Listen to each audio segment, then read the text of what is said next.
Så jag ska bara få igång. Ja, gott kvöld och hjärtaliga välkommen och batastävne som i år verer Ørvøyse. Vi standa kajene til torst. Fantastiskt väder i Västmanna, så lujende fyra för en goa batastävne av Nednon är god.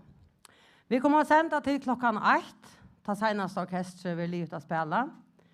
Av skjermen under Jöknum kvölde kommer vi att sucha imiska stolar och till här som i år har valt att stola hes i Ørvøyse batastävne. Av kontonummer som reisende standa nyast av skjermen heter kontonummer til batastävne og enda malig at djeva tikkun som i kvöld vi. Møveleikene stola tiltakene vi har flyttet beinleis og heta kontonummeret. Peninger fer til ungdomsarbeid til Vestmanna og Utrådderfella. Skreien kvöld fjellbrøtt. Vi byrjar vi en gåar badnakonsert. Her Bjørstu kommer å synja og Bo kommer å underhalda. Så gjerne vi at det Magne Kristiansen, Tinkanest, Jens Marni Hansen, Eion, Terje og Kim, Signar i Homron og til senast Dynamitt. Balkane spela alla i 45 minutter, og i middelen konsertene fer vi rundt i bygdene, få stemningen vi, inne til ankron, ute av kajene, vi får prata med folk som hona seg. Og kajene så mulig å kjøpe seg ekvers til matna. Hetta blir mulig til klokkan 21. Badastøvne bufferen av få, han vel omtøkter så bare at bøyleggja. Om man har fått det hjem, så kan det bøylegges via rinja telefon 522 233 eller 624 651. Vi vana at öll færre hona seg, sammen vi okkon, og få en goa badastøvne 2020 av Netenon. En affär, hjärtligt välkommen. Och nu får jag ge ordet vidare till den här fantastiska fitta smatrönge som heter Bjørstu. Han kommer att synja vid okkon, samman vi alla som får spela gitarr. Och Bo tar oss för iver 18 år. Gör så väl. Hej Bjørstu. Hej. Hej. Sørst du at det har sett så mynta til ut her ute? Skulle prøve vinka til deg, så det sutt åkna ned nå. Ja. Og så at jeg vet om kjentus følelsene som her. Kjent du nægra? Ankra? Det jeg tykker det vinka til åkna her, så så. Ja, men tid som i bilen, noen kommer vi til lykke høyre om ditt vi har trustet av fløytene. Skulle du prøve? Ja, Bjørstu. Så da, yes. Nå får jeg vite at vi er klar til disse løtene som Bobo og to for å være sammen om. Men først halte jeg to for å synge. Hva for den første sangren? Dance Monkey. Hæ? Dance Monkey. Og tror alle han vittere å spille? Minst så til, synk ordentlig i mikrofonene og hikka kameraet her ute. Så får jeg synge det rundt alle verden. Hva er det?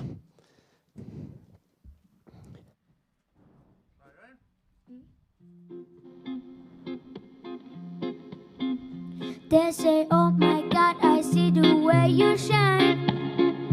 Take your ears, my dear, and place them both in mine. You know you stopped me there while I was passing by. And you just picked to see me dance just one more time.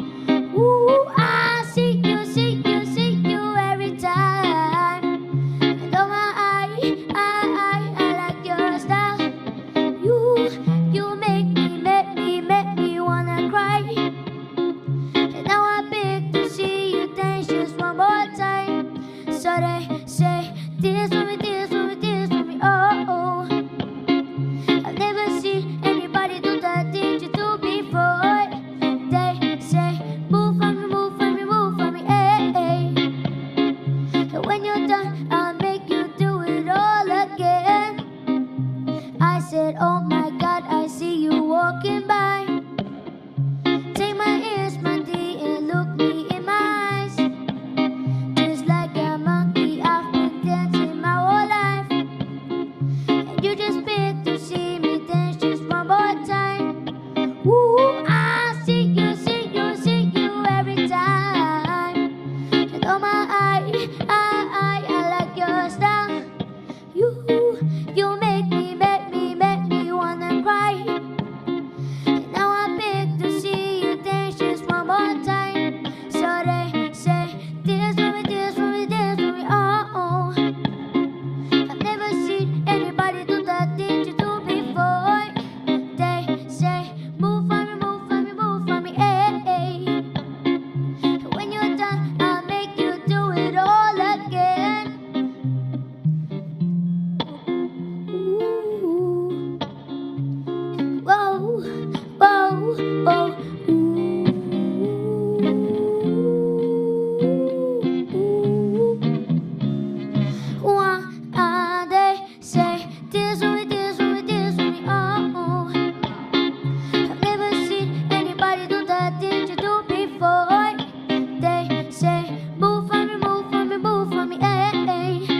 when you're done, I'll make you do it all again. They say, dance for me, dance for me, dance for me. Oh, oh, oh, oh, oh, oh. I've never seen anybody do that thing you do before.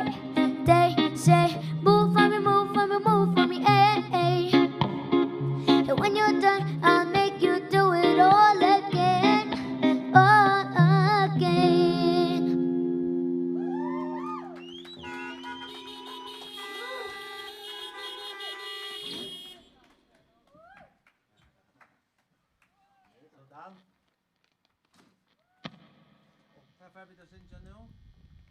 Dancing on my own.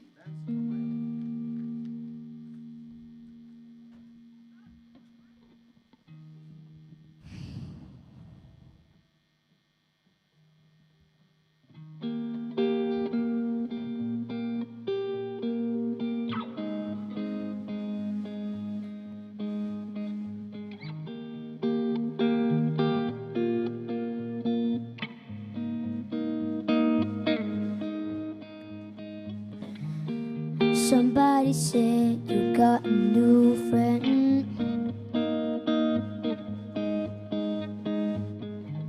But does she love you better than I can? There's a big black sky over my town.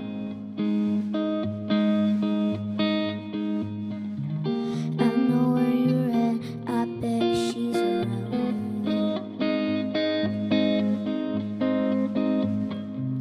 Yeah, I know it's stupid, but I just gotta see it for myself. I'm in the corner, watching you kiss her. Oh, oh, oh.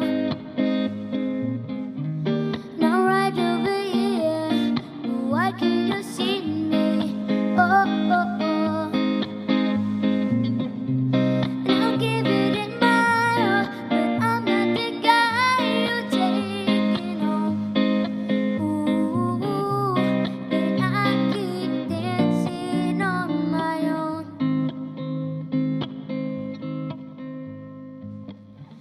I just wanna dance all night.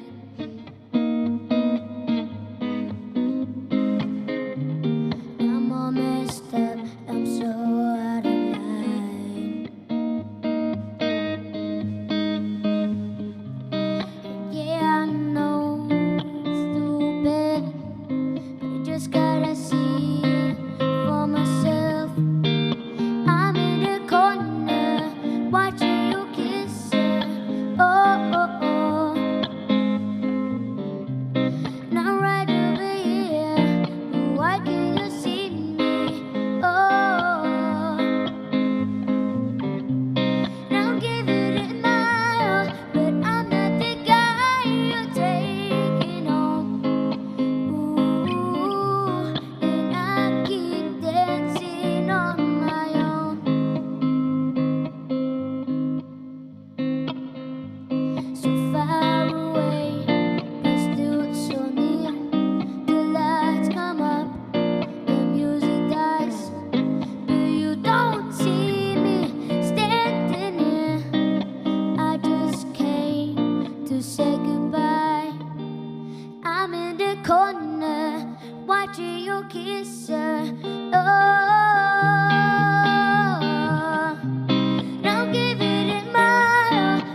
lights come up, the music dies, but you don't see me standing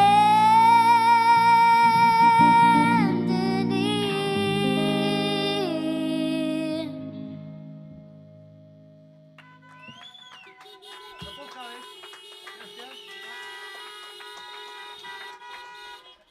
Cool, hatta var bara så cool. Skulle vi ikke ordentlig for å lete Bjarska føle at vi er her, så fløyte for noen ordentlig. Kom nå! Ah, det er cool. Vinka til deg. Ja. Bjarska, hvis du helt vil se her, så kan du ta oss igjen. Bjarska, er det ikke nok løy at det er rundt folk, bare biler? Jo. Ja, og badastevnen, noen blir alltid hava smekkfullt av folk, blir det ikke det? Jo. Ja, og hva får du ikke gjøre ut av du lever? Jeg vet ikke. Nei, først du at jeg ser, tar cool, tar stima min og bad her inne, sånn det? Tar litt og faktisk og floater og lust etter. Så det var mega cool, så jeg halte jeg vil for å si at tusen takk for Bjarska, og til som ikke kjenner Bjarska, så har du en sang litt kjent ut i Oksens. Hva var det for en sanger? Hva er en koronasanger? Ja. Hvordan spiller du gjort igjen? Vi skriver nyer og så sang jeg bare. Sådan! Til således man gjør tid. Man skriver det ned og så synker man det. Cool ends. Takk for Bjarke. Og så først du bare ned handa vinn. Og så kan du hukka der hvor jeg er i kveld av badastevnen her i Vestmanna. Tusen takk for. Hekka nu kjem pappa og systeren etter noen. Whee! Således. Ja. Tid der ute. Hjertelig velkommen av badastevnen her i Vestmanna. Og ja, manglar bara badar och folk och kallt och allt det, men vi är här och tid är här, så vi vånar att tid för här med goda låt som vi har. Och bötterna som är i bilen, kan du lyckas sucha vinka det till mig nu? Ja, här nere, hicka nu. Och här. Ja, hicka nu. Och jag har snackat med över. Hade du högt han är ur Skalavik. Jag har alltid bestämt, han är kommit. Här ska vi bada. Ja. Kommer till vi bad, ett la jolle så tjå och fast alltid en bolle, säger bägaren. Ja, så kommer vi börja. Nu har vi finnit två björnar vid mig till Eibjörn och Åsbjörn, så är det ordentligt, ja. Är det klart tid? Yes. Och titta ute, det är lov till att röra sig inte. Tog är att corona tog in i Georgia, nekva och kunde ha finnit så där. Ja, inte bara konar, och just männer. Så allt är alltid förstått, så kan man inte föra klancheskojt till avlust vägna vantande under höke, ja nämligen. Så vi får börja med klona filmlök. Kan se det där? Det är gott. Ger klona filmlök och rista armarna. Vi rista armarna. Vi rista armarna. Vi ger klona filmlök och rista armarna. Woo! Vi rista tar och hoppa så och fram. Vi ger klona filmlök och rista bojnen. Vi rista bojnen. Vi rista bojnen. Vi ger klona filmlök och rista bojnen. Woo! Vi rista dig och hoppa så och fram. Ja, jag kan bilen alldeles så det. Och jag så får hänslar så jag ser ut bilen. Okej, så det hötte. Vi kan få det vi gör nu. Vi ger klona filmlök och rista hötten. Vi rista hötten. Vi rista hötten. Klona filmlök och rista hötten. Woo! Vi rista dig och hoppa så och fram. Ja. Är du klar? Vi klappar nu runt. Är du klar? Vi dansar nu runt och klappar händerna. Woo! Vi dansar och så hoppar vi och fram. Ja. Och så fick vi bara en köran för bojer, inte cool? Och det sista till att vi får hoppa. Du vet, kastar bilen för hoppa fram vi. Vi ger klona filmlök och hoppa högt. Vi hoppar högt. Vi hoppar högt. Vi ger klona filmlök och hoppa högt. Vi hoppa så och fram. Hurra! Aj. Nu är vi då höjter, va? Så har vi ett Åsbjörn, han spelar bass. Och Eipen, han spelar gitarr och tar vimmar i kvöld. Och tid här ute, ja, tid är hjärtligt välkommen. Och hvis tid inte vet det, så kan man stola mer vid att finna kontonummer. Nej, det var ungdom nu kör VF. Kontonummer ständer ner i hotnon. Och lysarner, det är sådana som lysa, tar sin hin i hotnon. Är det inte det? Ja. Akkurat så. Och nu är vi där. Badastämnan skulle vara tid. Och ja, och så var det hin sort som era sant och Tesla ösnen vara Hvordan kallas det? Ja, det passar. Eplafestivalen. Ja. Men nu man valt att lägga det samman, så nu är det Eplabada-festivalen som vi bör halta. Hörst det? Så kan man köpa sig en gång buff här i, och här är Eplabada att vi, så har man bäge badastävning och Eplafestival. Ja. Så, välkommen hit. Och så också säger jag om, här har tid och någon sang som tittar om Orta Välasbjörn och Eibjörn. Och du Eibjörn? Ja. Så jag tycker att jag tycker vem här. Har du cyklarna i? Ja. Så borde du nästan cykla nu. Ja, men här är inte plats, men... och till just då att jag huxar hända sanchen, då är raje för färselsrikt, minner då att nu blir det bli bättre väver, och mamma och pappa, om och abbe och allt möjligt för ut att cykla, och ryggeby och allt det. Så är det områdande att halta fjärstöve.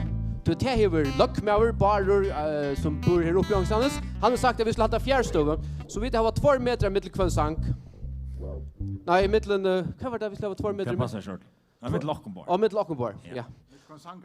Ja, mitt Sankara. Och tar man cyklar, så skulle tid som sitter i bilen halta fjärstöve halvan annan meter. Hvis inte vidare kvarter så har vi bara 2 meter från cyklarna och till bilen. Så är vi klar? Ja. Och botten är ute då det där. Cykla nu. Är vi vera via vera via cykla nu. Kjolmen upp på hötten så färra vi där cykla nu. Är vi vera via cykla nu. Kjolmen upp på hötten så färra vi där och stä. Och så är det akkurat som nu. Är du klar? Solen skiner och väckrir gott. Kjolmina hötte som tär flott. Och att tär räknar till anki ger. Tär bara sprutar ta i haven ägva fer. Ja, kom! Cykla nu. Ja, kom nu! Är vi vera via via cykla nu. Kjolmen upp på hötte så färra vi där cykla nu. Är det trångt? Kjolmen vera via cykla nu. Kjolmen upp på hötte så färra vi där inte.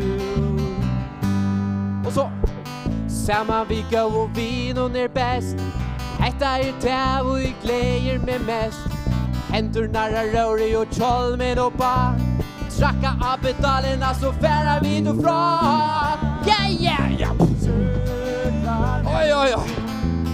Är vi vera via cykla nu.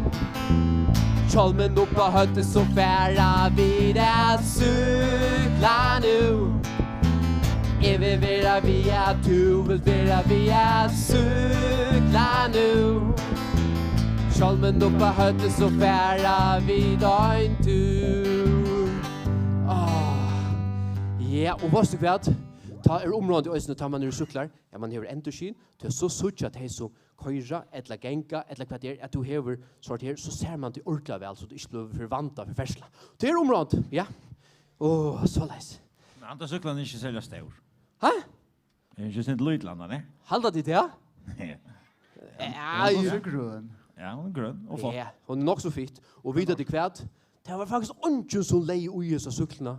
Det var gjort. Det var faktiskt inte sint igen. Hon stod in i hantlån. Ja, jag vet inte att du kan läsa böckerna om Bobo-cyklarna. Men så en dag så fick Bobo ett brev. Och av breven stod en mynt av en gröna cykla. Vad ska Bobo göra? Han gör det akkurat som ödle förrjun gör nu. Han tränar i akkurat hittar upp. Så rann han alla vägen om han och så bänkade han bara i hantlån. Nej, man bänkade inte på man får in. Och så var en gent här som säger ja, jag vet kvar cyklan här. Och så kom jag in och så sa jag hesa fitt cyklarna. Men så säger hon jag har inte snägar tumran att hon är så tung och hon är så pickad lite. Och Bobo säger hon ligger akkurat till mun till att jag har stora skäggvar som akkurat passat cyklarna. Så kör dit? Ja. Det är nästan lika stora som cyklar. Skäggvar nu? Ja. Det har vi inte också om för nu. Nej. Hur klarar jag så cykla? Jag vet inte hur du cyklar. Nej, men jag är för röna. Vad ska man göra? Det är nog så einfalt. Man minns till att jag tar kjolmen och på hötte och bindan under det glömde jag, Janne. Och det gör jag nu är han bunden. Och så kör man fötterna då. Och så kör man händerna då. Och vad ska man göra så? Så cyklar mamma. Cykla nu. Så nämnt är det. Det är akkurat som att lära läsa och gänga och rockna och allt möjligt. Man gör det bara. Ja, just do it. Ja, och så kommer reklamer här, Nike och allt det där. Ja. Så läs. Men så läs. Ja. Så nu ska jag lycka för kjolmen av att han är här. Oj! Och till öl område. Jag är ena för dottern av knäje och tar jag i kjolm så föreslår jag slett skilt. Helst det snilt? Ja. Oj! Så är men Osbjörn, ska vi ta en sang att Ja, kom. Kan du ha vid, du har det hint, vad? Ja, hur ser han ut där? Busta ten, ja, han du har vid. Du har tittan? Busse, nej, han säger inte busse, men han säger, nej, du fjäsar, han säger busta ten. Ja.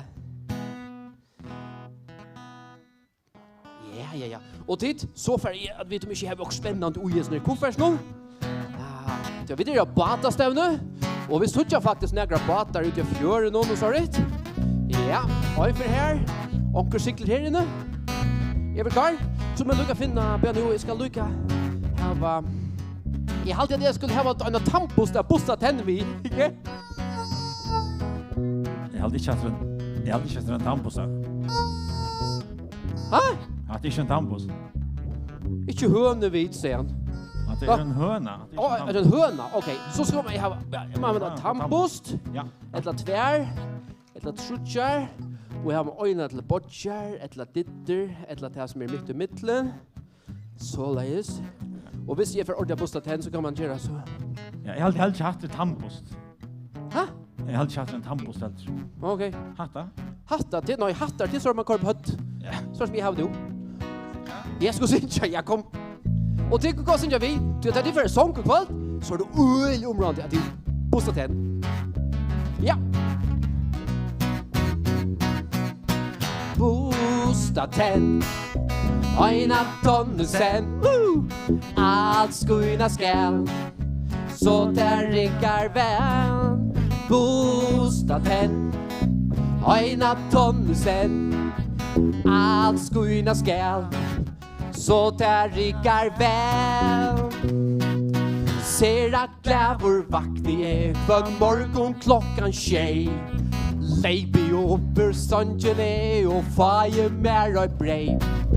Mamma ropar efter mig. Du måste i färra en.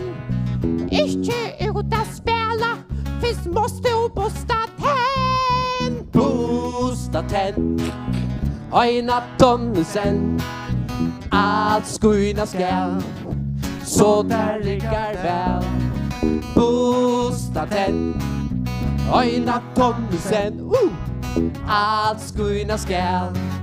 Så där rickar väl. Iver mun och undermun. Kvitar vägrar tänd. Småar och så fittar. Onka stora än. Busti är vi busten är så mamma hever käpt. Vi så vögrund tankre med. Kvitt och blått och rätt. Busta tänd. Sitter vi? Aina tonsen. Jag hör inte. Allt skuina skall. Så där rickar väl. Busta tänd. Aina tonsen. Allt skuina skall. Så där rickar väl. Och vi så till. Bäja måttne och kvölde må minnas till. Att busta allar munar tenta ett bättre skil. Tui och meter buste väl och lunge öjnu sen. Ta vere störor, ja så faje störar tänd. Busta den, oh ja, öjna tonsen. Allt skuina skall, så terrigar väl. Busta den, öjna tonsen. Allt skuina väl. så där rigar väl. Men Asbjørn, jeg husker at jeg to alla tunna den, og i munnen. Ja, det är aldrig bestämt. Det tog inte så lögn. Jag har helt den där under munnen. Det så är man här va? Ja, och tittar ute. Omna albaner. Högrun packar hemmen ur och så lägger jag där i. Ja, men det är slå att tagga där och spela med dem, va? Nej, det är aldrig. Nej. Så nu får vi det vid om take och synge ordentligt harst vi pussar den. Är du klar?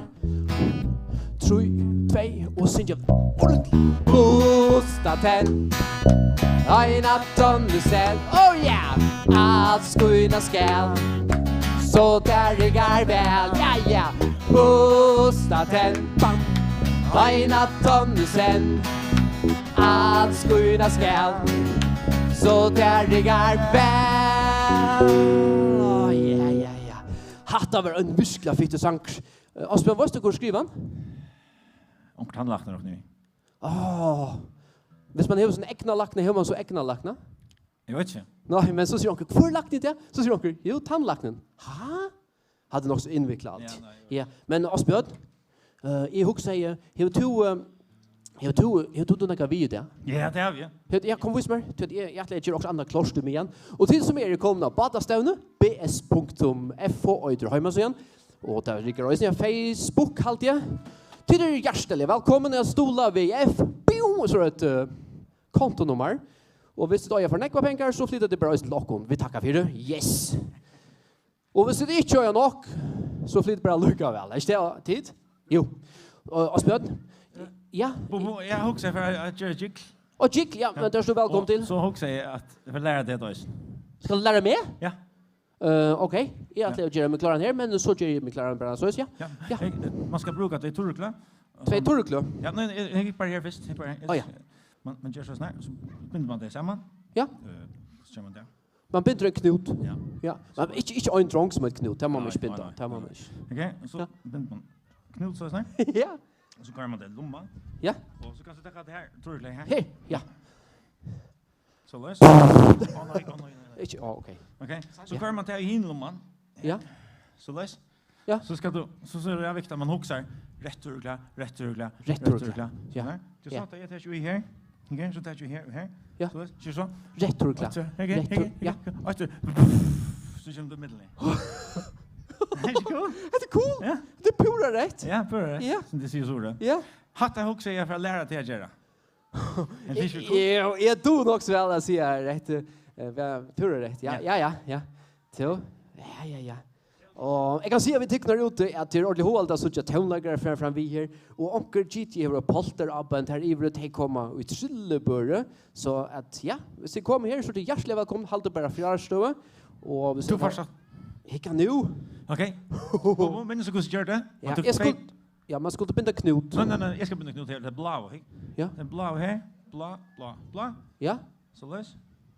Så kör du det. Oj. Kvar lumman så där, är. Ja. Ja, kvar lumma, vänta. Fint. Ja. Så ska jag gå här då. Hämta lumma. Hitch nu väl efter. Ja, jag vet. Asbjørn du bunt knut, kors i handlumma. Och så kör jag här. Hämta lumma. Så försvinner fram. Så där. Okej, så huxar du rätt turkla. Ja, ja. Är det vi är då? Huxar vi mer rätt turkla. Så tänk du annan turkla i armen. Ja. Och här? 2, 3, nu. Så där. Och så har du reja turkla. Och så huxar. Asbjørn! Ha? Asbjørn! Ha? Kan flända det efter? Asbjørn! Kan flända det efter? Du! Asbjørn! Det är poänglöst i sjövart någon. Asbjørn! Huxar du inte rätt turkla? Jo, men jag vill inte pissa också. Ska du inte också under boxer? Jag också om det för pissa box. Jag alltid vi skulle föra synka. Okej. Ja, vi får synka också. Jag ska föra synka. Jo, vad ska synka? Ja. Är så börjar på en björn. Ja, det var synd flows lite. Ja, det visst. Ja. Man ska anse efter att man gicklar i bobot, ja, här vi förstår. Ja. Men vad ska vi ha Asbjørn? Tidigare ute. Jag hörde att onkel Badnagärn och Jar sang henne ner fitta sanchen om indianer. Och det blir ordentligt stort lite om tid. Ja, var det tid? Ja, sunket dit han. Ja. Ja. Så för vi ta sanchen indianer sanchen. Och ta Simon. Hej! Oj, hicka nu. Kom här. Ah! Vi tar finns Jester. Oj. Heter. Ja, mina damer och herrar, vi kör auto med Batastävnan. Hever en surprise party och vi får att bjuda till nutja sångare nutja Bobo-körnon. Och det är inte press, det händer inte mer när jag går. Nej, och han kommer, oj, alltså, jag vet inte om kameran fätter på, men det här är, ja, och mikrofon kommer, hicka nu. Nej. Så, mina damer och herrar, måtte jag sucha då er? Det är en gåsmåniger, ja. Ja, vi får ge den hånd, känna det ser. Hon heter Räkul. Yes! Alltså Räkul är så spänt. Ja. Og jeg halte vi for å få til å synge vidt eller sånn som jeg har en hånd. Men jeg tror at jeg ikke har vært om kameraet. Vi så steppet opp på scenen av mer. Ja, nei, Raven kommer ikke. Sier ikke. Ja, så løs. Jeg tar seg om buffer ved Ravens hos, det var det jeg sier. Ja, så vi der. Ja. Altså, vi er nesten lukket av våren. Ja. Altså, hva leser du? Nomsfrøy. Ja, okej, tid för folk. Fyra stycken på är Bobo vart det första och så kommer nomsfröingar på hända maten i framtiden så det gång bara. Way, yeah. Så vi får se jag har en hand och Räkul kommer hjälpa mig. Det klarar Räkul. Så har man en hand tror jag. No.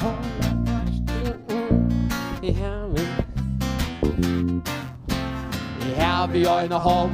Have you in a home? Have you in a home? Have you in a home? I have you in a home med voice to kvärt. I have him en av träd. Ja, så tar jag armarna vid Räkul. I have you en arm. I have you en arm. Have you en arm.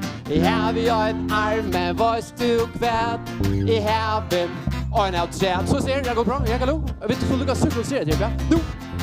All right, till där. Alltså, det är någon strängare. Ja. Och så have you on folk.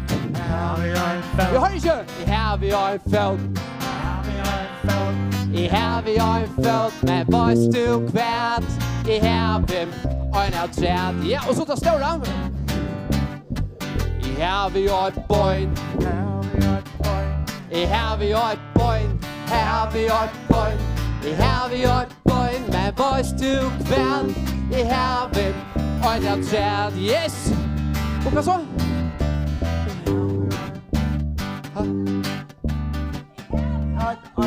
Have you ett öra?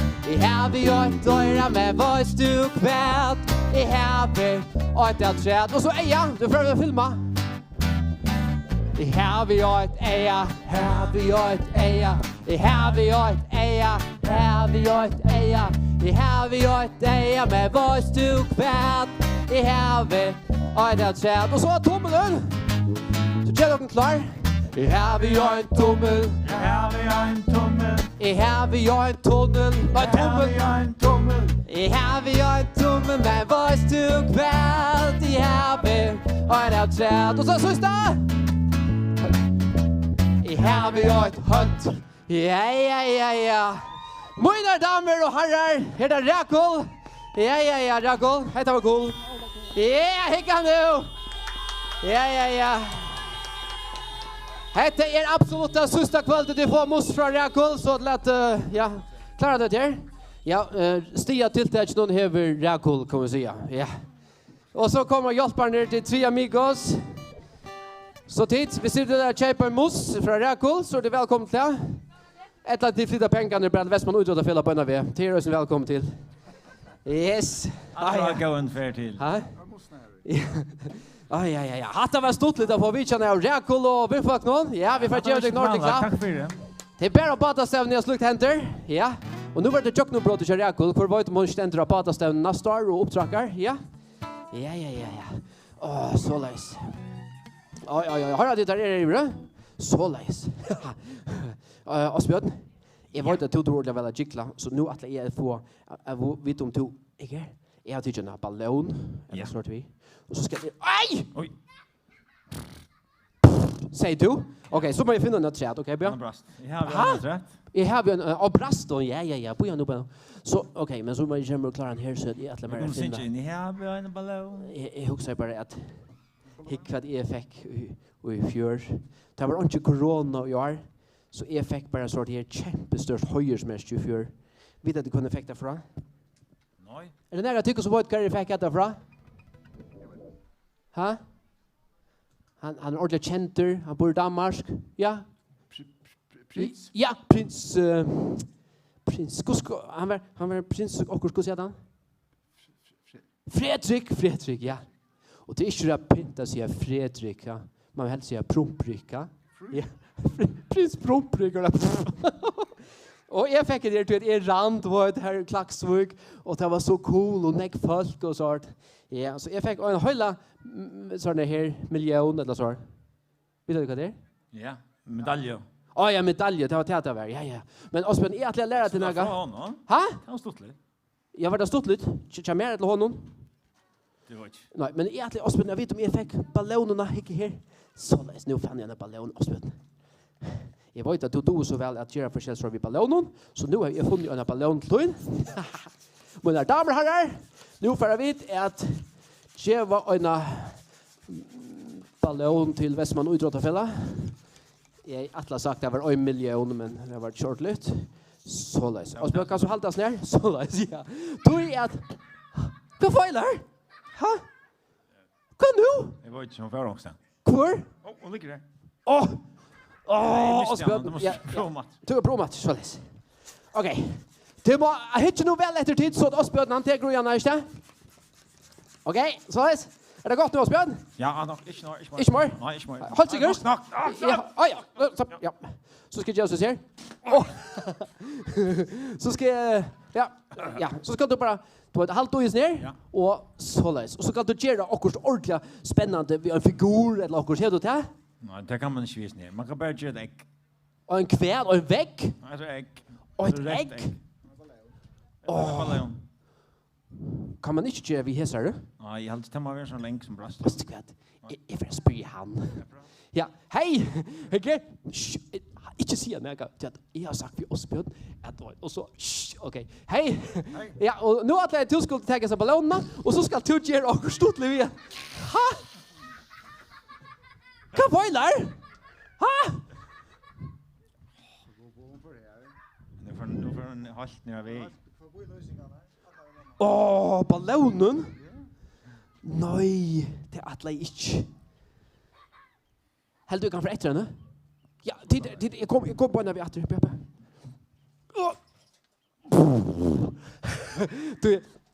Det är att mer. Ja. Ja, okej. Nu kör jag bara så.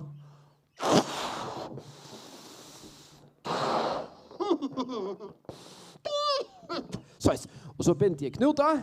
Så läs. Ordla. Ja. Så läs. Så Asbjørn. Ja. Hek nu kan så ta ballonerna. Asbjørn. Hon är fast. Ha? Nej, hon är rej. Släpp. Aj. Bra. Okej, bra. Nu ska jag komma upp här till bra. Så läs. Ja. Så läs. Nu var stigen fast. Ha?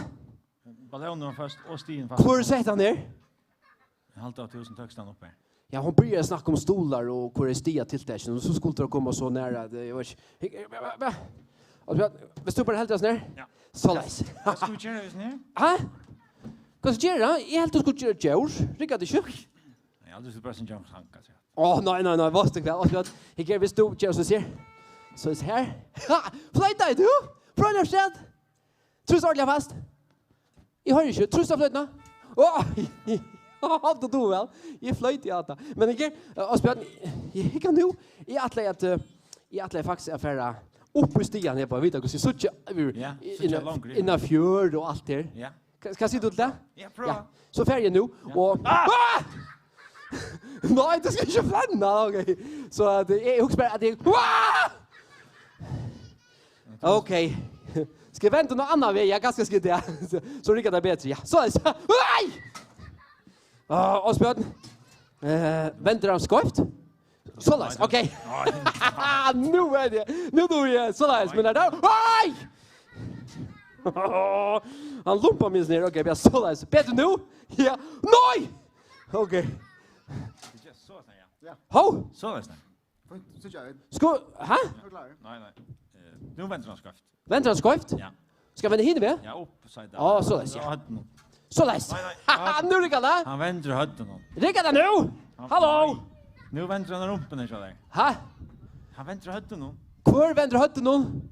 Stien. Stigen in i... Åh, han är det. Ja, nu. Nu. Ja.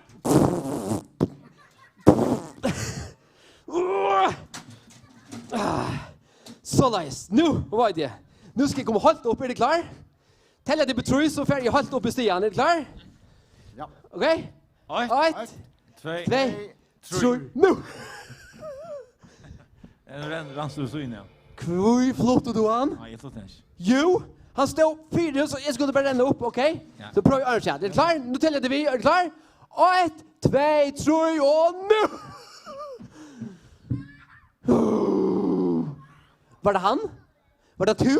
Jag alltid var 2. Okej, så pröv vi om åter. Så där, se nu. Nu färdig ordentligt upp, är du klar? Alltså, okej.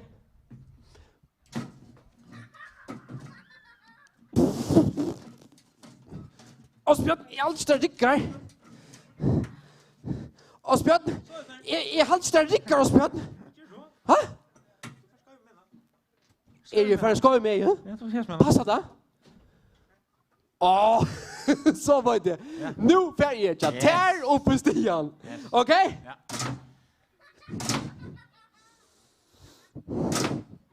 Nei, det rikker ikke. Er det her som er fra? Ok, nu färger jeg. Er du klar? Jeg tår det ordentlig.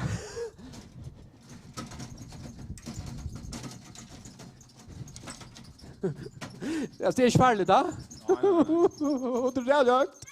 Det är rätt. Åh.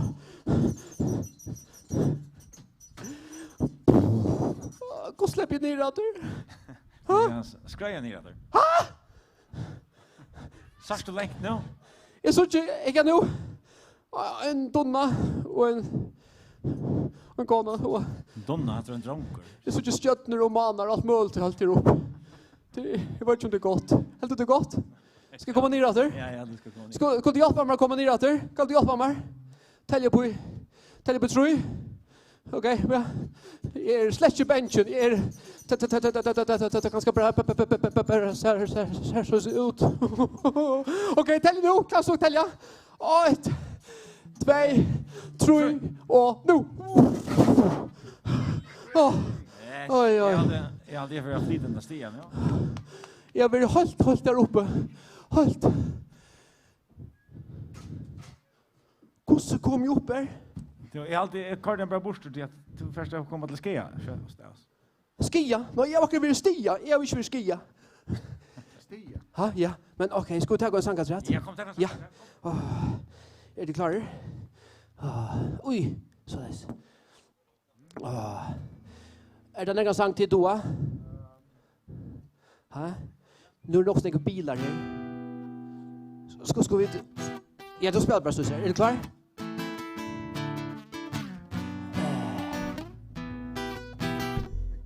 Nu är det några bilar, och nu är det att jag för att veta om tid kunde vara... Det är inte mynt. Ja, kom här. Vi slår en mynt. Han kör sig klar där. Är du klar? Ja. Det är 4 myntar lite.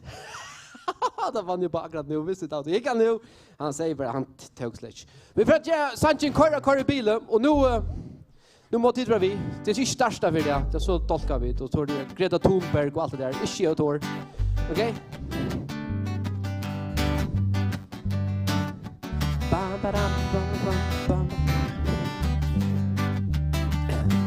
Nu.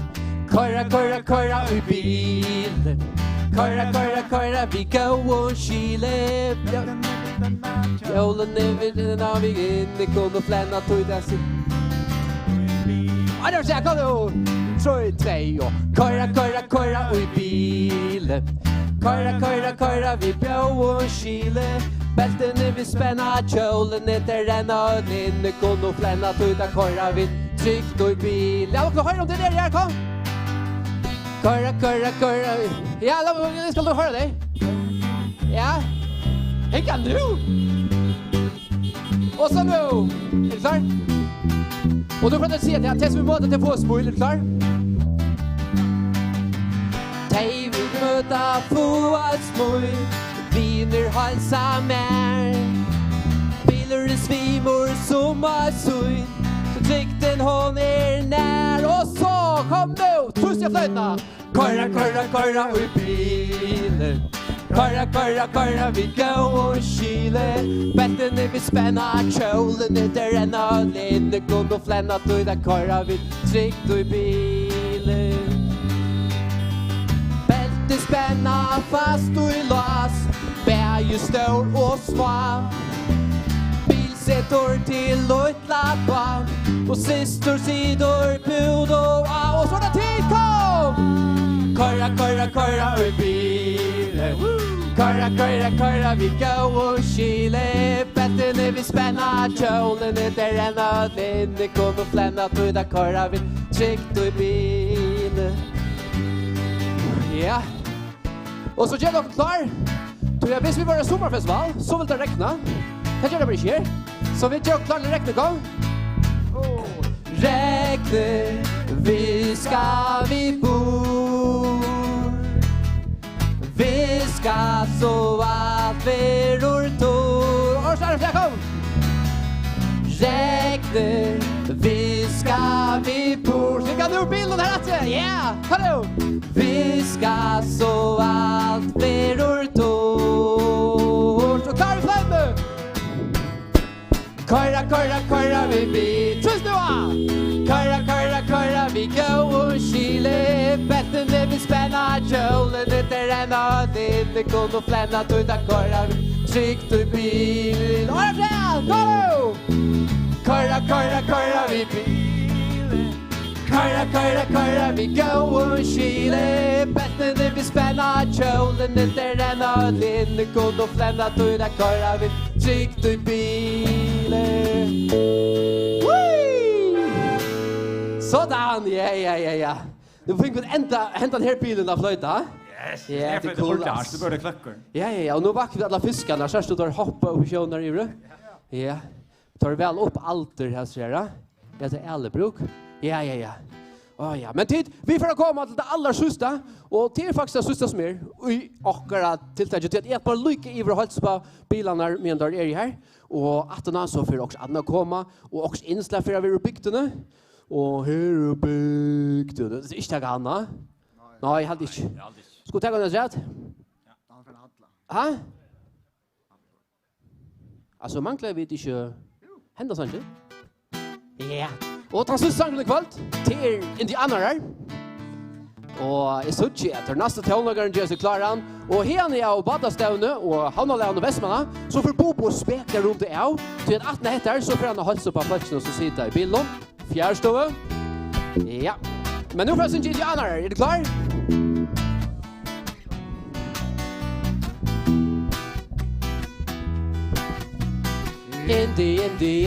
Indianarar. För ser en tur low och palur så gärna bjöd. Men nu får jag bra ena för att säga till att jag får tickon som är i hemma. Jag gänga så ser. Anna bjöd. Oss bjöd. Ej bjöd. Ja. Här är spärrad. Indianarar.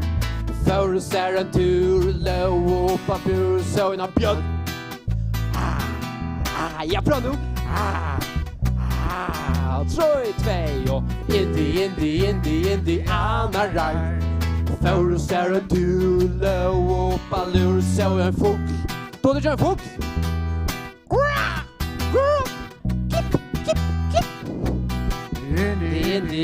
Indianarar.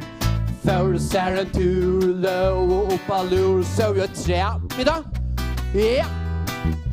Ja, och till höst så ser som hanker i bilen och luktar så kunde komma om det där, ja. 3-2 och indianarar. För ser en tur low och Opalur så jag frosk. Ja.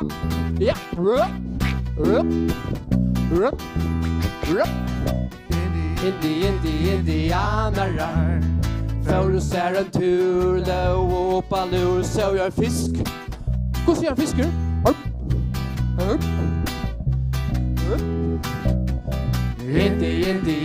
Indianarar. För ser en tur då Opalur så jag stein.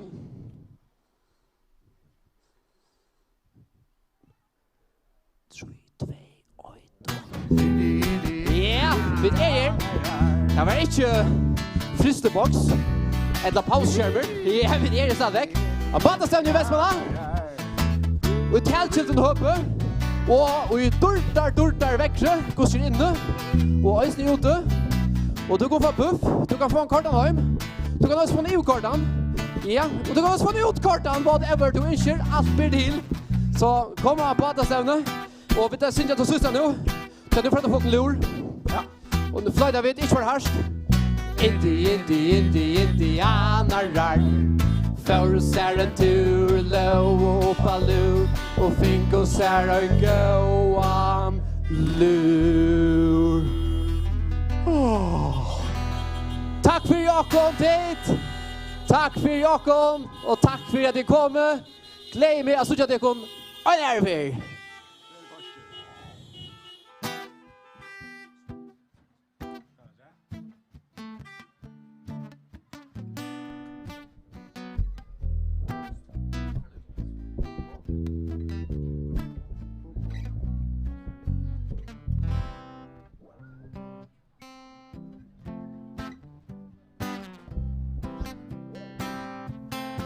Jo. Ja. Jag hålls på tekon, Arne Magne och Company Jimmer, men vi har en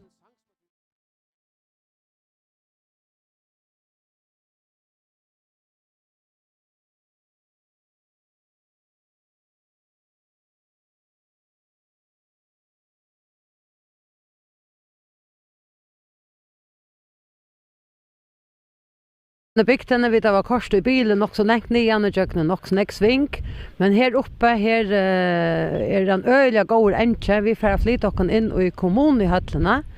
Här har vi just en avtale vid borgarstjóran som steger buffar. Det är väl omtökta badastande buffarna som vera selter och i år har det möjligt för att boilägga buffarna åren så är snarare att folk som i bygden och kanske inte har möjlighet till att flytta sig själv om man har kajorna. De kan boilägga och få en kartan hem.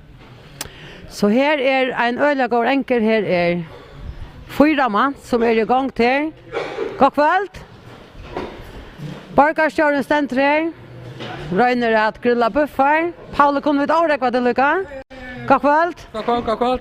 Här luktar röliga väl. Titta vad stock buffar. När börjar det att starta buffar? Börjar klockan 4 där. Då gör vi klart och tar första buffaren för ut här från klockan 5. Vill du avduka hur nekva buffar titta vad stockt eller grilla nu? Det kan gott. Hvis det hittar över här så heter det först av 400 så vi tar stockt en 334 buffar. Så nu startar jag det första så är det 400 buffar för. Det låter gott.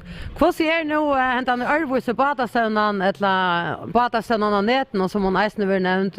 Undanför nu har vi via kajen och kunna köpa så här väl omtökta badastövnan buffarna. Och jag är rätt alltså en Örvus och badastövna och buffarna stockter här uppe. Men vad ser det Erika? Jag alltid att det rycker öliga gott. Nu är vi snackar professionella kockar så stannar men jag rocknar vi till buffaren jocken är minstliga går som det finns ju här. Det är visst inte. Nej, det rycker öliga gott. Vi får ner när vi väntar och ta var 100 boiläggingar i år och allt rock med nu är på 400 boiläggingar så det kan ju väldigt gott. Så det alltid vi kunde inte klä. Men så var man inte finns några vägar att det som är värre det. Vi stannar där ännu vi kommer stanna där en timme eller halv annan rätt så vi får nog också vi sätta. Därför utan ni var glädje och mätta många bokar i Västmanland kväll. Men annars Paul Huxie, hur ser nu badastövnan och är avlöst orsak av corona så är det som hon plejer vara men vi tar så just en Örvus och badastövn i år och en goda skrav, goda tonläggare och vad helt om att det är tilltaget som nu är skruva samman i år? Nej, alltså det så var det öliga harmligt att badastövnen inte är i år som hon plejer vara. Men vi måste ha vant in så att tyna som är vid corona och öron. och röna få det bästa på sjön. Men det är inte den samma batastarna som var i fjör, men jag alltid ska tacka dem batastarna nämnt kurser för det tilltaget vi får göra. Det är väldigt gott tilltag. Vi har haft uppar nere i Näckbad, sitter hemma hytcha som gärna kajen hytcha. Vi får mätaliga gå en townlag och vi får buffar, vi får allt, men det som är det är att faktiskt kanske att man dansar hemma i stoven och står för ner i tälten och det är nog ivalest öl hona allt öst. Hur så först du som borgarstjóri att halta hesa batastarna? Jag färre att vara här och låta sig att grilla, så räknar vi för man får en där som mamma som fyller det. Så vet jag inte kvar för, men det må bara finna en tag kvar vid ända så att ni men det räknar vi för hon också. Så vi har spelat det sen du värsta borgarstjóri i Västmanna och inte till att säga så vet vi då att detta bröter öljan bygta Louis eisne att corona hever oregg och så igen 1 mars tar ju i landet nästan alltid att stöncha allt samhället nyer. Men hur ser det vara över borgarstjóri i så coronatøyne? Det var en öliga lögen tog, så vi har varit till stöven och vi har haft omsättningen att växa in i samma byggning som vi där då. Så omsättningen och har faktiskt helt sig väck från folk i lyckas i marsmånad. Det är öliga snett av borgarstjóri man inte kan få ut och hålla på folk ta handen av folk så jag kan där och folk bara som så helt sig väck en för 3 månader så. Det är något speciellt, men jag vet inte i halt vi att fota så och att man ska snacka på en annan tog i Gerard. Men jag har alltid det bästa som är viktigast det är att det finns nog snack på jord alltid alltså. Faktiskt jag vant sig vid stöven och kanske är det som gott kan en familjen att det är mer samman och kunna hona sig mer samman alltså. Så det är kanske inte ringt att det inte går för jokt. Just som du säger, och till det som är det som är erkänt och öliga nekvit är att det är att man ser att corona är oräckvandet, men man har nu funnit nekva goda lösningar bortsett ur corona inne. Har du nekra lösning som är kommer fram nu corona, hur är det som du vill avtuga för jocken kväll? Nej, jag ser för jag då kan jag loss, men det är nekva lösningar för uppfunnar, det är öliga nekva uppfunnar så att inne. Men jag säger det som är jävla kärlt vid corona så inne, det är faktiskt som är arbetslös där. Så vi tar höra att Atlantic Airways så var något att uppsagt folk och privat vinner och något uppsagt folk.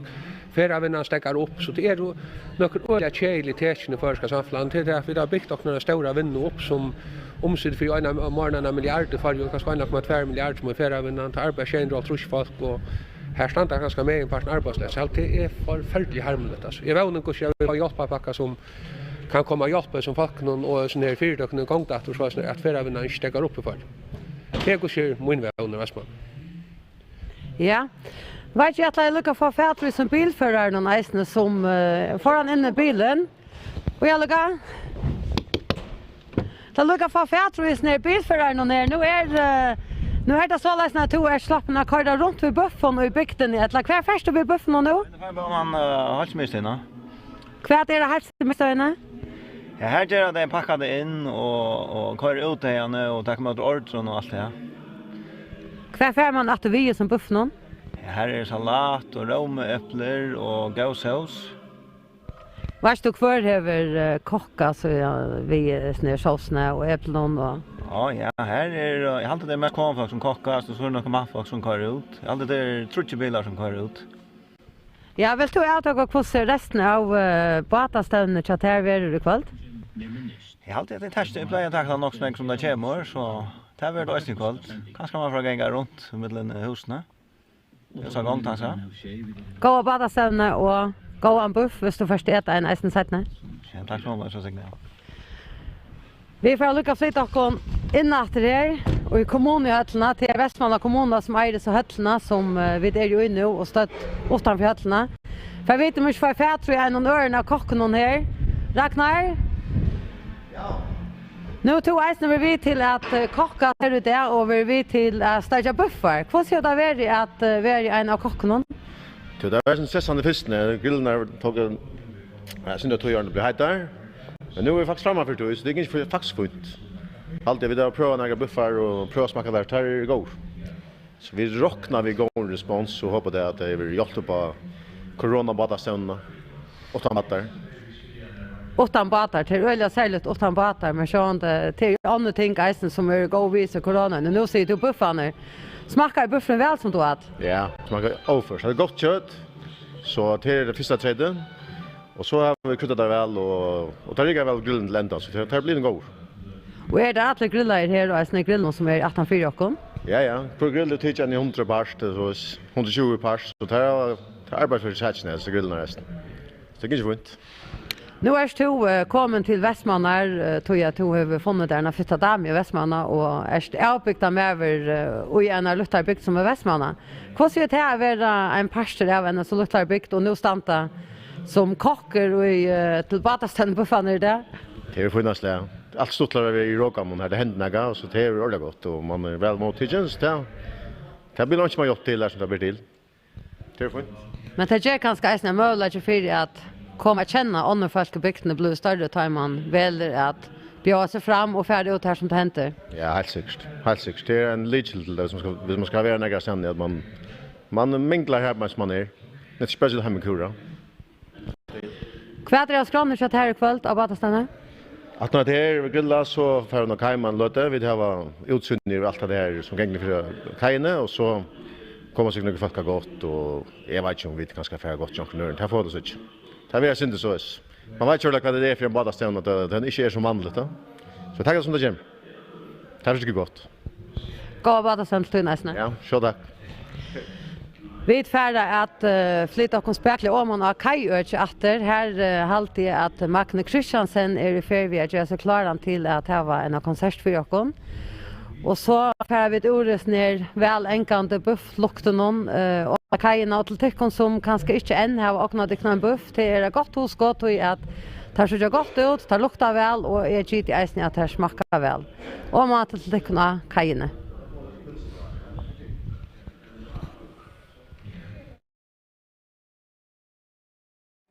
Vi får att spela här i en 45 minuters ska. Hallå.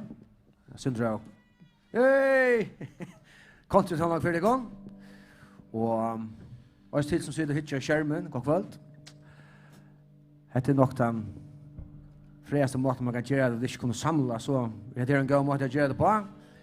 Så vi får börja med en Sanchez som either Good-Hearted Woman.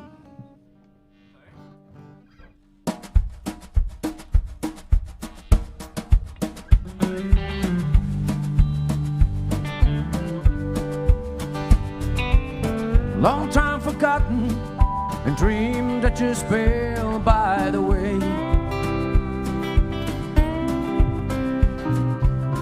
Good life he promised ain't what she's living today.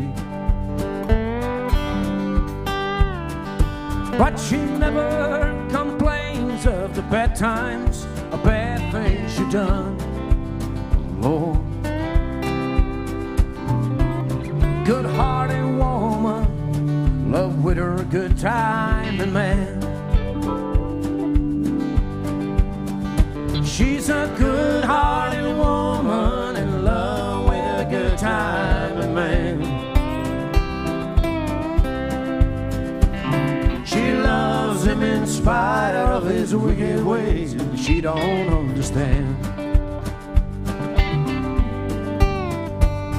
With teardrops and laughter we'll pass through this world hand in hand, Lord.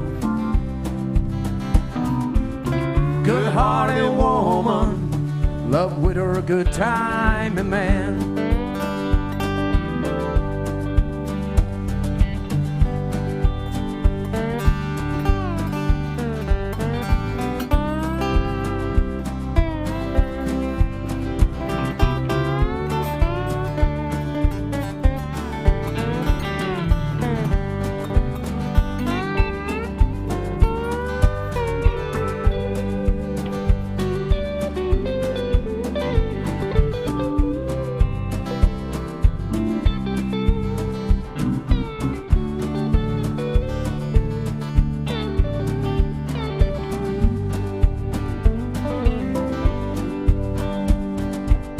She likes the nightlife, life with her a good time, my friend. When that party's all over, she welcomes him back home again. But she never complains of the bad times, the bad things she done. Lord, good-hearted woman, love with her a good time and man. But she's a good-hearted woman in love with a good time and man. She loves him in spite of his wicked ways. She don't understand. With teardrops and laughter, we'll pass to this world hand in hand. Good-hearted woman, love with her a good time and man. Ah, this good-hearted woman, love with her a good time and man.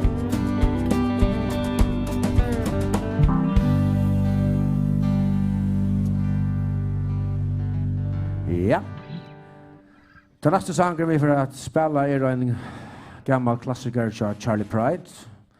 En sång som rock vi de flesta västmänningar och föringar i munnen aldrig känner väl.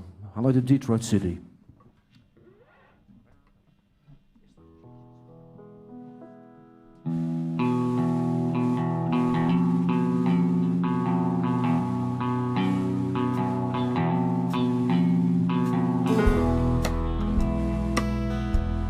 I wanna go home.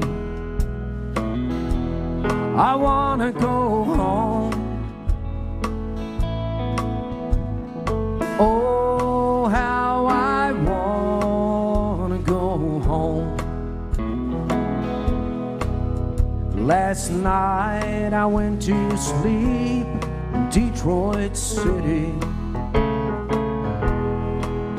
and I dreamed about those cotton fields at home. I dreamed about my mother, dear old papa, sister and brother. I dreamed about that girl who's been waiting for so long. I wanna go home. I wanna go home. Oh, how I wanna go home.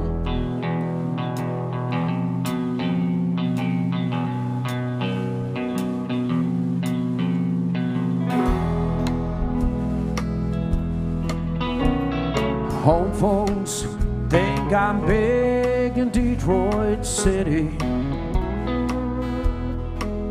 and from the letters that I write, they think I'm fine. By day I make the cars, and by night I make all the bars. If only they could read between the lines. I wanna go home. I wanna go home. Oh, how I wanna go home.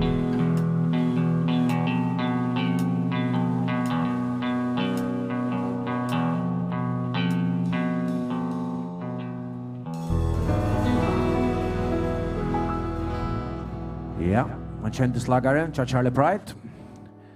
Ta nästa morgon mycket country-tonlager fra halvfemsen, mitt i halvfemsen, og lærte jo en mann som heter Josh Turner. Han fikk et størst hit som kalles for Your Man.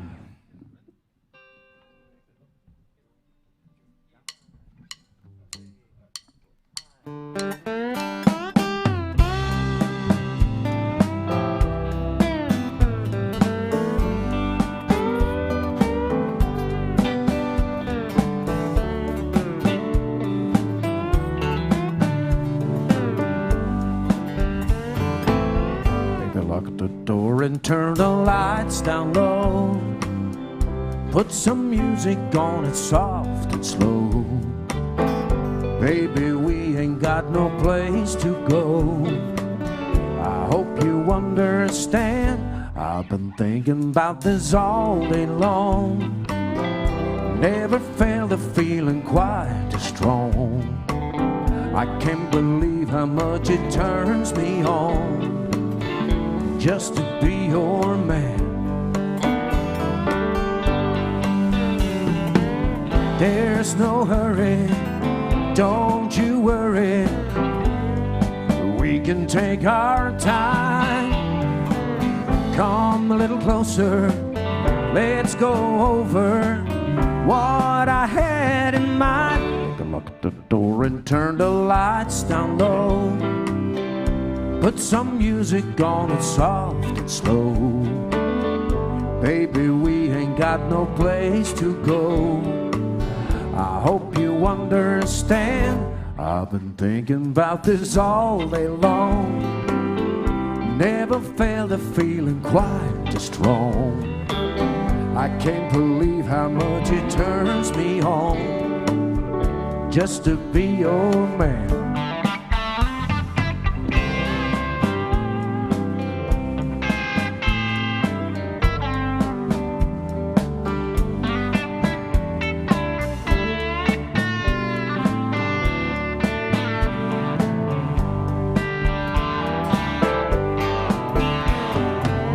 There's no hurry, don't you worry. We can take our time. Come a little closer, let's go over what I had in mind. Lock the door and turn the lights down low. Put some music on soft and slow. Baby, we ain't got no place to go. I hope you understand. I've been thinking about this all day long. Never felt a feeling quite as strong. I can't believe how much it turns me on just to be your man. I can't believe how much it turns me on just to be your man.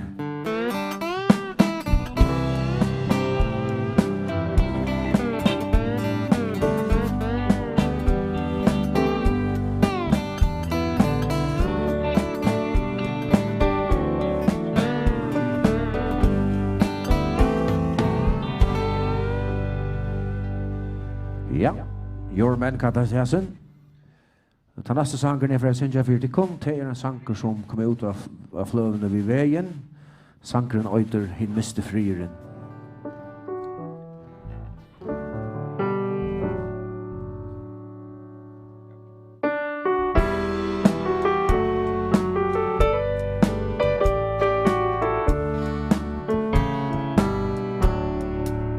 Det var en tog. Ta mot loj vær som en gata. Og en vånleist løytan som oi bær nækran ved. Moi vinsta sval var først og synd og struje. Ta møtte Jesus og jeg fann hin mista fri. Jeg fann han fri som heim og røy kan djeva. Der luncher av myskre med drøv og borsta løy. Vi kærløyga han fyllte ta mot hjärsta. Jeg møtte Jesus og jeg fann hin mista fri.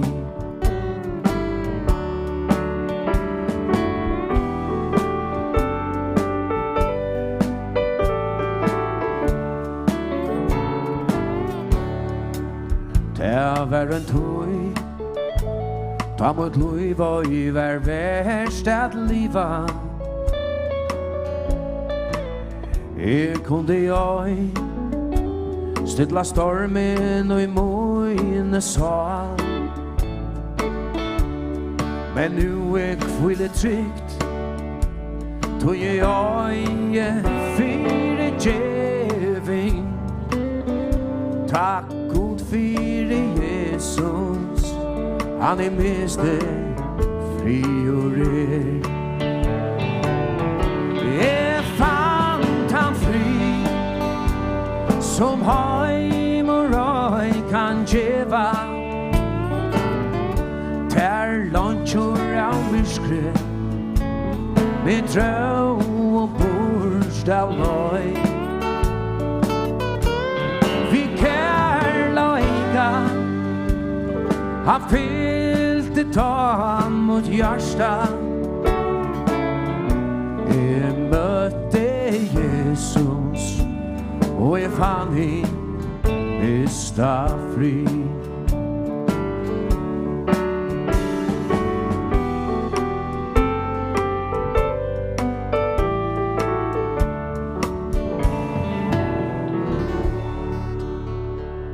Ja, hin miste friren. Så får vi sätta tempo i sin dropp. Här kommer sanger till Alan Jackson som heter Mercury Blues.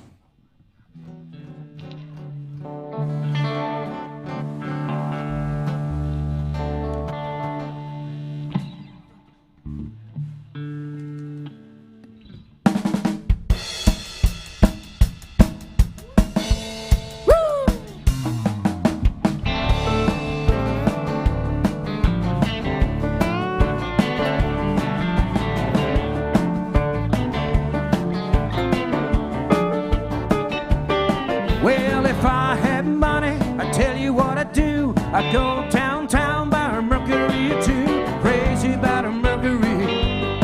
Lord, I'm crazy about a Mercury.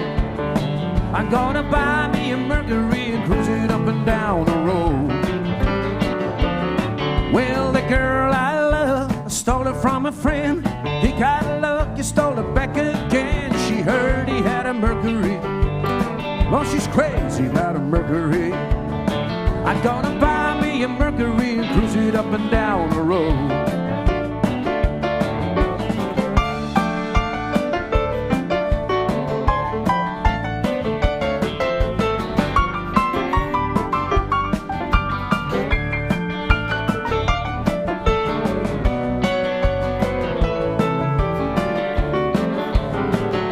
Well, my baby went out, she didn't stay long. Bought a silver Mercury, coming cruising home. She's crazy about a Mercury. Lord, she's crazy about a Mercury. I'm gonna buy me a Mercury and cruise it up and down the road. Woo! Guitar!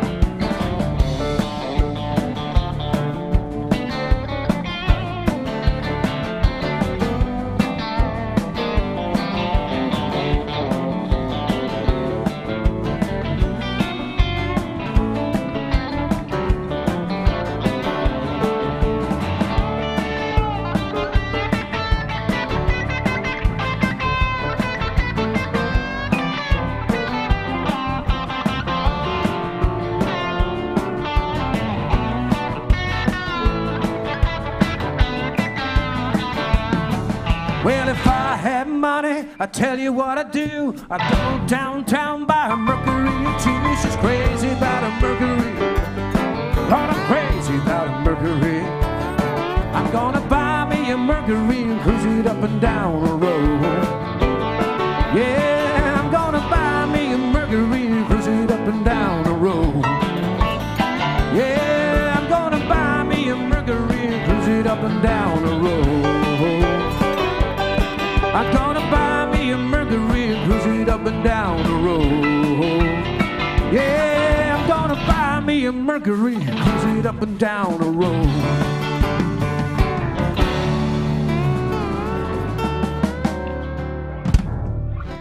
Woo! Yes. Ja. Och super. Ja, tack. Super, Lam. Vi ska nog sätta tempo på att man låter. Men nu kommer en sång som heter Vi vägen.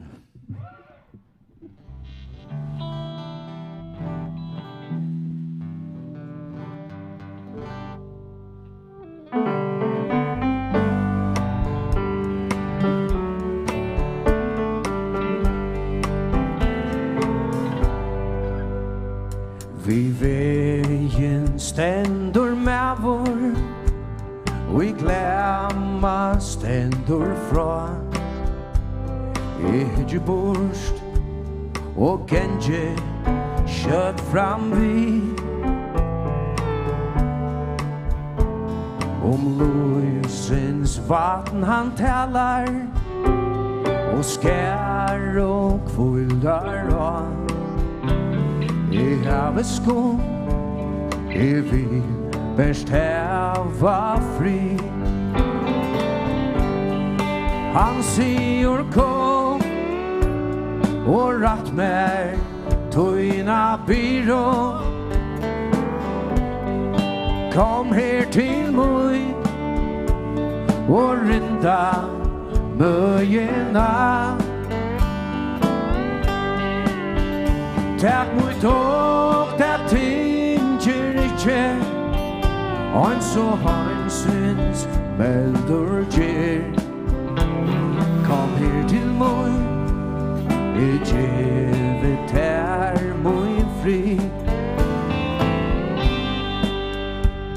Kvoi stendur han vid dittnar Kvoi bänkar han oppa Kvart vil han mer Kvoi fer han Oj så inver I havet ringa tui nu Så Jesus fär mer fra I havet Oj tui at hitta til Han sier kom Og ratt mer Tøyna byrå Kom her til mig Og rinda møyena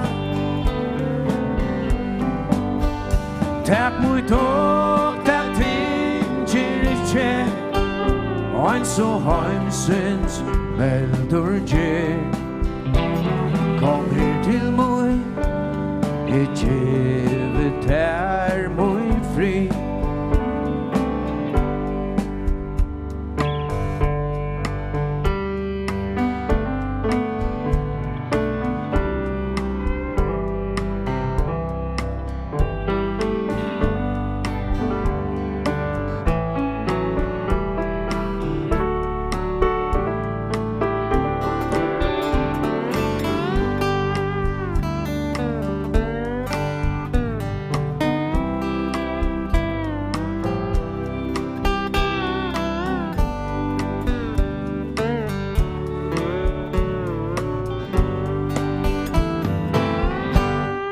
Han sier kom Og ratt med Tøyna byrå Kom her til mig Og rinda møyena Takk mot og det tinger ikke Og en så hansens melder gjer Kom her til mig I djevet her min fri Takk mot og det tinger ikke Og en så hansens melder gjer Kom her til mig I djevet her min fri Yes, takk for det. Og så en sorgen fittan sang som flest alle føringer kjenner aldri som Dama Country. Sangen til Don Williams, You're My Best Friend, Øyram.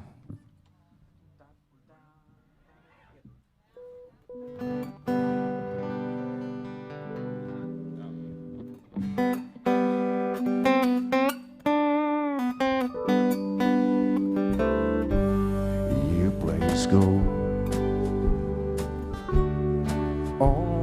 my finger You brought love Like I never known You gave life to our children and to me a reason to go on. You're my bread when I'm hungry. You're my shelter from troubled winds. You're my anchor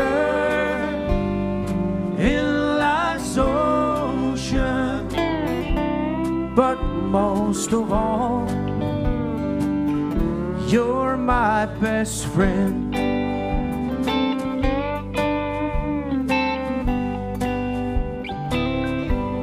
When I need hope and inspiration, you're always strong. When I'm tired and weak, I could search this whole world over, you still be everything that I need. You're my bread when I'm hungry. You're my shelter from troubled winds.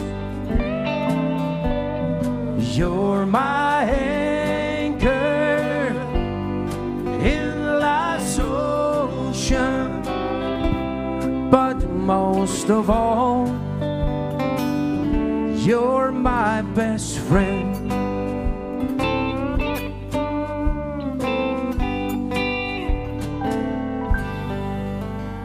Ja, ser jeg vekker sjanger. Takk for det. Så for at jeg setter tempo opp. Så sjangen handler om en dame som heter Liza Jane.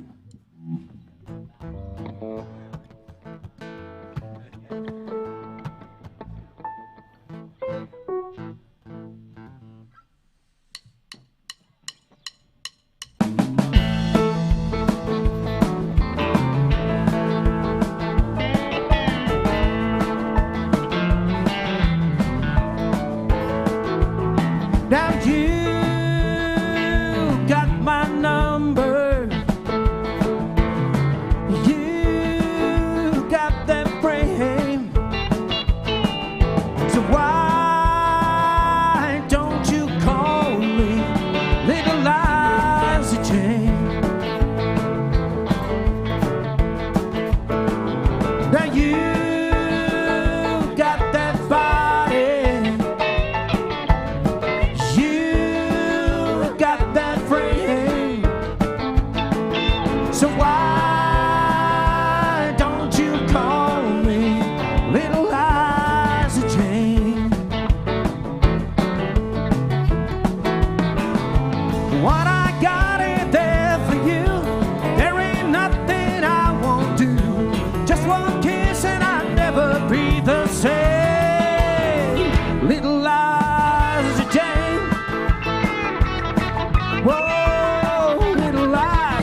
Jane, ooh, little Liza, Liza Jane, little Liza Jane, ooh, little Liza, Liza Jane, little Liza Jane, ooh, little Liza, Liza Jane, ooh, little Liza, Liza Jane. Woo! Takk for det. Så får jeg synge... Takk. Så får jeg synge av en av mine favorittsanger. Det var faktisk en av de sanger som i dag var til å spille faktisk. Så jeg sanger til Alex Berensens Hala. Sangeren øyder enda minnest.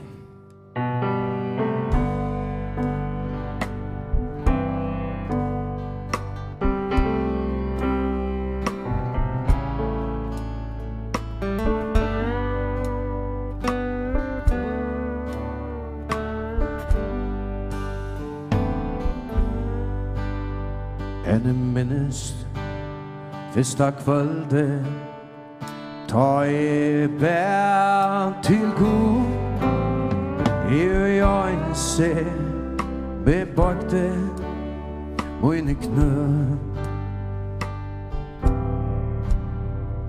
men viner och stodlai genoi heseve hava drie med längborst fra tær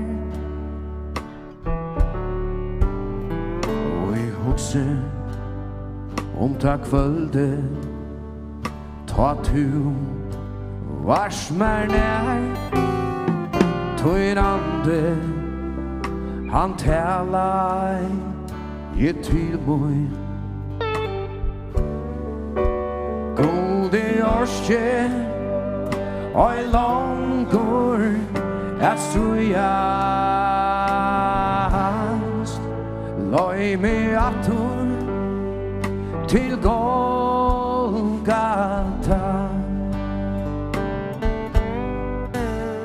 loi me atur til stegen vid møttust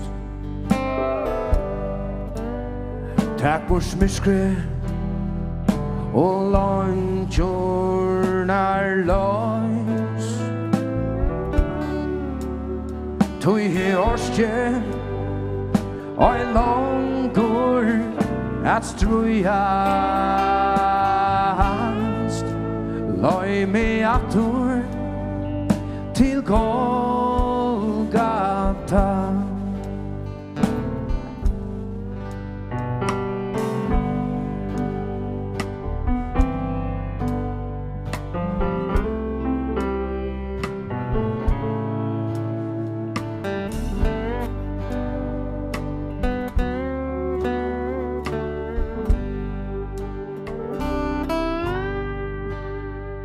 ta gleden og I heimen og enda brått fær og viner der kvarva unom jeg side så øyna låt fettler av gode gråte og jeg bie om igjen og I hokse ta kvölde ta tu varst nær tøyn ande han tælai jeg til moi gode årskje og langur at strujast løy me atur til Golgata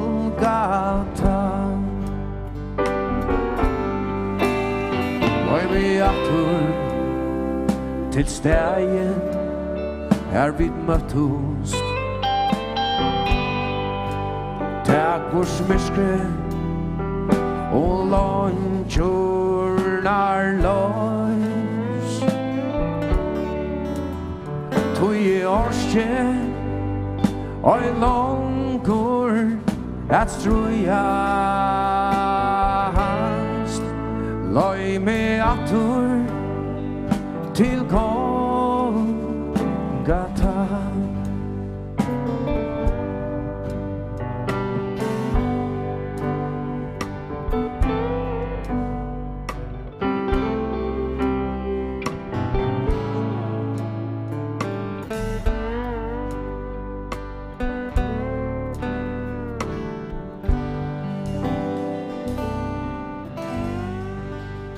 Ja, ser jeg vekker sanger til Alex Berens og Sala.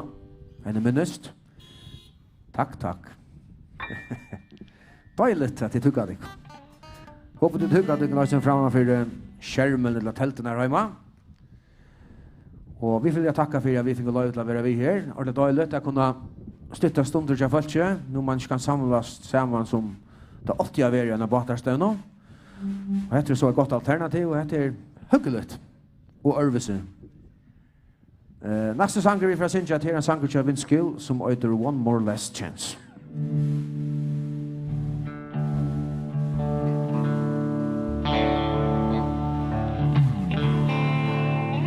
Here we go.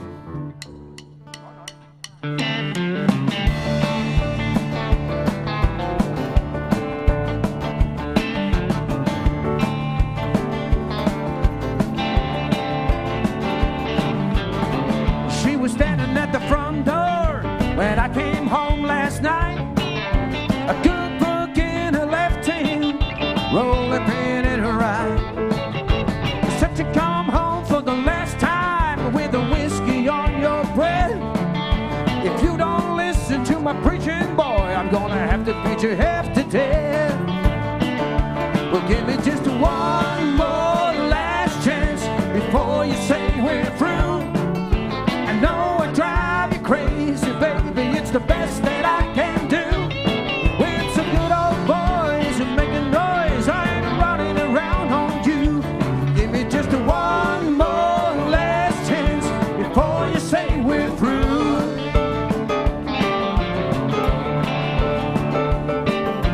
First she hit my glasses because you know that I can see. Said you ain't going nowhere, boy, till you spend a little time with me. And the boys call from a honky-tonk, said there's a party going on down here. Wish you might, she took my car keys, but she forgot about my old John Deere. Give me just one more last chance before you say we're through. I know I drive you crazy, baby, it's the best that I can do. Well, it's a good old boys who making noise, I ain't running around on you. Give me just one more last chance before you say we're through. Yeah.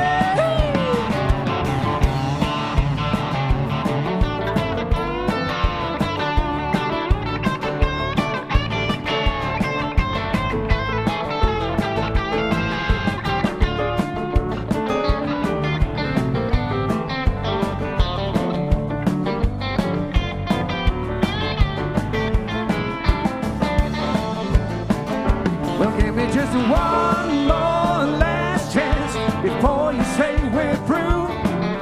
I know I drive you crazy, baby, it's the best that I can do. Well, it's a good old boys, quit making noise, I ain't running around on you.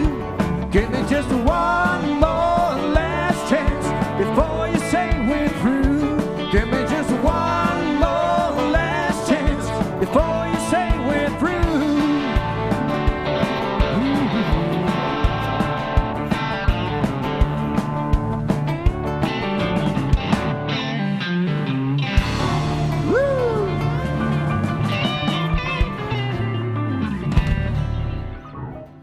Yes. Vi er kommet til det neste siste leie, og til et leie som jeg har sunnet duett sammen med Linda Andrews. Sørste fløvene som gav ut, sangen av The Fallen Angel.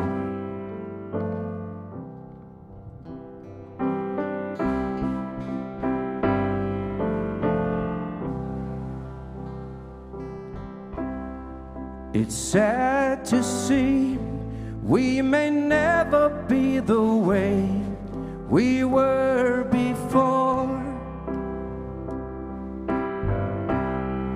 We don't believe in the magic of the music anymore.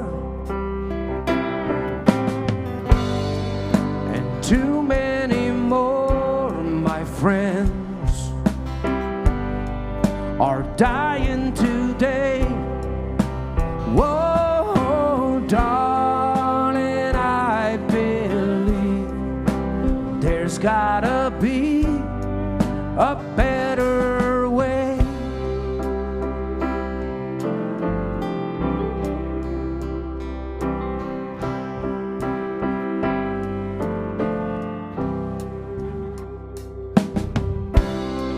It seems to me we've forgotten how to let our feelings show. It seemed to be so much farther from the dreams we used to know. And too many more, my friends, are dying today. Whoa, darling, I believe there's gotta be a better way. Listen to the fallen angels learning how to spread their wings. How will they make it all alone?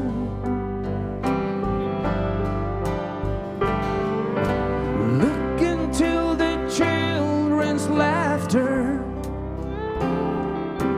Tell me what tomorrow brings. And oh, so far away from home,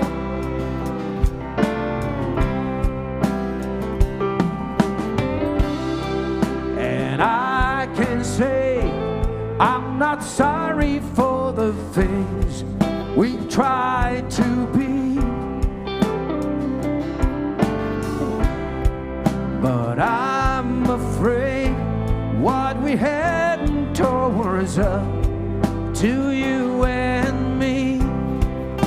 And we got a choice, the future is ours, you see. We got a chance, change it today. Whoa, darling, don't you believe there's gotta be a better way? 'Cause we got a choice, the future is ours, you see. We got a chance to change it today. Whoa, darling, don't you believe there's gotta be a better? Listen to the fallen angel. Tusen takk for det. Tusen takk. Vi får takk. Vi får takka for jokken, og vånade framme til som vi er her av kajene, og i bilen, og hitja ved telt og lasjonvars, framhaldende, ja, vi sier gå av båtastøvne og godt kveld hvor er det. Vi får enda ved en Sanchez som heter What the Cowgirls Do. Vi takkar for jokken. Takk for det.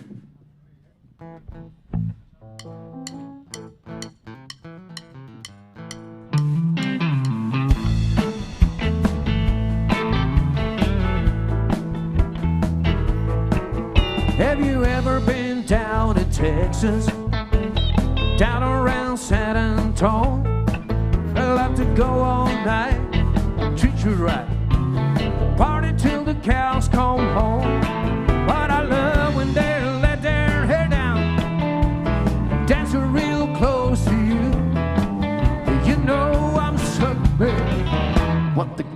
cowgirls do. The cowgirls do. Cowgirls do. Well, ain't no different in Oklahoma. You gotta dance, stay up till dawn. You'll be the heart of sea. You'll be the death of me. You're gonna drive my little heart insane. Well, I love when they let their hair down, dancing real close to you. You know I'm sorry. What the cowgirls do, the cowgirls do, the cowgirls do. Shoot that thing.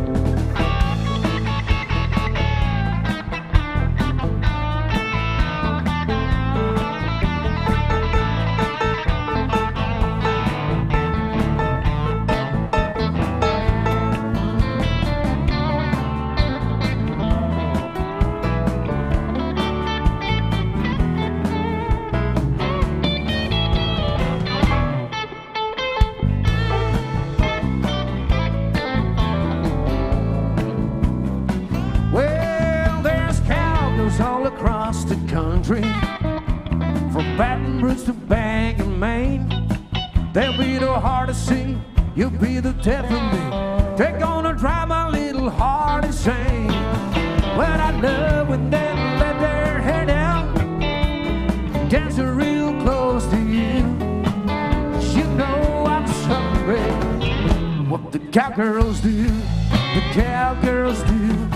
Well, I love when they let their hair down, dancing real close to you. You know I'm sorry. What the cowgirls do, cowgirls do, cowgirls do, the cowgirls do. What those cowgirls do, cowgirls do, the cowgirls do.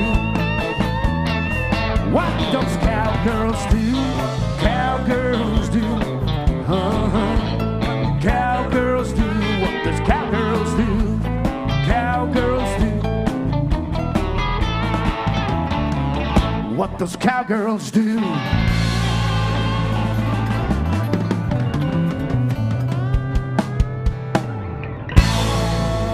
Tack för det.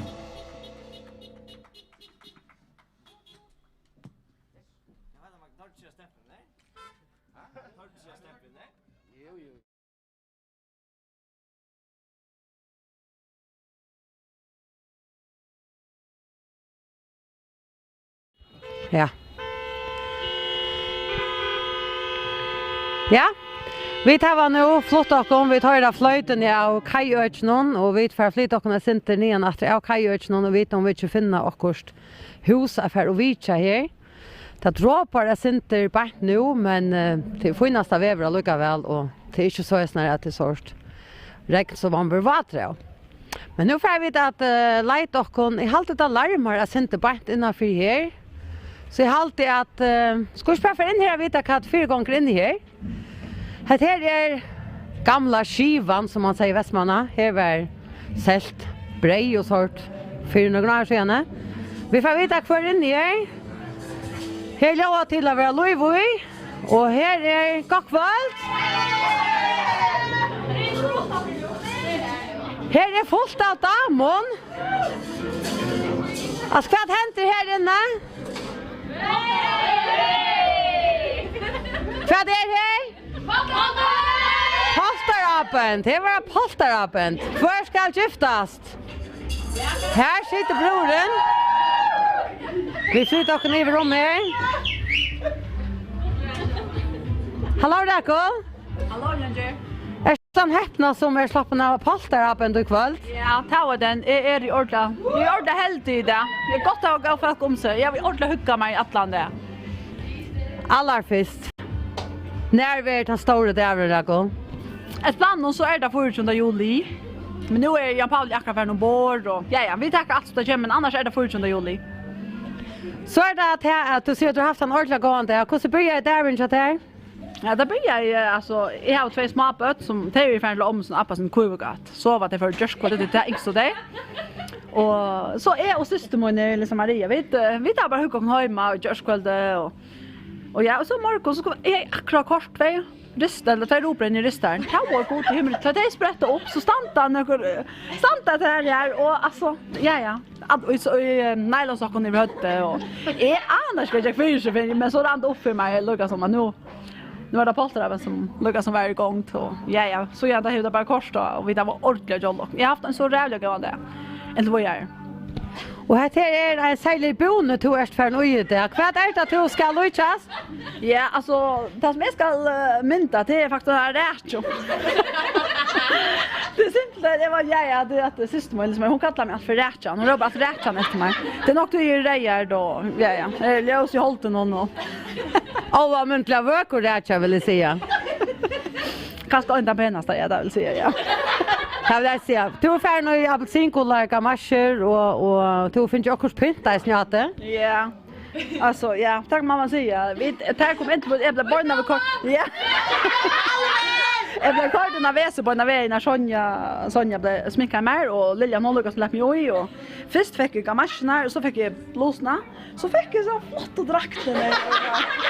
Det man fick av värsten och man fick en alva och i kropp och ja, jag tror inte jag var samma år till allt. Så ja. Jag frattar att onkel Sankor är så sånt för där. Ja, det kan spela där sen just läsa angry joke och det kan synja för dem nu. Vi får höra Sanchen.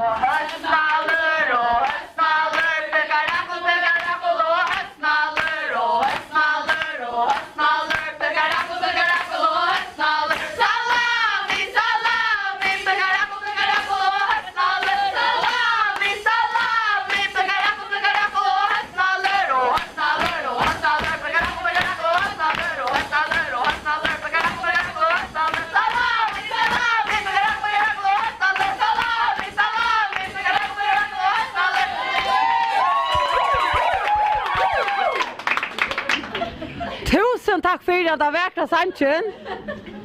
Men så är det så att till att så kväll som heter det så vet jag att det näkva fyrräkingar. Kvar hotla fortälja syndrom fyrräkingarna inte vad jag utan att vi får äta kvart räkol vad jag släpper göra. Aknas, vi flyttar upp ner hämta vägen.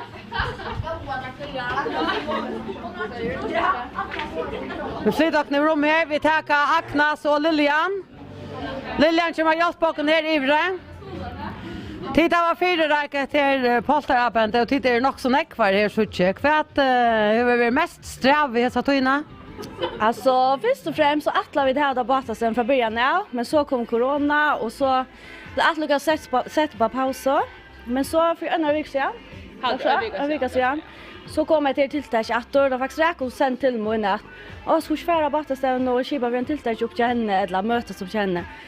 Och så får vi att man planlägger att och ja, ska det härifrån. Hever hon inte varit förviden och sport? Faktiskt det var nog slata helt hemligt det för. Till hon var skiba för att hon själv och hon fick det och hon har köpt in och bjöa stoppen någon till så in och så det gick faktiskt nog så väl. Till dig som nu lustar kväll och inte vet vad den stoppar är det en kvättra stoppar? För en kvurskinger. Varst du kvurskinger vad kallar stoppar? Jag var faktiskt kvur. Ja, jag köpte en kursen, jag borde veta, men jag vet inte. Det var det jag också kanske att du visste det. Var stod Agnes? Vita kvöjvingarna? Jag stoppar det. Okej, ja. Hatta glömma det allt för natten. Kunde det avduka mer kvart kommer det hända vid räkol i kväll? Ja, som nu är så får vi höra musiken här från Batastävne. Så vi får faktiskt bara hugga oss här resten av kvällen och också under allt vi är på skrån. Det har dansgolvet så vi har tränat dans det. Ja, vi har tränat dans och det kommer först. Så tar vi sig fram först och kväll tror vi. Ja. Hur så vart det morgon tar det skuld till överraskarna hej och några misstankar allt det? Nej, jag halt inte. Det var rätt spännande. Vi snukte och några mitten några hus här fram vid husen alla stannar och så där ordas skägg. Jag hade ju visst näka nu, men jag hade brains av den listan all där uppe. Det hade bestämt. Du har vi en släkte. Vi kortar inte runt där i öknen och arren. Ja. Det vi skulle få henne hon är nog skott utsyn i alla vägar, bäge om man för husen och nedan för det. Så vi måste liksom köra och väsna och fisk, så vi dröna och lukka nian och så kom ni stovna och så kom vi kvar för på jusne. Och så hade vi det största roprej så vi alla hade krascht och nu så ni skulle Anna misstanka. Så det hade jag väl ja. Det är alltid något särskilt när man är polterabend och särskilt att man även kan glädja sig till det är ju självan. Men kvart halta tid är det mest speciella eller särskilda vid en polterabend? Det var så djup spårning. Lilian, du prövar det. Vad säger du? Jo, jag hade ordentligt stått lite. Det är inte ofta när man mötes till sån tilltök och sånt. Så det är gott att vinkorna börjar gifta sig och uppdra flyr kör. Så vi kunde ha såna där samman. Det är ordentligt stått. Det är det. Det som är särskilt vid en polterabend alltid är ju att det är ett av timon senaste kvällen och kvart och bära ver fejra och hejra som ensamma personer och är en tid blev att vi. Ja, det passar. Tjocksatslägg. Men ja, man lägger ölen och orsk och jag fyra gånger på terapent och det är öl stort lite när jag stannar för dig och jag är snä stort där chipa fyra och rycka till och ösni borgon och mötas då är och ja, och så gör reaktionerna. Det är snälla stort lite. Så man lägger också när går igen så för fyra jink. Och tittar i alla rullatnar som rätcher GT. Ganska mest räkol och lunch mest en räkol. Det tema kan man säga. Tema är allt för nabsinkos. Ja, det är det. Det är det. Helt klart, ja. En vecka later. Så att här nu har det så att det finns det knock och slash det att läskan. Kvart har det finns det knäta. Vi där finns fisk fick vi förra rättscocktail självande. Och så har vi finns buff och försäljning till från Gunter. Och snacka vi någon vi tar en rättskaping, pilka rätter. Och hon skulle köra det ätas då är man förvård till nästa så det tar snack ja. Ja, nu är det så snarare att bruk kommer en atter eller broren atter blir mordet så vi flyttar och look över till broren. Hon sitter här och viftar vid hänt från någon och säger jag vill lyckas släppa se också träet så Rakel kvart är hälsan hennes träet. Tack när som säger man lägger ner oj såna fyrröjning. Det var inte så att gemman. Så jag ordade gärna tacka för det så fantastiska dagen. Alltså det var så hyggligt och jag har ordentligt jolla mig. Alltså det var akra för det. Öliga alltså det där man har sen hoppas inte om pjojer man kör spalta sin och så är man sen campingar sen alltså så det blir för banka stått lite. Det var ordentligt hygga och nu där var det ordentligt god. Så det vill jag tacka för.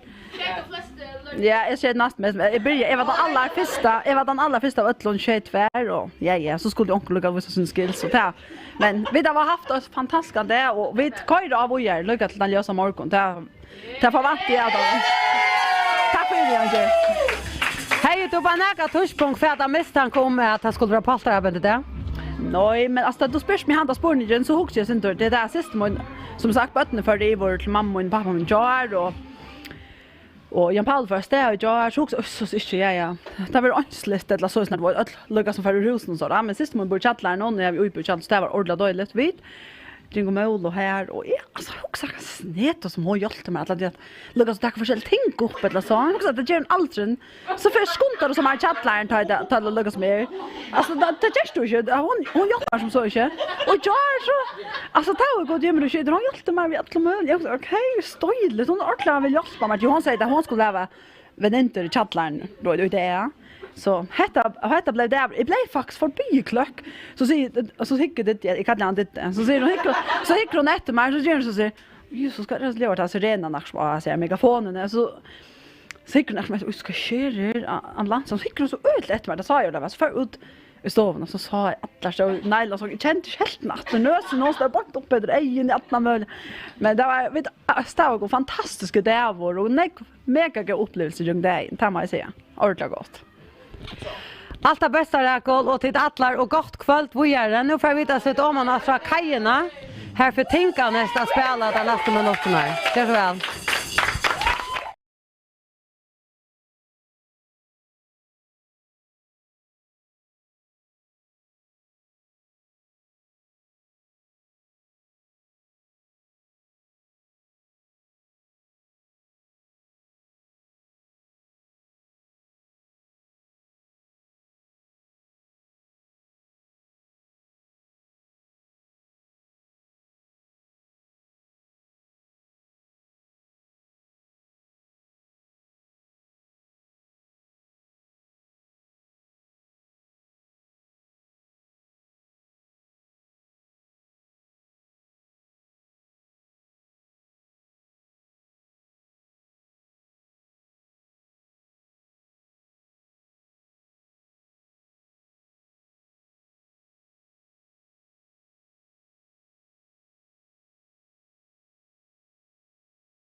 må ta vera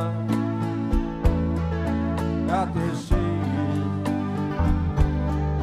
som det er så fint sier derfra Møyne lengta Møyne tra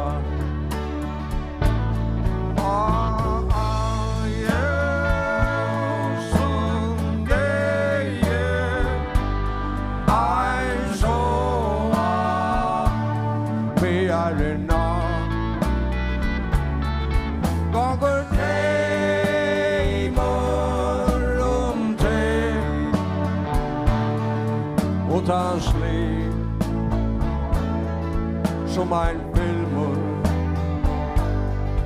non-stop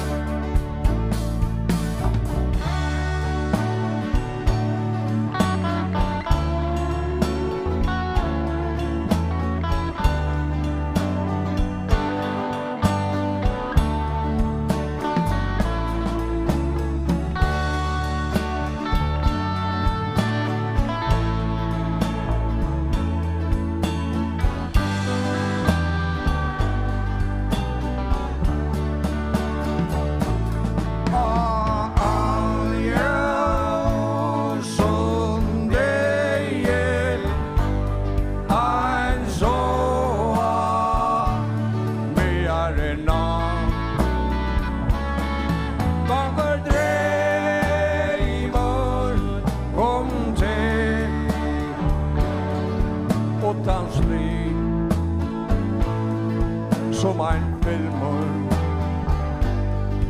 non-stop Vad drömmen är ända lät okkon vera herren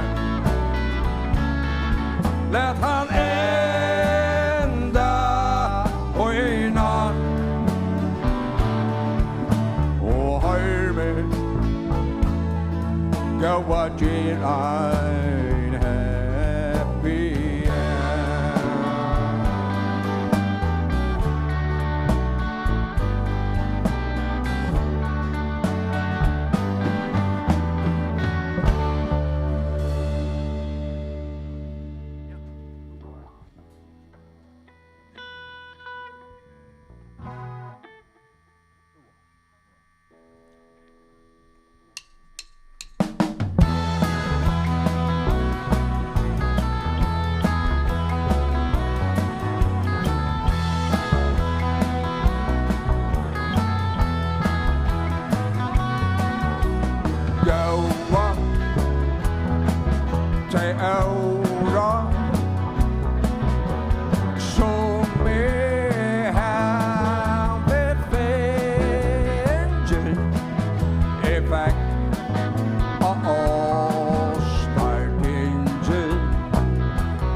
och nu leitar du ei meira. Och hum och har och meinesvör ger mig bara tänd. Ikke skal jeg krevja meira fast du ta i lä. Hum och har och tinta skull ger mig bara allt. Somma tøynum kiste botne leggur gant og fram.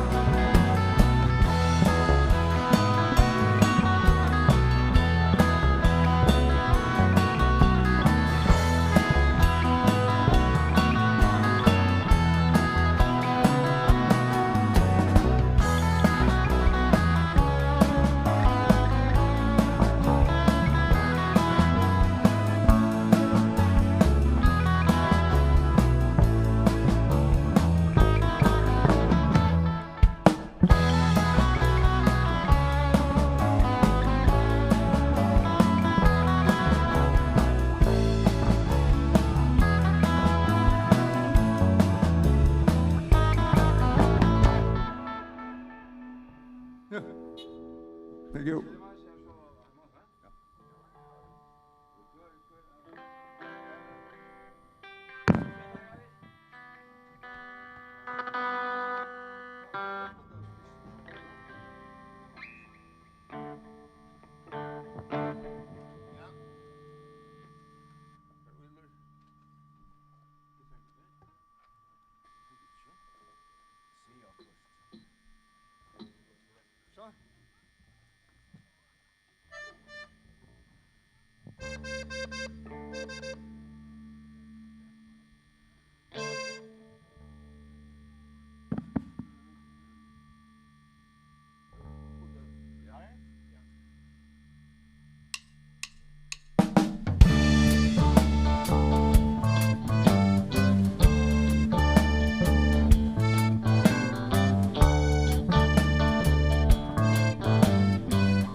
Tack för det. Hade väl lyckats som en premiär.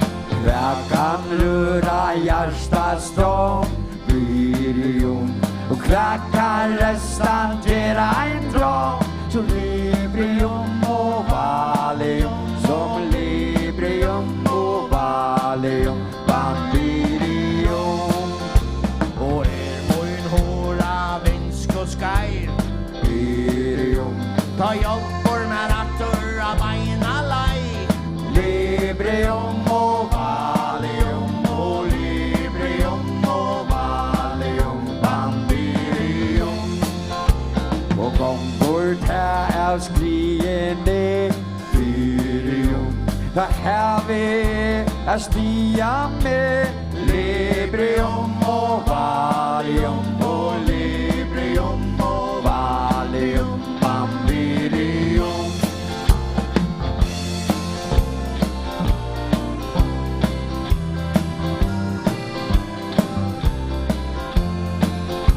Och med inte faje dans Virium Ta här vi är allt och en extra chans Librium och Valium Och Librium och Valium Bambirium Och varje inte kunde för Librium Så sätt det ni gör en arbetsbar Librium och Valium Och Librium och Valium Bambirium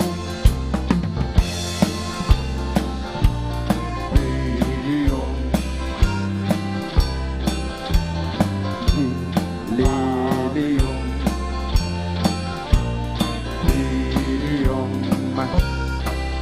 Delirium Och ta ena förskall av stär Delirium Ena senast och ferom här Librium och Valium Och Librium och Valium Bambirium I nöjdes med kompass eller kaos Librium Så jag har väl livet saus och daus Librium och Valium Och Librium och Valium Bambirium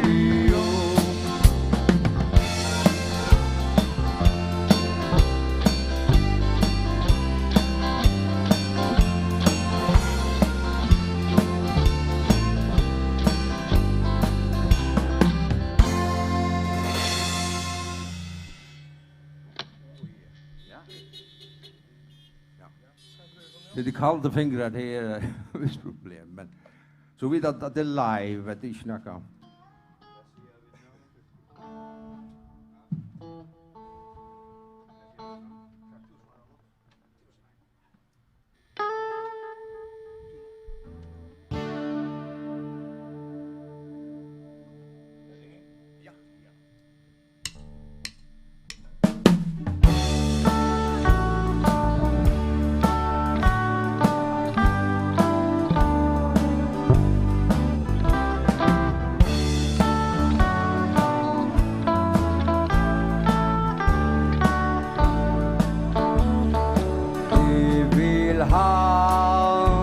Fast om det vill kuina terem man omgang du skilja tasso mer hen må framveges undras och karlaikan små etter tusen och nannor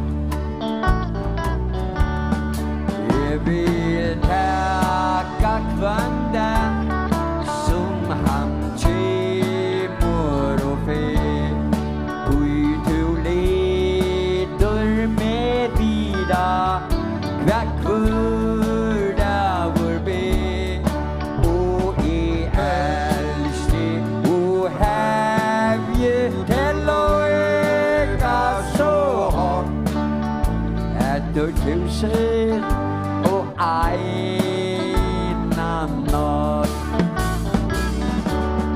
Kvärt här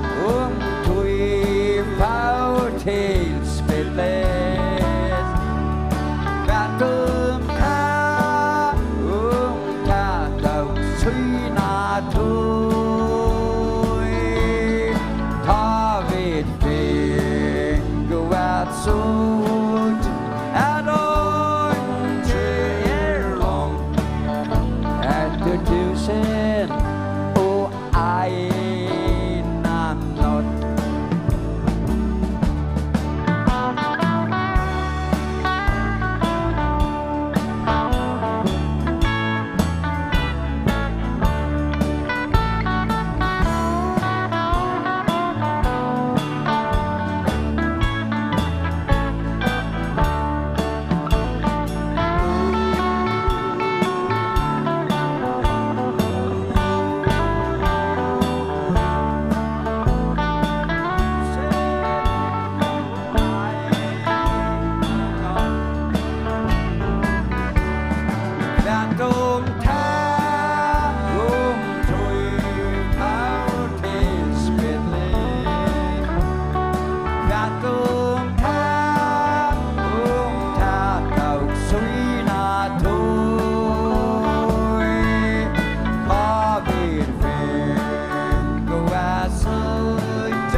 Stor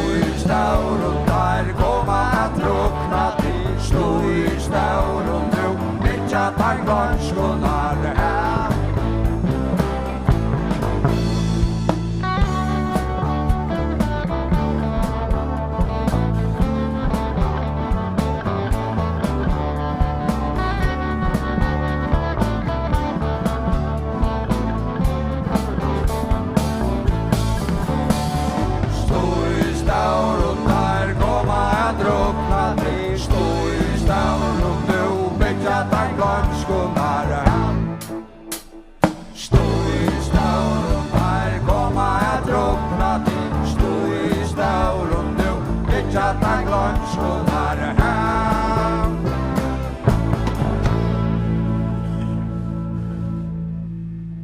Ja, tack.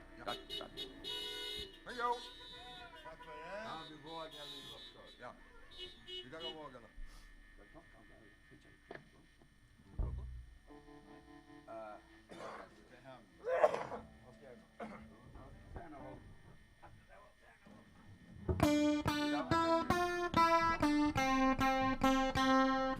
Kastar och ankar och foilar och drev.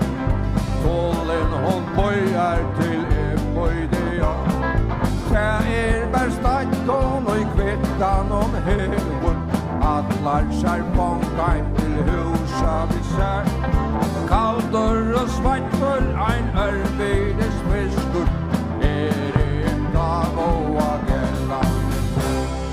Fast ein ytterra skritja og i møt. Fast hon driver med kvear og vil. Vad skal jeg säga og vad skal jeg gjøre? Jeg har mistat mot vid og mot skyld. Lät mig verkliga, lät henne vara rå. Hon känner som vågen. Och krökar sig oj med slutor med sång. Oj korra stav i märre vajte kipra. Och när jag inte kan hjälka mer. Hon är doktor, är en droppor och äppelgeväg.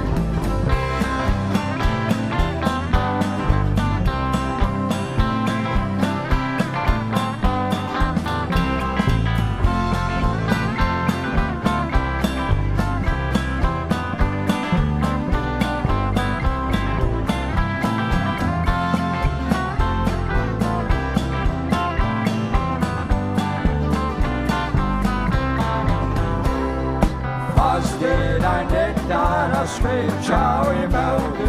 Fast hon drever med kvear och vil. Vad skal jeg säga och vad skal jeg göra? Jeg har mistat mot vid och mot skyld. Lät mig verkliga, lät henne vara råa. Ongen är så vågen att ta där.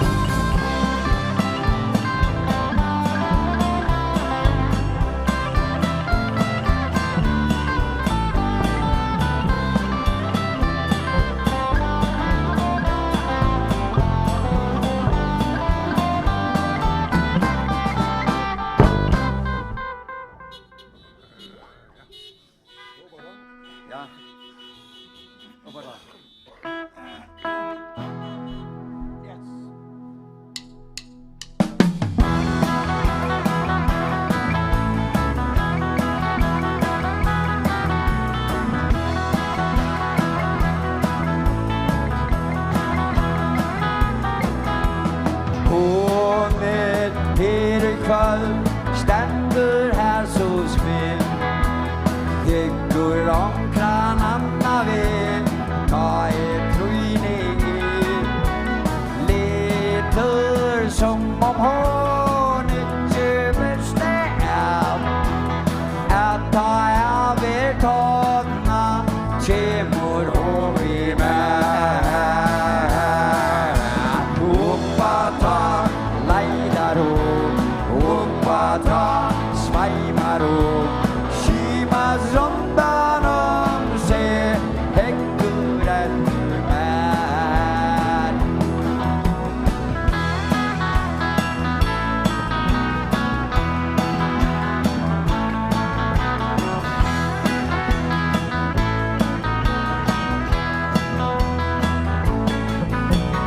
Og nu tryner hon.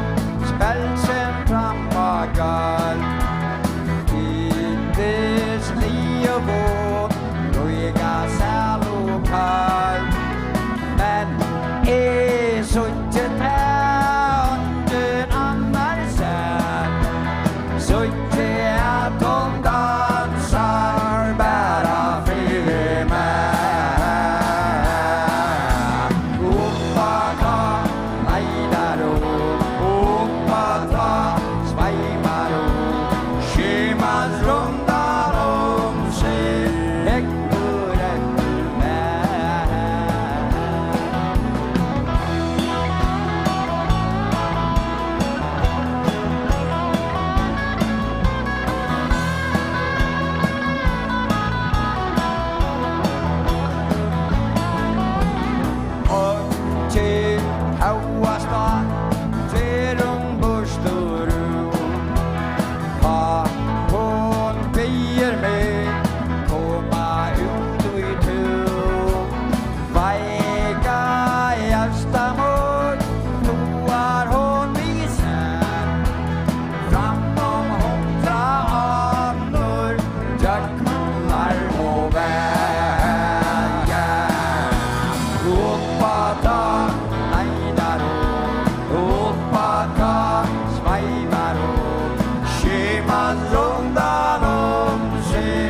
rundan om sig ekkur efter mig.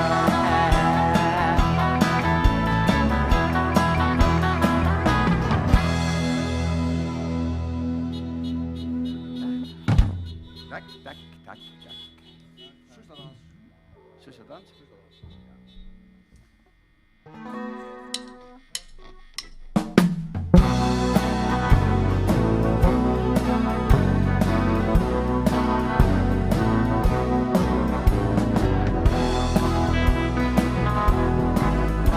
Oj dimmun ljóset dansa Tei dansa sista dans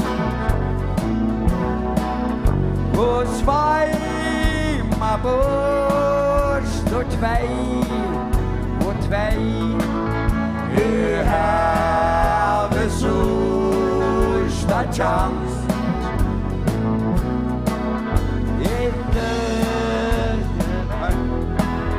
Hon säger nej, ständigt vi bojner då inte dansspel och rundan om ett spelas bort som grabban tryna sista dansen.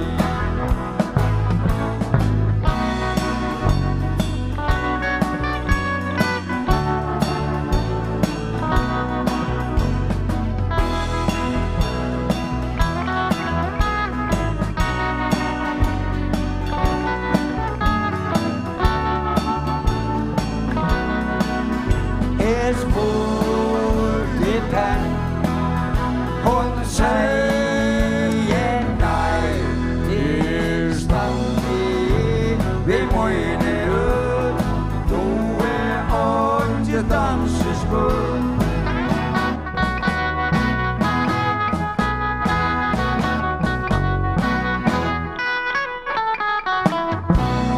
Nu svölner kom och amor touch me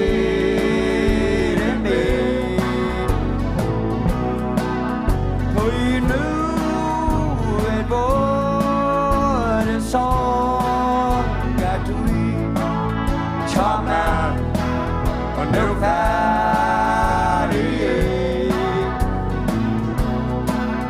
alla jammy och mojne by open man I can't sabi och köra med mojna dig I lät kvällen I vurdel var dig som dansar sista dans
Ja.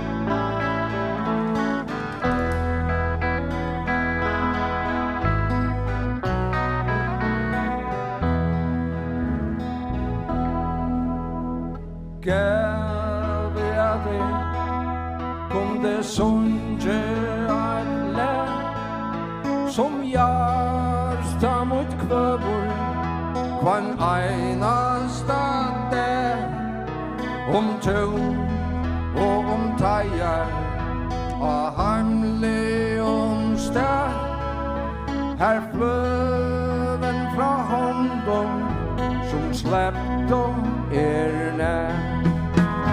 Gav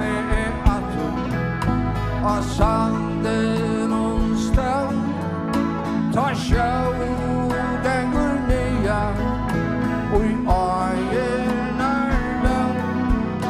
ta vei til hver løyte, og veren hver stav. Åren nekran tøy heiman fra.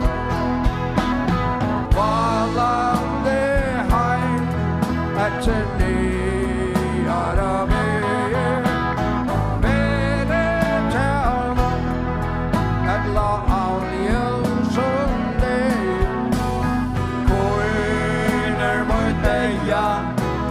til og kvann stein, kjenne ved atter, og velkomna heim.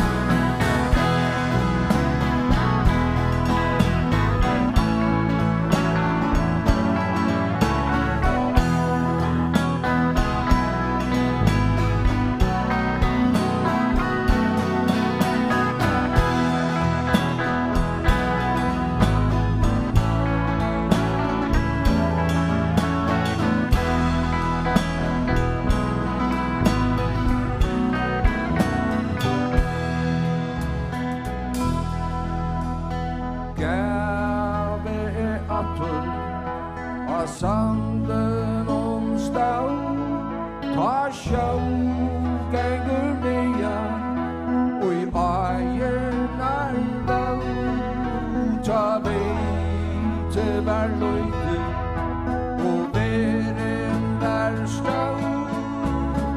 Åren nekran tøy heiman. Valande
de sier bara kom in. Kjatt om de vita hva den blir, bakom bullar outside sun.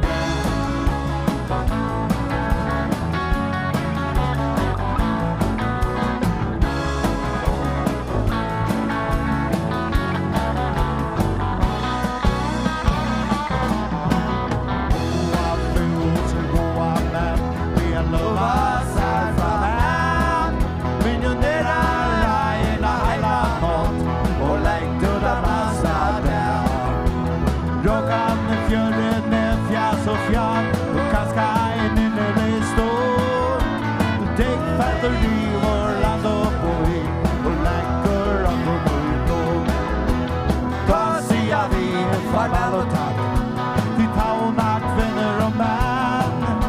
Hun så fair, vi søttes da, bakom bullar outside again.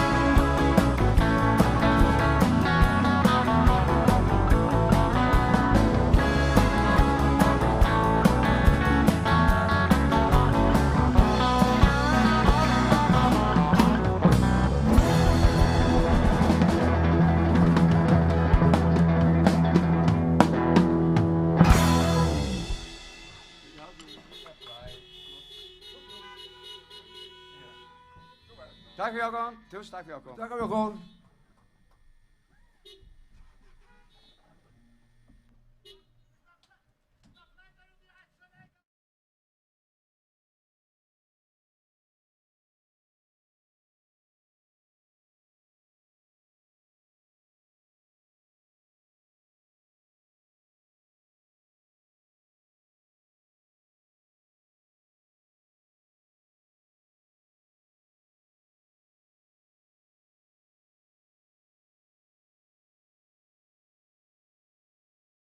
Nu har vi slått oss nian och i bygden efter och tänka nästa spalt så tysta lä så nu får det nästa jag klart.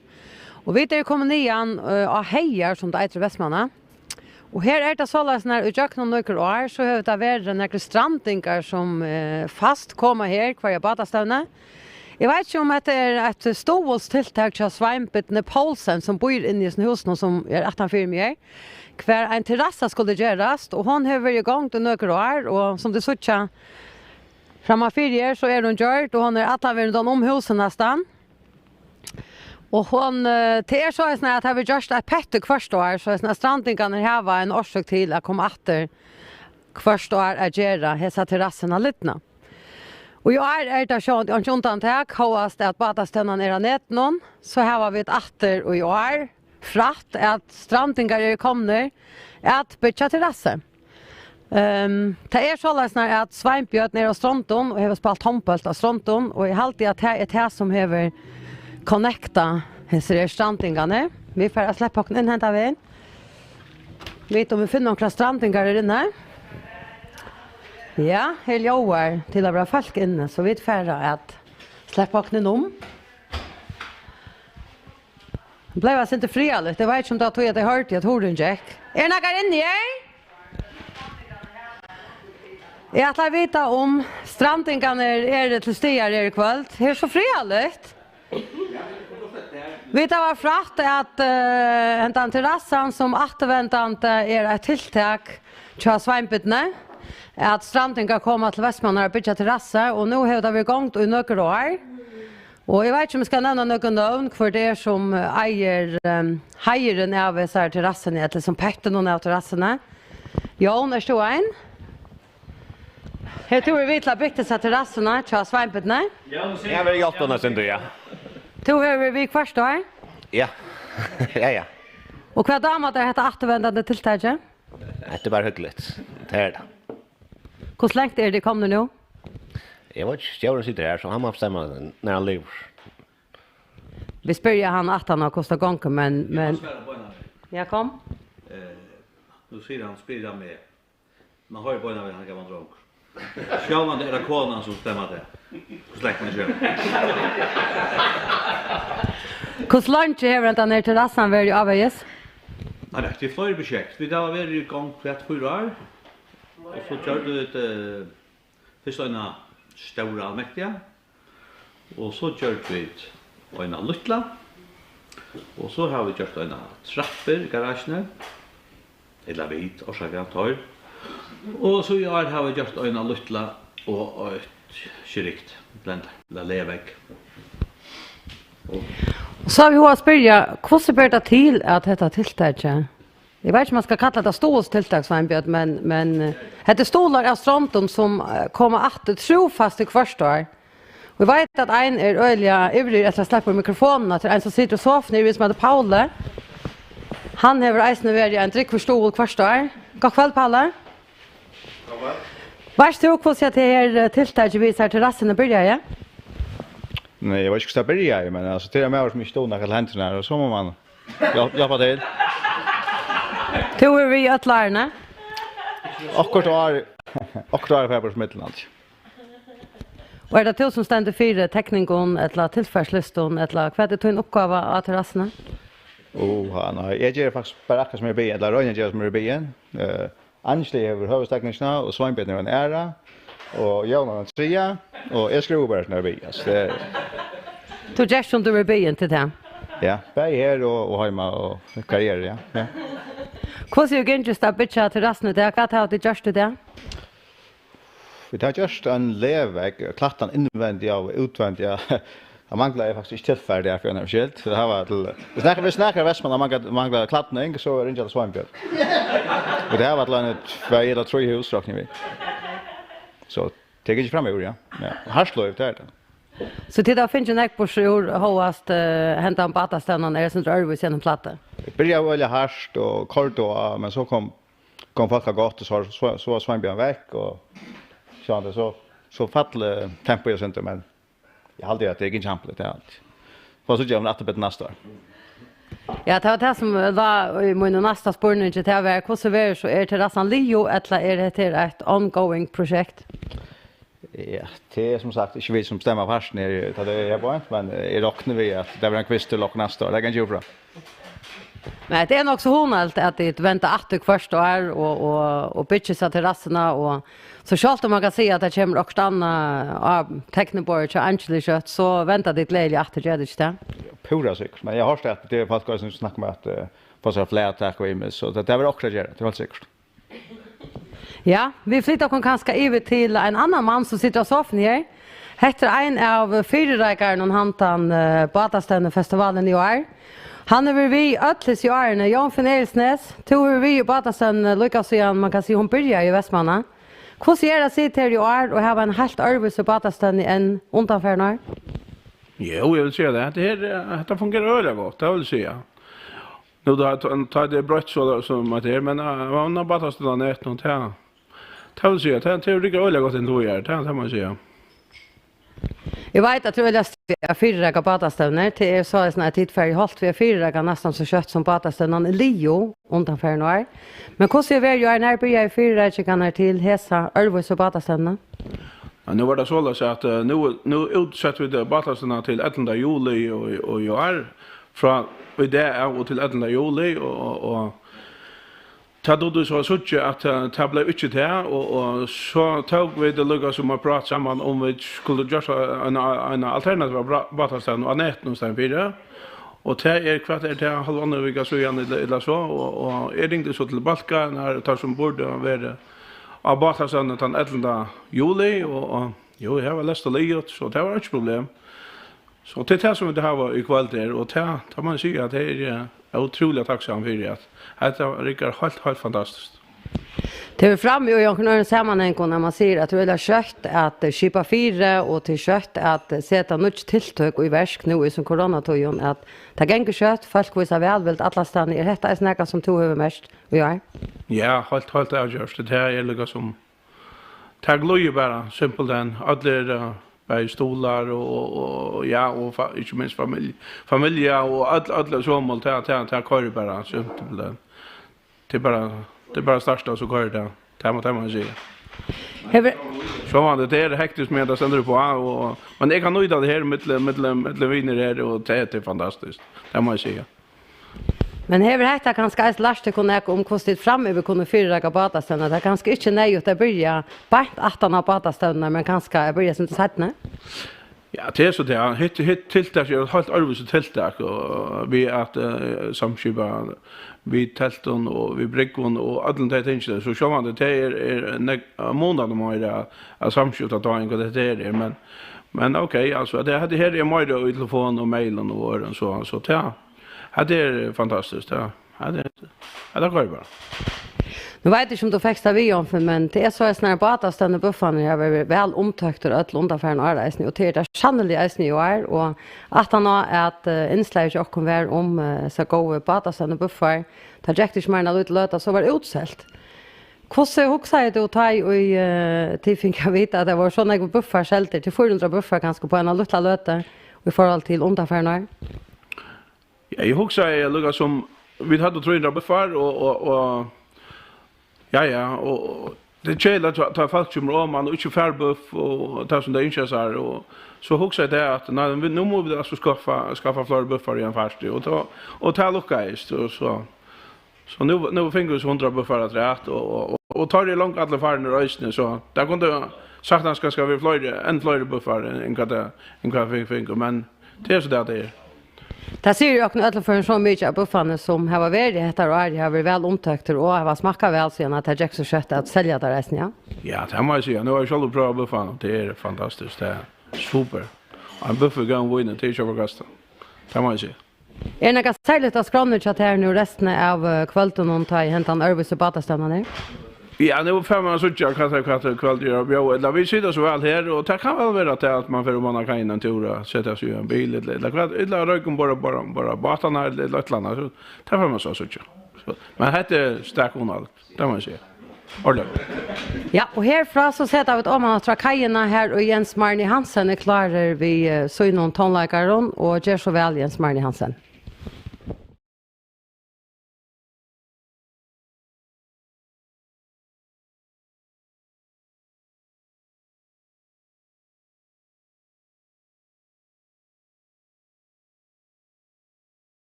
Anywhere you want to go. Så Kim, tur. Hva tempo i kjallar?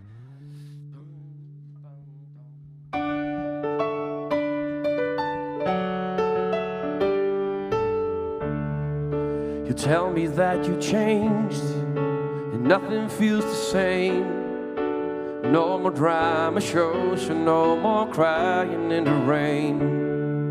I've heard it all before, but that look in your eye tells me that you gonna pull the plug this time and fly. Reaching for the dream that we could never share. I'm sorry that you couldn't find it here. Anywhere you wanna go, you got to go, and I just have to let it go. Now you leave me in the morning.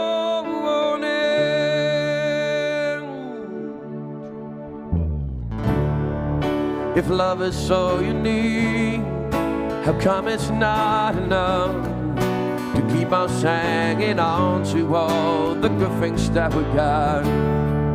I never understand, so why do we agree to life solutions playing on those dirty tricks on me? Who am I to say what is right and true? Goodbye my love, I'll leave it up to you. Anywhere you wanna go, you got to go, and I just have to let it go.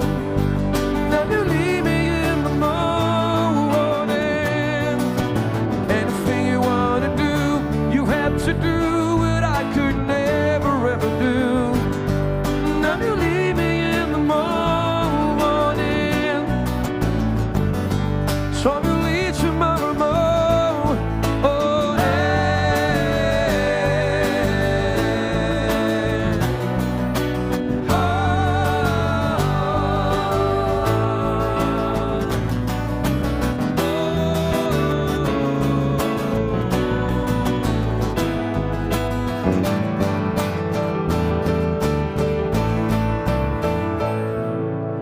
anywhere you wanna go, you got to go, and I just have to let it go.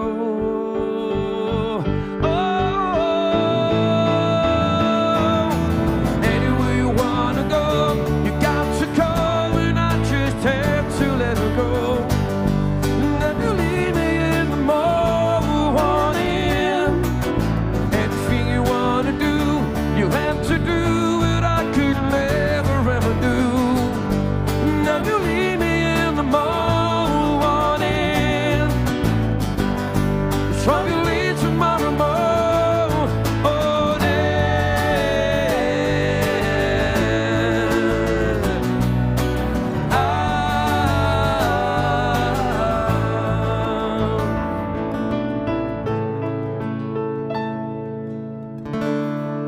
now everything's changed. Nothing feels the same. The taxi came and now you left me crying in the rain.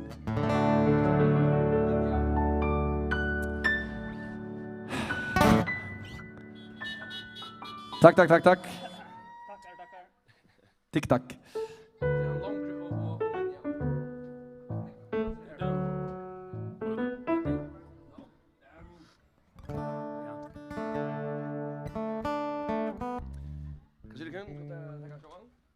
För det blir kvätt. Hej, hej. Jason Longren. Ja, men vi får till från en enskund från förskan och en sanger som gjorde det för 19 år sedan som heter Kvar är vi fött. Tjur här. Tack för det. Ja. Ja, en sån intro här. Åh, jag kan nu. Kan jag bara gömma äckna? Tjur till det. Köras det. Tempo, ja, jag vet inte.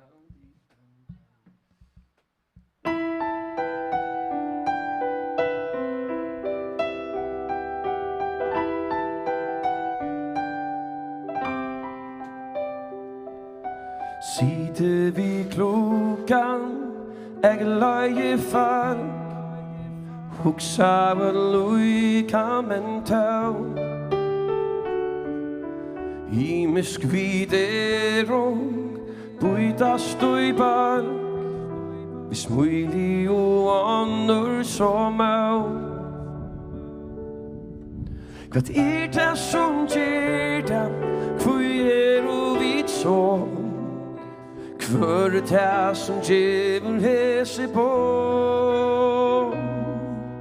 Spurningen aldrig Men svära kan Leita je men om kan du svära fall Spyr jag om själven Kvär och vid stad Höjr jag ropa vid stora rönt Kvär vid Kvär vid fall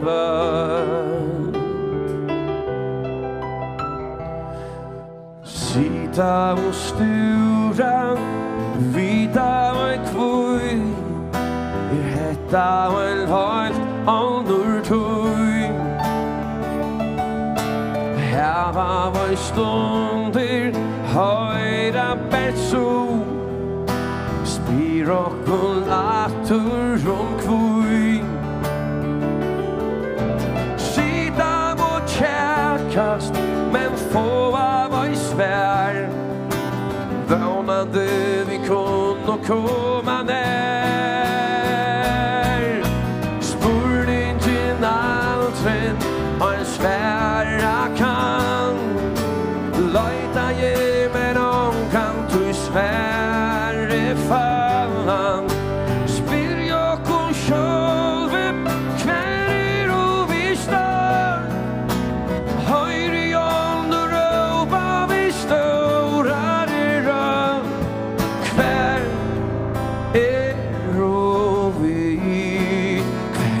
och vi fallar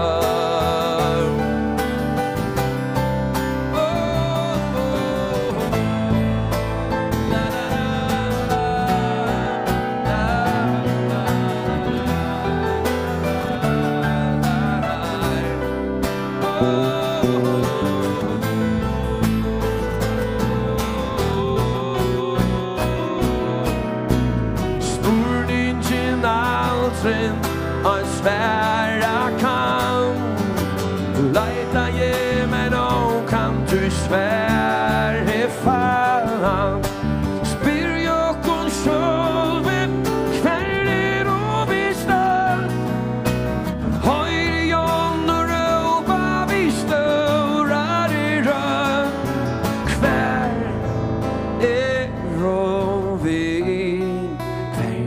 och vid fallan Kvär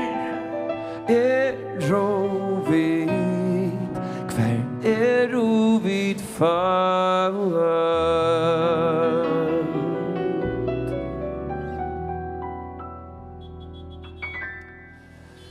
Tack för det. Tack.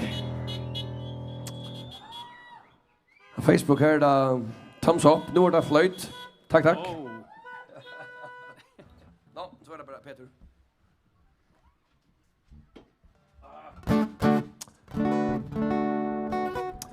Jag vet inte om gammal rancher till Västmanland nu, men... Nej, det är snackar. Det är snackar då, men kanske onkel rätt hör. Kallt du ballen? Jo, onkel är då. Onkel är då. Vi kan då synja dra fram nu. Peter Cherry.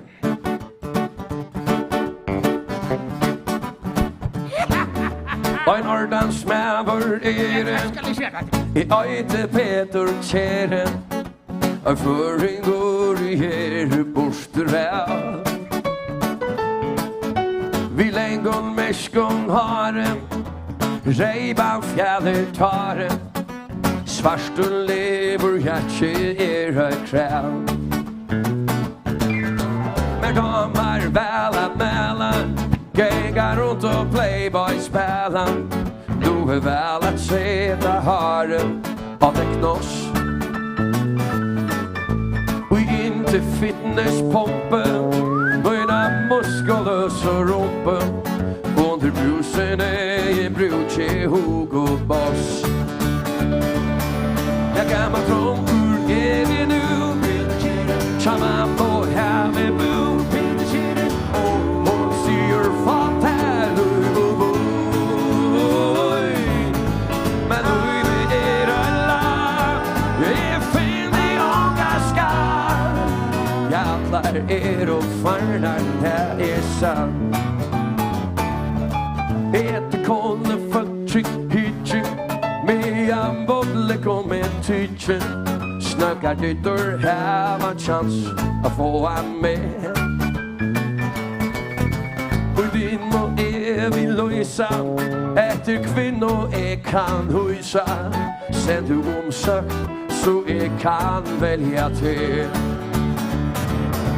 Jag gammal från hur är det nu? Som man må have a boo. Och hon säger fatt här löv och boj. Men löv är alla. Det är fint med ångaskar. Jävlar är och farnar, det är sant. Kom!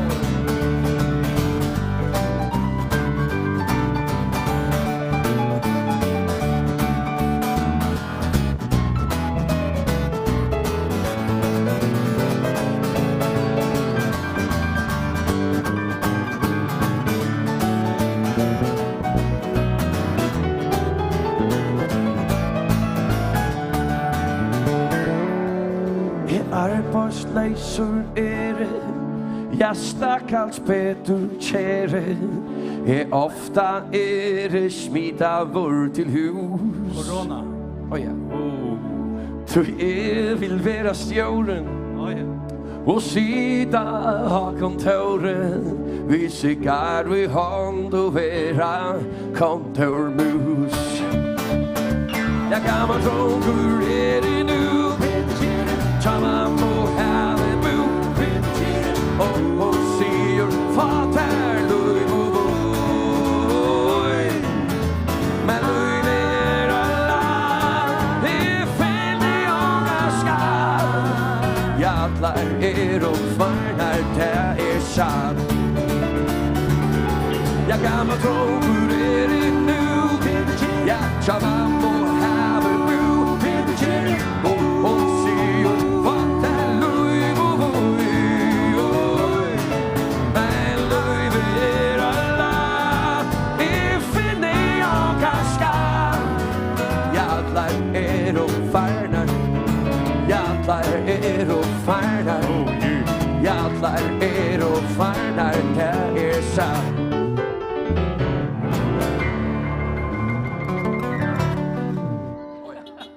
Absurd. Tack. Att det var käre Petter. Peter Kjær. Nå, men vi tar till I don't wanna wait no more. Ja. Så får vi till en annan önskan. Banna torster uppe oss. Torst. Ska allt se. Eller också Anna. Anna. Jag har inte vatten och Västmanna. Kaffe? Jag får en kaffemål för åtna. Löfsens vatten. Siso till. Ja, det här. Jonas inte Löfsens vatten. Kom. Han är via Dodge. Det är stil. No.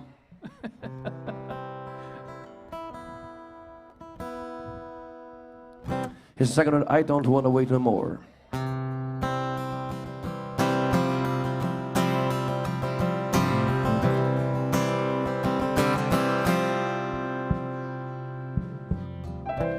Walking in the light of hope, looking through a telescope, holding on so tight to words you said that night when we first met.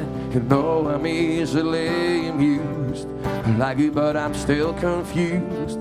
You said I felt so right, how come I had to fight to keep you? And I lose my mind, I don't want to lose my mind.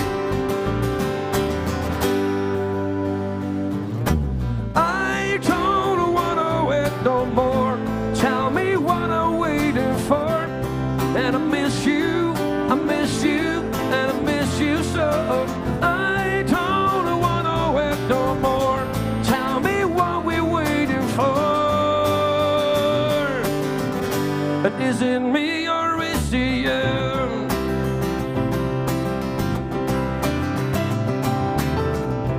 You can snap your fingertips, say I'm on top of your list, staring at the facts. I guess there's no way back to go from here.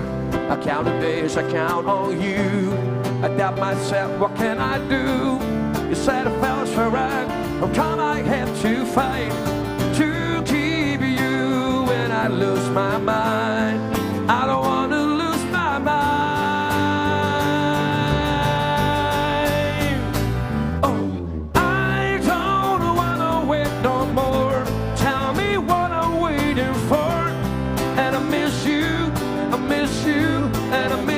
So I don't wanna wait no more.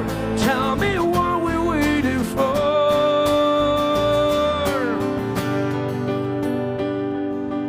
All those days gone by, can find a reason why, can find a reason why. All those days gone by, can find a reason why, can find a reason why.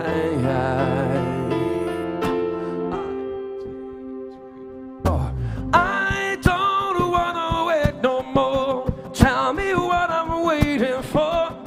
And I miss you, I miss you, and I miss you so. I don't wanna wait no more.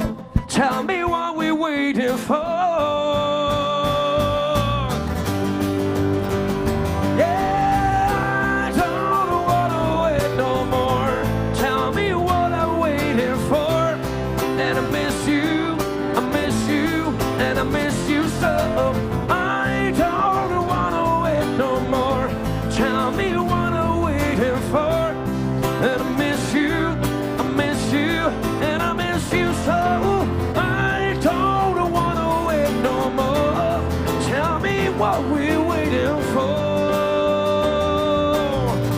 And is it me or is it you? Tack för det, ja. Tack för stolen. Tack för det, tack för det.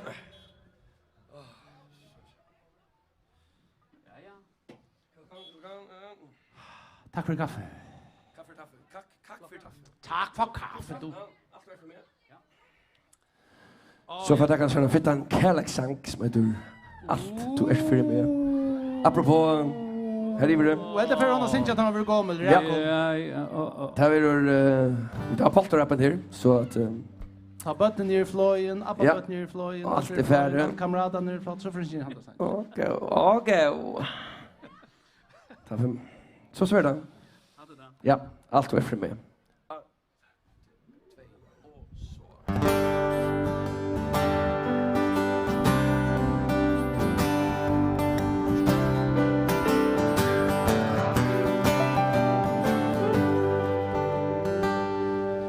Renna framför med minner så klar. Solgilta löter, ungdomsens svar. Ta orska vär mycket och kärlek i natt. Och dagen du säger, du hejen med vall. Byrja vår luven, tvei våren natt. Och heime du kjørte, så fjalt og så hard. Og bøndene kom om, ein etnår og i tøyn. Vi småbadna latre, og i tune og løy. Køan, kom se til tjaman, og drøy vi med hejar, en tøy nu så fjær. Minnes du i glede, ta I fyrst til til.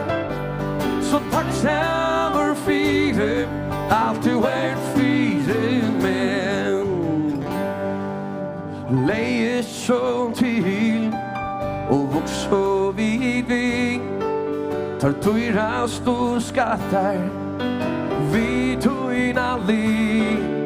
Og kvalitet taler du Se om og nedtar Og trods at lejligheden Til 8 og 10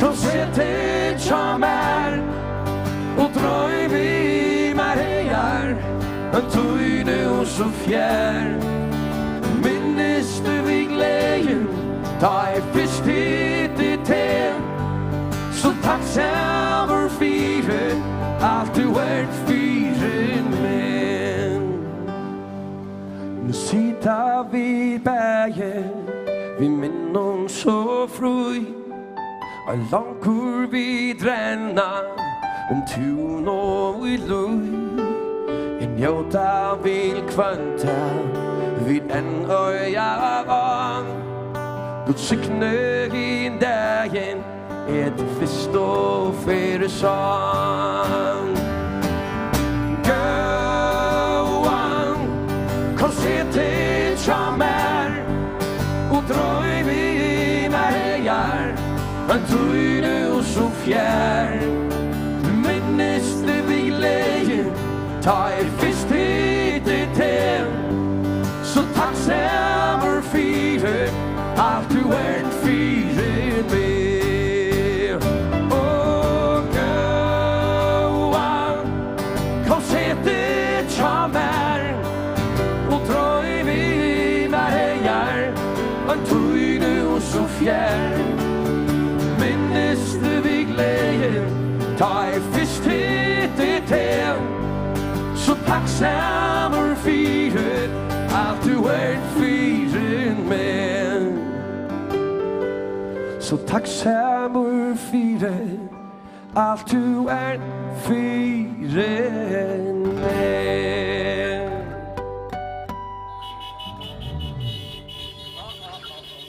Takk for det Takk for det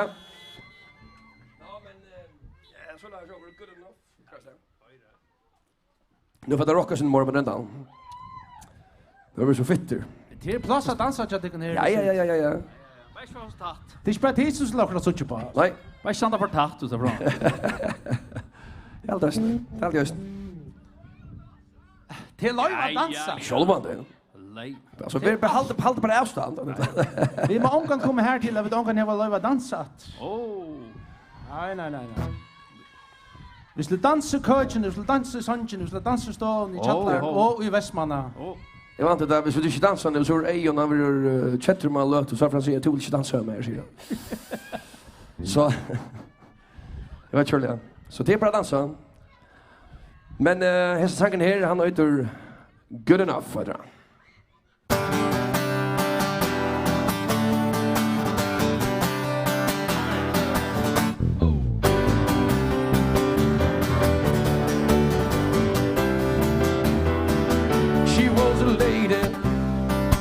And she took me to hell But I was ready And I came back again Everywhere I see the signs Of where I'm supposed to be Yeah, I guess it's good enough for me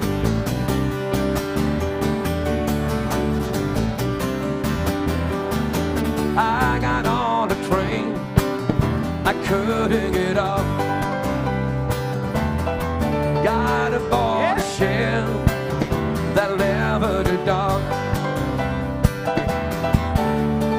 Red line swing on green never did The yellow wasn't even around I guess it's good enough for me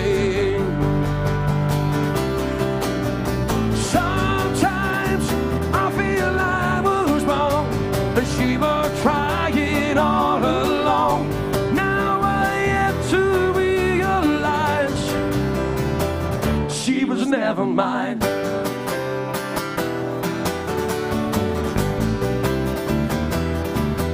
There's a river It's always been dry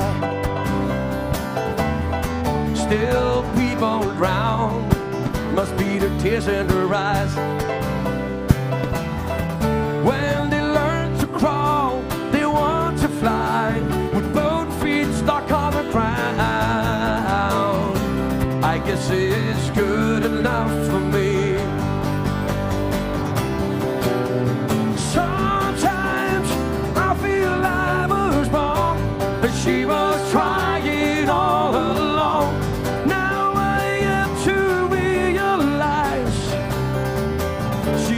never mine.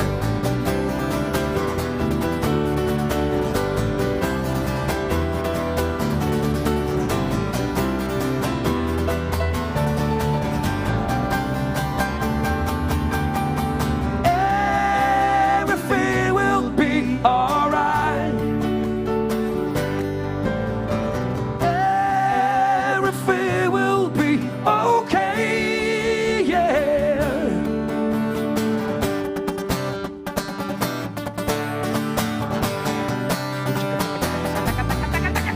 Sometimes I feel I was wrong, and she was trying all along. Now I have to realize, yeah, yeah. Sometimes I feel I was wrong, and she was trying all along. Now I have to realize she was never mine. Tack för det. Good enough. Vi är från Narkaständan nu, gossor. Ja, läckert. Läckert.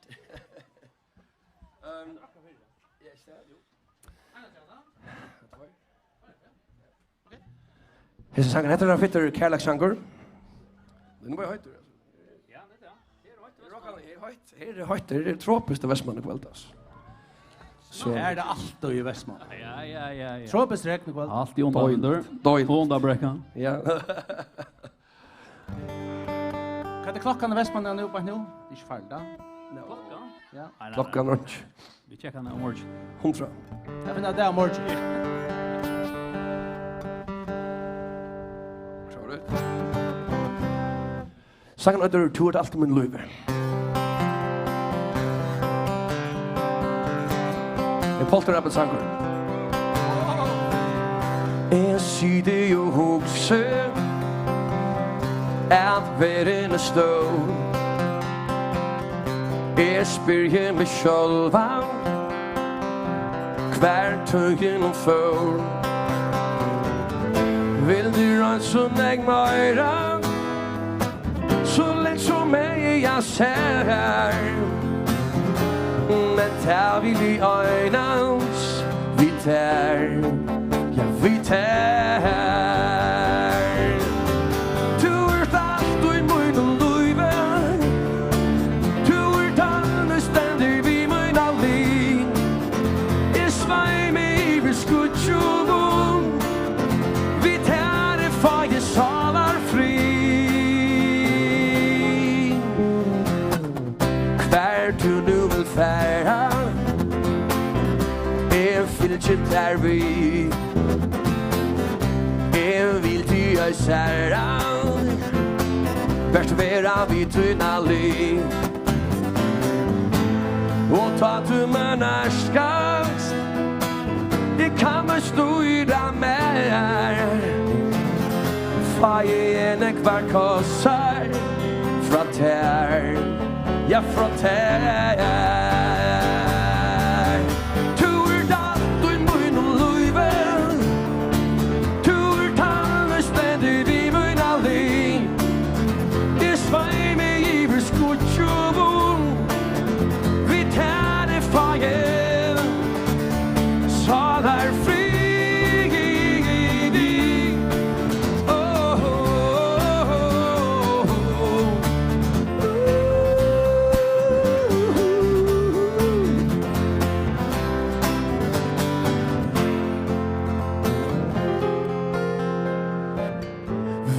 Rann som jeg møyr Så lett som jeg ser Men ta vil i øynens Vi tær Vi tær Du er tatt og i munnen løyve Du er tallende stendig vi munnen lin Du er tatt og i munnen løyve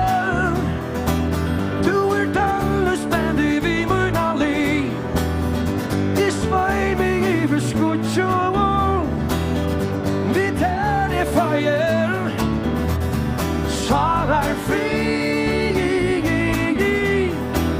Oh, yeah, yeah, yeah. Sal er fri. Sal er fri. Sal er fri. Oh, yeah. Sal er fri.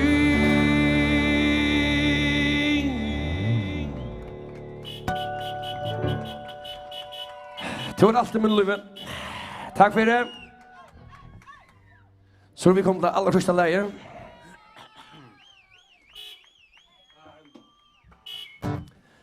Etter sang til alle føringer. Vi ser her i koronatøy har vi vært veldig røsk. Det ser ruslede. Så hese sangen til oknøtt. Hese sangen til You're the Greatest.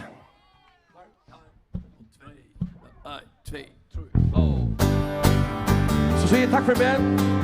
Og husk det gode her. You're the greatest of them all, you are. You're out of reach just like a shining star. You're the greatest of them all, you are. You are, you are, you are. You're my blue sky when the world is gray. And only you can melt the ice away. You're the greatest of them all, you are. You are, you are, you are. When I'm tired, you bring me sunshine. You keep me running all the good times. Yeah, yeah. Oh, nothing's gonna change my love.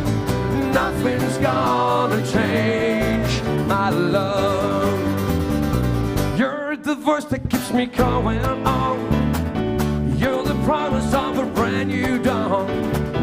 You're the greatest of them all. You are, you are, you are, you are.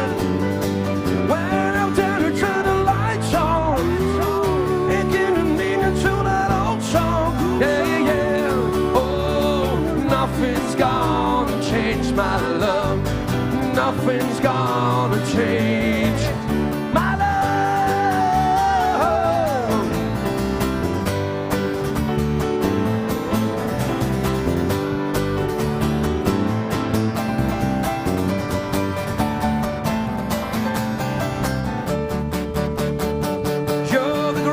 Of them all is true.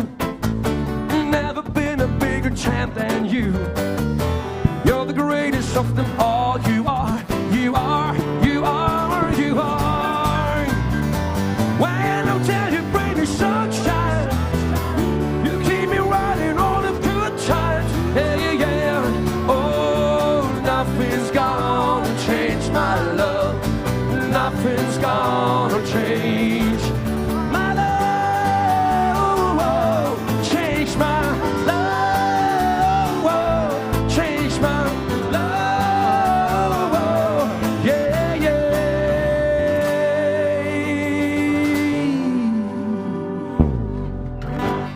Takk for ditt, og ha en godt kveld vi er. Takk.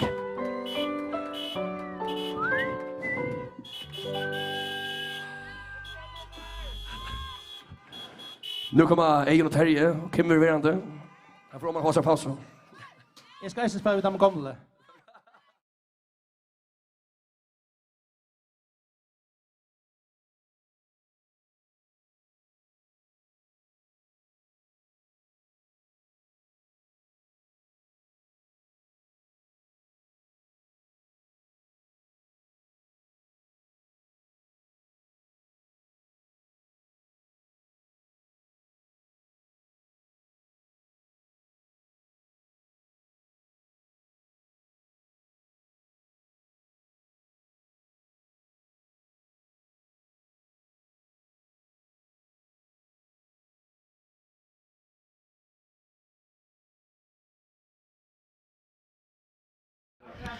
Ja, vi tar flott okkon ombord og en båt. Her nu tar du båtastøvna, så det så at pura naturligt så jeg båtar resten av av kajene.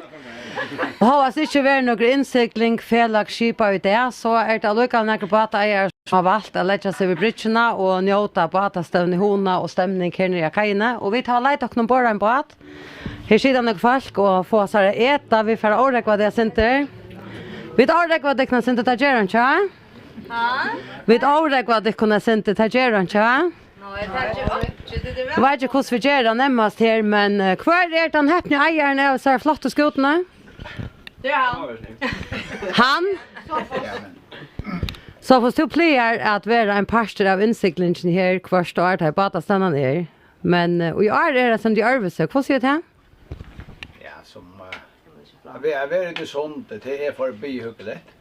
Insiklingen jag på. Men som så står han ju här så vill jag att det är det sin annorlunda och man damlar bara ut i hill för att innan battlen T-point och man ser här är då rättliga firebatar man kan playa vara. Så det är så att det är verkligen för sig vill jag köpa fyra ner men det är inte ordentligt att sta playa vara. Det måste jag konstatera. Nu är det så lösnar att Batastaden har några återvändande tilltag och återvändande traditioner som man säger. Här var tidna tradition så att det kommer vi inte Batastaden. Faktiskt inte, men vi är ju på en kvarsta sjående som nu är i showmaur, men baten är så kvarsta är här på. Så där Batastaden ner och som ja. Tar Batastaden ner så flyttar om man baten och är det nere med en Batastaden är. Om jag kör hemma så är det sådana som cyklar baten och det kör på samma mat så man är här nere i alla Batastaden. Och det är förbi hon att leverera av Batastaden, det är så helt säkert. Det är något helt särskilt. Det är alltid inte att näkar är i Evo om att stämningen på en i kajene och kajötsen och runt om alla Batastaden är något helt särskilt. Så du är det helt översatt till farfalt av kajene och till tonlager av kajene men till inte vi någon askården på samma sätt som det har varit och tar batarna som är som säger lite över bridgerna här var vi då kvarfall undanfärden och är så gammal försk skip och båtar och till vi Olaver som är silt in först år och båtarna blir flottare och större och som det sucha här så är hästen äsniga ett flott färd. Hur långt har du åt den här båten eller nästan skip så stort som det är som foss? Ja, här vi fick den här båten i 2016 och det heter en dålig båt, det är kurser Rystas lockon. Och vi är förbi glada för som vi hade en annan båt Arren som inte var en sån kabinbåtar. Han blev för lite bruktor och så valde vi att köpa en sån båt som familjen kunde vara i och i halde där vi så att det var faktiskt rätta väl att köpa en sån båt för att behalda in som hade Arren. Så här kunde vi föra turer runt om Färjön. Och tar möjligheten hade vi inte vid i Vattenstad och Arren. Så jag hade bestämt att vi är rättliga glada för att det är väl vi kört. Man ser du själv att man kan färdas runt om och Färjön som baten. Här har det gjort allt att vi möjligheten? Ja, vi har färdas så synd men man kunde alltid färdas små. Det är så helt säkert. Jag hoppas att vi är och sen det bättre ju är som Arne från Montan. Det blir synd stort att den festivalen som har varit man är varit här på. Och det är att man har varit i alla festivalen som har varit så har man faktiskt inte så några weekend rätt till socials. Nu tar festivalen inte bliva så så hoppas jag att vi kan göra ära turer ju är som vi har också kunnat göra förr och som vi inte kan komma till så. Det vill säga inte annorlunda, men det är säkert gott allika. Sitter några flotta damer här som en vinstermänna jamar. Jag läser börja tickon. Vad ser vi hänt den här Örvus och Batastaden har varit för tickon? Jag hade nu att vi är så stort här nere. Vi kom om man klart 8:30. Och ja, det är inte samma som det är Batastaden. Men man lyckas som drömmer sig till det och så man hör till online och så man är till stämningen allika väl. Så vi har det är fint. Ta den inte kunde vara. Som dock jag vill, ja. Så, jo vi då någon. Ta väl om takt till Batastaden och Buffanet. Här var kött utsälter. Det var inte som reklamar var så god som vi tatt i strömmingsna. Men tid här var så en god bit. Så kvar har det finns akkurat till matterna fra. Fra det svoj. Kanske. Det var ju och här satt det på ju var öle långt och att det var öle näck som valde att leta sig om att få jag köpa detta. Kvart har det detta från det svoj. Vi tar ett buff och chips och grönmeta. Mega gott. Smakar otroligt väl. Mycket god buff. Så tar jag nog hinner väl om takt och bada sen när buffan var utsåld så var detta ett gott alternativ. Ja. Så vi väntar med till råk. Det släpper ju inte om du sitter där. Du har reist nu anker och är. Ja, ett annars strömmar. Jag vet att han anker och är tar i pappen inte är hemma. Har du valt att först hämta en baden av badastövne. Hur ser badastövne ut här i år? Ja, han rör sig, det må man säga. Vi där var Råkasjätland och jobba. Vi får bygga hus så. Så det är inte samma, men man inte snäcker den tid. Vi skulle bara vara ner nu klockan 21 eller 8 att äta också så. Men vi färdar den hur kokna syntor. Äta nu så kanske väl gänga driva lusta syntor och ganska vid och folk, men annars tror jag få det bästa bort. Nu är det så när vi har stått till flera polterabent i bygden i kväll och men vet inte är det fyra det är snäga som tittar vid en pastor. Nej, jag vet inte vad skuldfärg men jag är inte tog i det så. Men det här måste komma och rätt man inte. Så jag är inte nej. Vill jag säga det är det gott nog men. Men hur ser det ut nu cyklar ett land före detta färg? Har du några präck eller är det så när man ska ha några av utbyggning för att kunna cykla en sån båt? Nej, men jag vet inte ska man köra några utbyggning. Men jag vet skoj, men det är inte mer än det. Det krävs inte, det är inte flera folk som är ombord. Det är bara, som man säger, familj och vänner. Är det något du har lärt dig uppe i köken och ärna eller bara vi vid av pappa som så gärna har lärt dig så inte står till att föra en sån båt? Ja, som pappa säger, vi har haft det i gamla båten förr så har vi allt silt i honom och snö. Så heter det så det är snägt större båtar och sen större välja marera vi men jo, man har bara lärt mig och så. Det är bara att pröva cykla så man lär det. Det är öle honalligt att kunna vara nere i kajerna och kunna höra tonlägen och är det några särskilt orkester som du huxar om du färgen vill höra ikväll?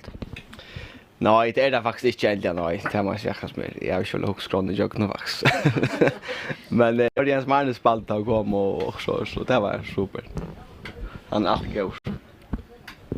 Vad helst du annars om detta tilltag nu att badastenen blev avlöst och nu det blev ett tonlägga tilltag i stället, Jonna? Jag hade det rulla gott att man kan häva alltså självt om det nu skulle bli som det var att det kunde bli också annat så man kan få glädje bort det. Så det är super. Det är alltså ja, det är flera alternativ som kommer fram akkurat nu och det var inte öppnar några möjligheter men ja det är inte samma men det är så gott. Det är övrigt jag öppnar era möjligheter som du säger till att vi nämnt flera förnar att corona har just att det var också övrigt och kanske är handla övrigt. Nu är det så att utrotten eller något avskaver av corona. Hur ser känna till något till det? Ja, själv är jag väldigt aktiv filmläggare och så är jag nämnt nu i FK Pro. Filmläggare stäcker jag allt bara upp. Fullkomligt alla liksom kappingar är avlustar och allt blir liksom sätta på så. Så det blir också ringt liksom att hålla det igång men vi där röna vara raskare. Men då vet det är allt liksom vi sett på standby och långt fram i framtiden så det är också ringt att hålla som motivera men mot kappråren det så faktiskt också svårt ut nu början i år. Det var unga manningar och nu har vi tvärbanna manningar och möjliga ena tronja manningar så det är ordentligt gott. Ordentligt glad för det. Tack gläds vi om och vad jag har haft senaste åren här från Baten och Sofus i kväll och vi sätter över att paddlen.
line nu. I halta, det ser så snart ut. Ja. Hur ser det? Jag vet inte kameran det heter viska som det tänder här ute. Är det där? Är det där? Är det några flight där? Hallå dit. Ja, hade det nog jag klappa. Ja. Kommer det till spela? Ja, allt jag börjar, ja. Lägger vi då spalt live alltså. Alltså så är Ja, men det är sen det rustar men nu får vi bara spela Nudja Sanger att fyr. Du har just några Nudja Sanger. Ja, men det är studio flera månader nu alltså. Så nej, bara gamla Sanger, promise. Okej. Bara gamla. Gamla män, gamla Sanger.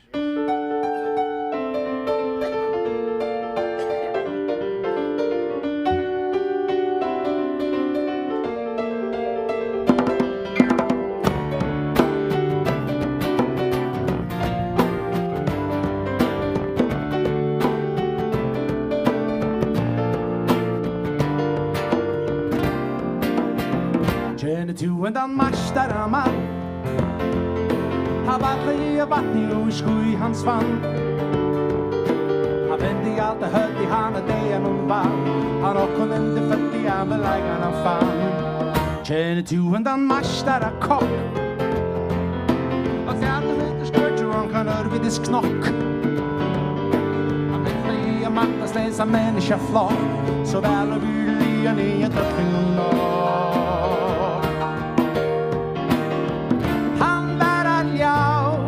Som har støtt no her Både din I fjaus Mario draus Han okkon beja genga Suina ekno kurs As tu vida At mongon atlan bra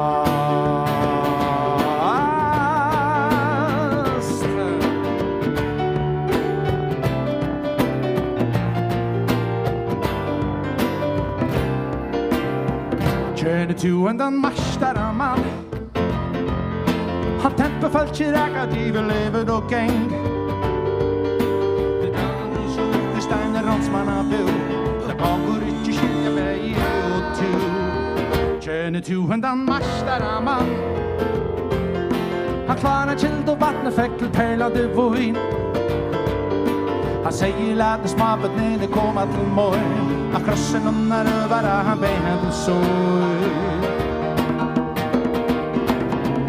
Han aljaus som har støtten og hel Både linja fjaus Mario draus Han okkon beja gengar Suina ekno kaus Hast du vida At mongon atlan brast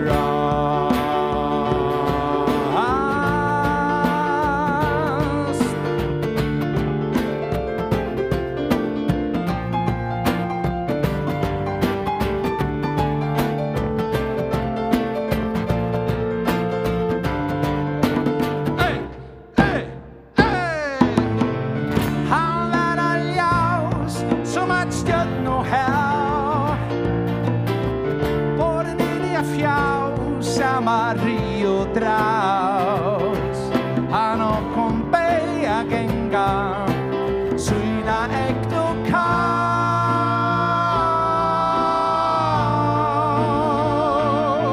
As tu vida At morgon atlan brast Yeah, yeah, yeah Yeah, yeah Yeah, yeah, hey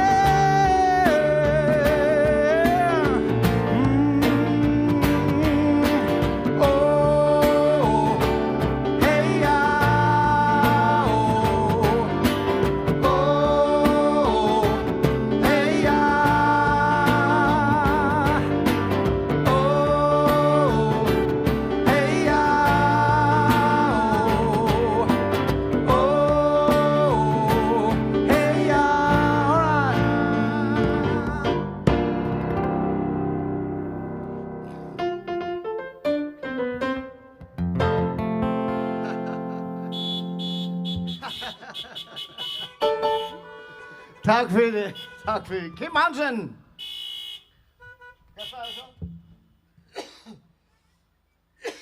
Du program Kim. Ja, program. Har haft ja program.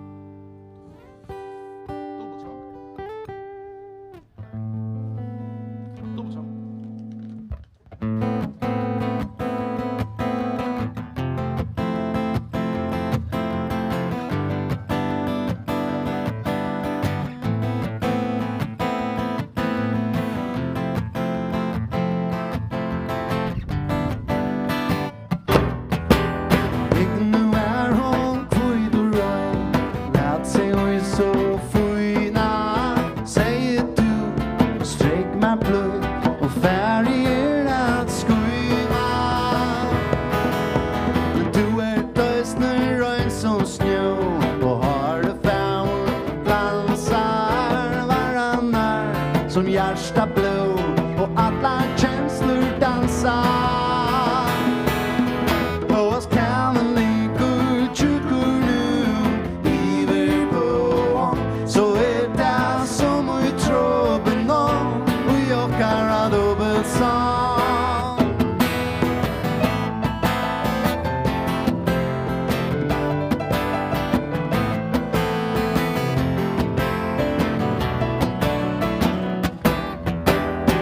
Som där vore inte så han måtte ofta höra säger du och sträck mig blöj och bet mig latt och göra och vad kan ligga tjukur nu iver på så det som i tråben och jag kan dubbelsång.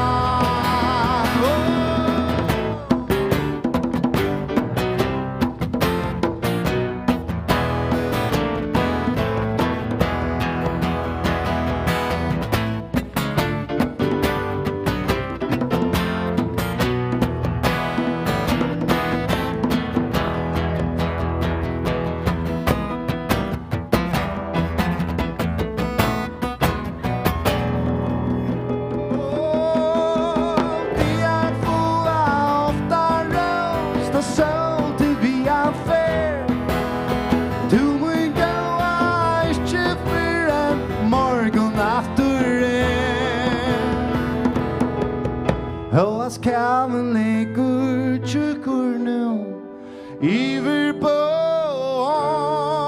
Så det som i tråpen och jockar att dubbelsång. Kamen ligger tjukur nu iver på. Så det som i tråpen och jockar att dubbelsång. Håas kan ligga tjukur nu iver på.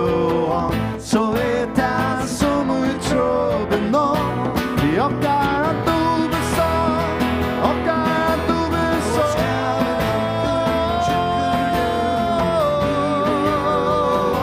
Så det som i tråben vi åkar att dubbelsång.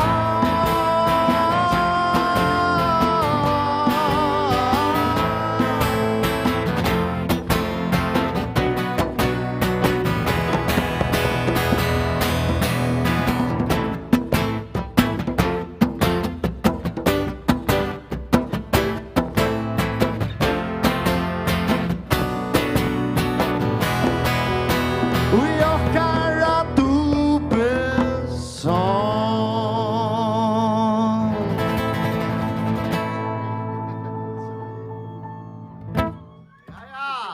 Dubbelsång. Och ich neck med den här så dubbelsång. Tusen tack för det. Tack för det. Tack för det.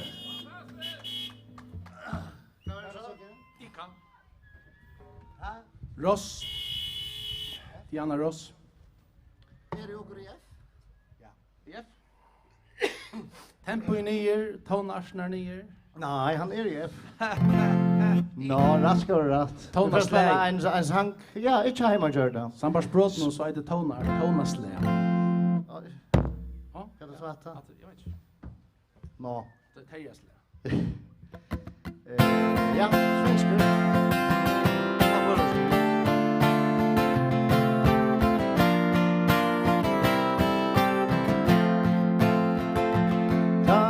Huxi badna de miner där räve minder och jag minnes bäst och tärlöder eva boga vår benjen och i hoa mojnen och mexe vår fest ty som bad du vill taga fyra givet du kärlek ska bastun väg men den dagen du styr ut i livet Erst du som ett friles badna tyne fer Standa av axeln när du pajgat här av vägen Häva meningar och vilja se dem i Adler drömmaner och tarra bröst och våner Skulle främjas vid tär och fylja vi Ja men erst du lujen fast du råds och adlan hajer Och uppresten misser du all Ungen älskar ett barn som inte gädnas Ungen älskar ett barn som frals Men för mig när rättuna vida Vad rumas, vad skabas till Och vad kan beina fram till den örklur Vad människa när då vill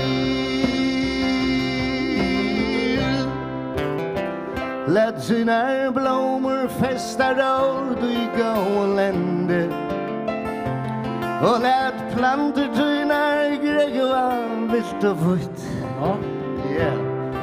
Och i vaxarhuset sakna sol och vinder I naturen är där kunna växa frukt Och dig du älskar skulle röjna sina banger Så till ena fiffinas utflår Som du vill tyn i egen och du ett samlat Att det eisne vill jag vila till så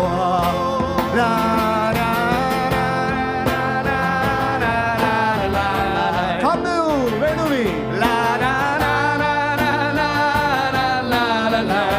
Låt oss höra det, kom nu!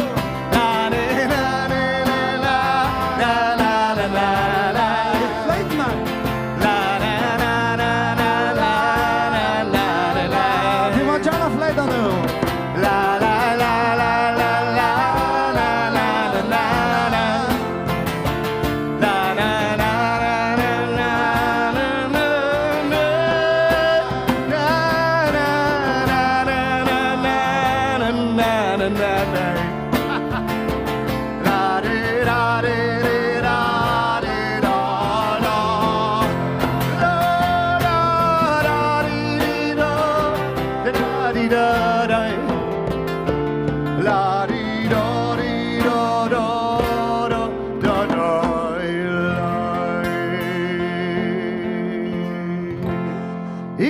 Mina damer och herrar.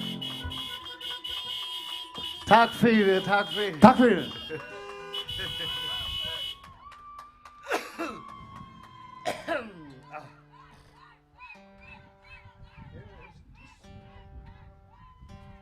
Shot hostage att här man får sagt men gott att höra allt. Länge vi då hostage det hostage då. Det här är hostage det var gott. Jag är ju rakt så länge det här. Det är som är. Ja, nämligen tid, nämligen det så är det. Ja, men vi får syns jag sang om en som rökte för illa.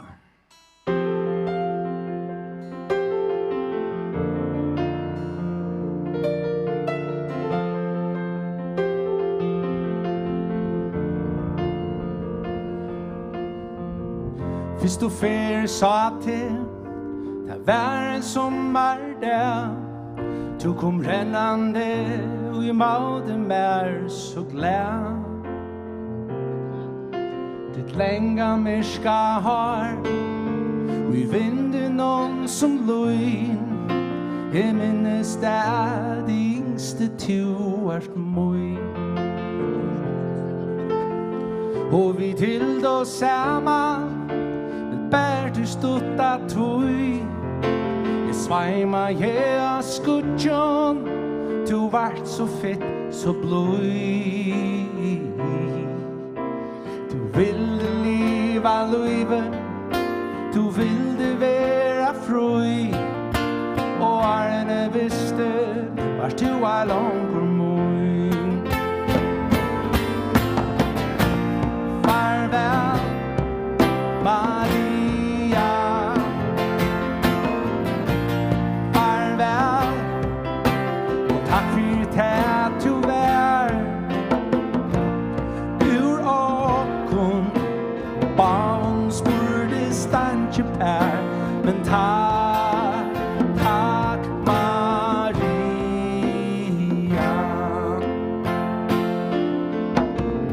Arne te jingo men I glömde inte det och en där att du startar till er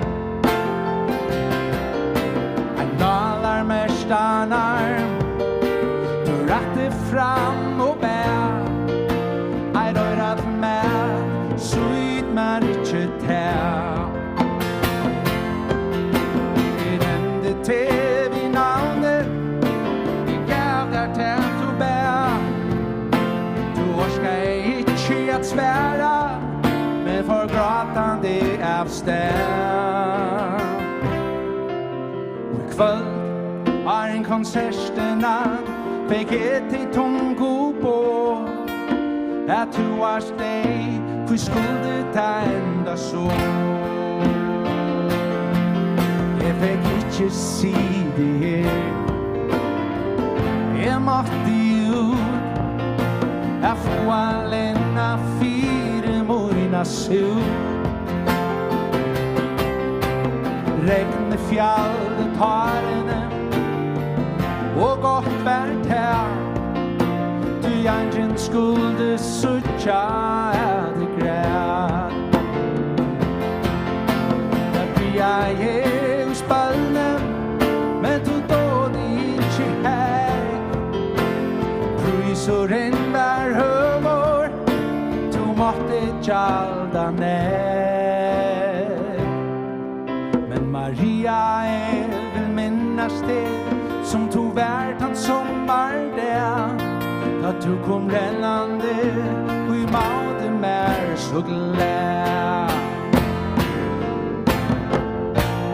farväl Maria farväl och tack för det du bär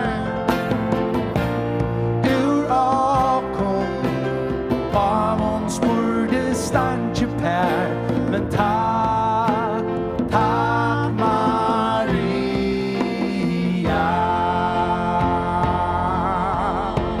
så var ju bilen flöjda vi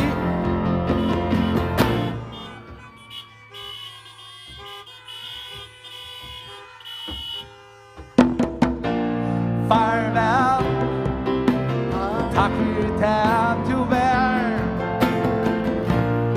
ur åkon barn spurte stanche per men tack Maria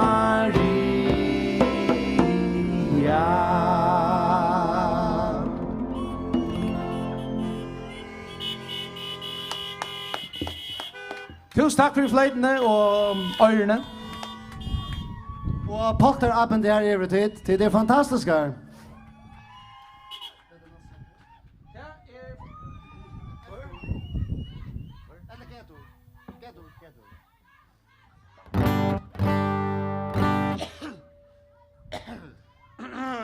Ja, skulle vi fære atre forsene dit? Er det vi på det? Altså, her er vi på alt, her er vi på alt her. Hvordan er det her? Er det vi her?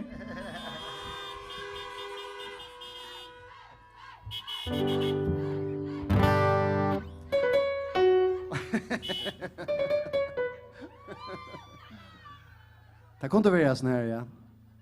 Snär?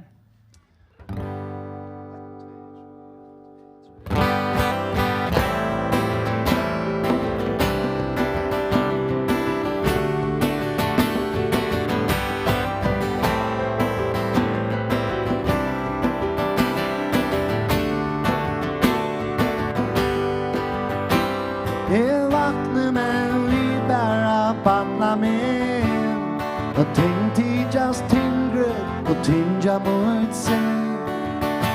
Så morgonen boar en skunlig anda. Så var det där jag för att synja ett lär.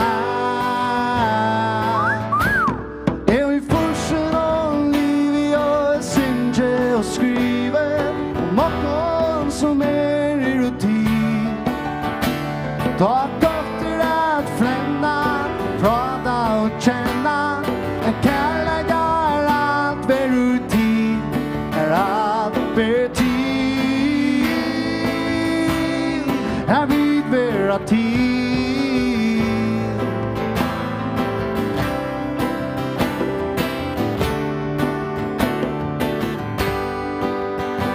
så var det ju det någon plattnar att skutsch vi dansen on kanske ett fettlöjde frukt vi vill och skale alla hälsofri och sangren börjar och att synja vi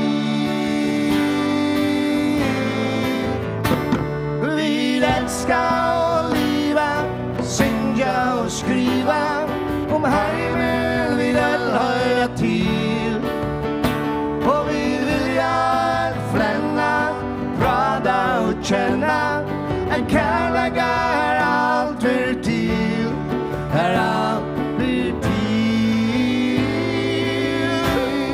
Här vi bör till. Forsen av liv jag synge och skriver makon som är rutin.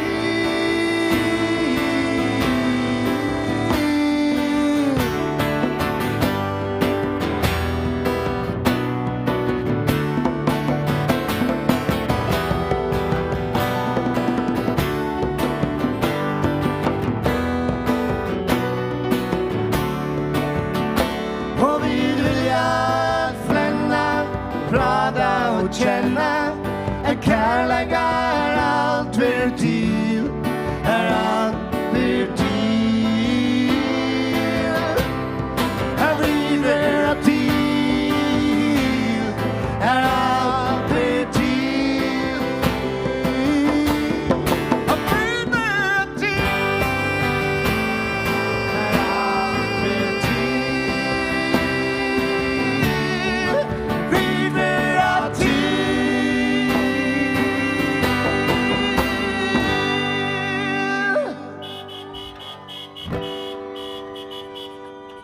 Tack för det. Fortsätt. Fortsätt Roas. Jag missade tryen här i 2 sekunder. Vad gör du? Ja. Du missade tryen. Det är att polterabben till riv. Ja. Jag måste axla. Ja. Här axla. Här. Nej. Jag vet mer. Ha ha.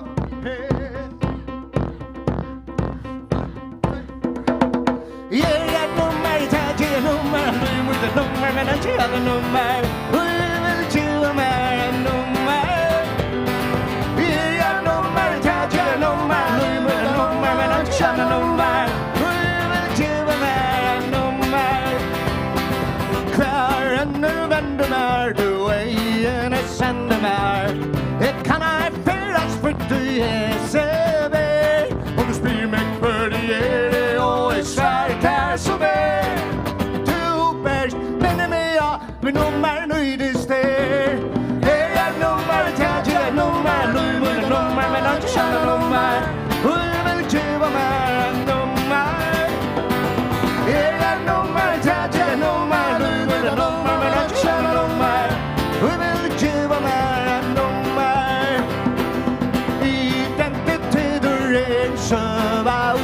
ner. Det till nummer och du hever han tjena väl att vuxa för du där lyga mycket jag nummer jag nummer men att jag nummer vill giva mig en nummer jag nummer jag nummer men att jag nummer vill giva mig knall nu är sommar och ta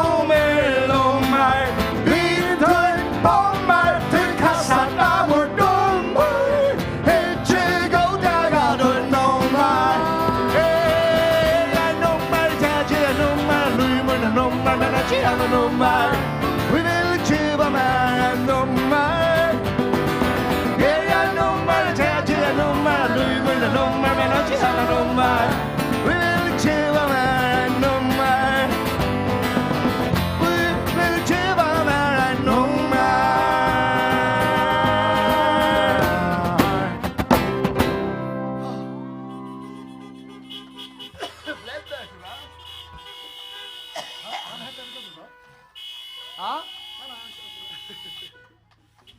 Ja, men då. Tusen tack för. Man kan alltså vara ett nummer för Näggvik först. Det är så. Det kan man. Hur smäller du? Ja, det är smult. Spela bara. Kan du utdypa? Nå. Eftersom man är i country och västmanna så man spela en countrysång alltid.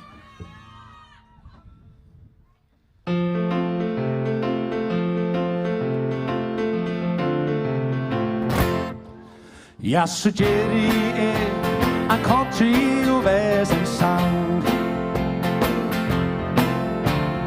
Det går mer 5 minuter att göra han. Ja, var han inte fantastisk? Sicken jag kan luft.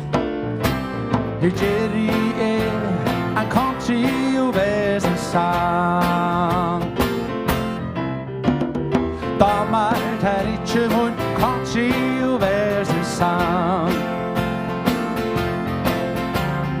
Hever han inte ein rattan västmanna klang. Ja. Det här inte det bästa. Simpelt henne nummer 8. Ja, damer tar inte mun country och västmanna sång. Och så spilt du kviger i han. Och så spilt du damer han. Och så spilt du i du i han. I hetta berta svära kan. Ter och tid som dama sangen och i er. Om det kunde givest så gör det här beina ver. Men country och western till här var vatt. Där tickar allt och allt. Så if I inte anna utan country och väsens spar. Mamma, där i edla sonor moj. Gardar check, vi appa stappa av.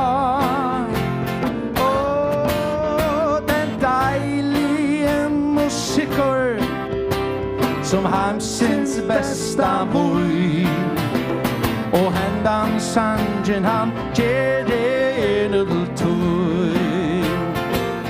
Och så spils du kvi ger det han. Och så spils du med damer han. Och så spils du med du är han. I hetta berten svära kan.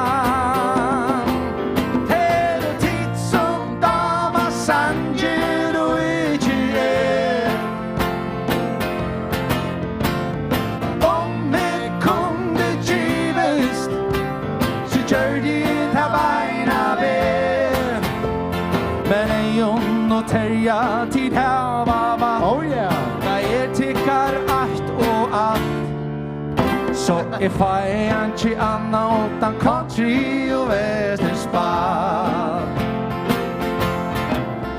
Nej, if I ain't anna utan country och västerspall.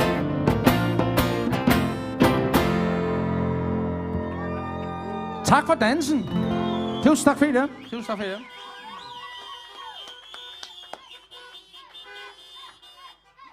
Ja, det er fantastisk. Ja, vi tar og just så vi tar tvejret. Ja. Er det snart? Jo, tvejret. Det er minst bare det der. Sant plads, ja. Hva er hitapparatet som er paddelen noen her kast? Det var et. Kan han ikke komme og være med meg her?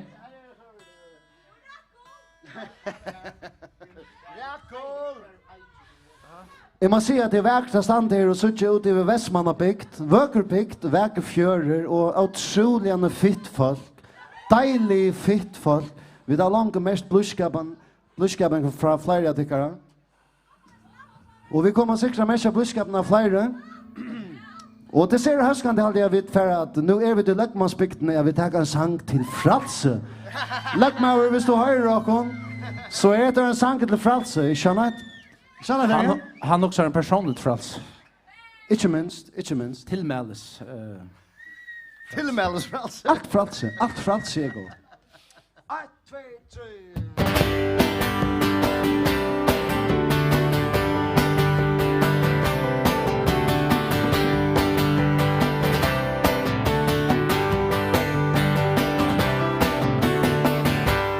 Du är det vackraste i världen.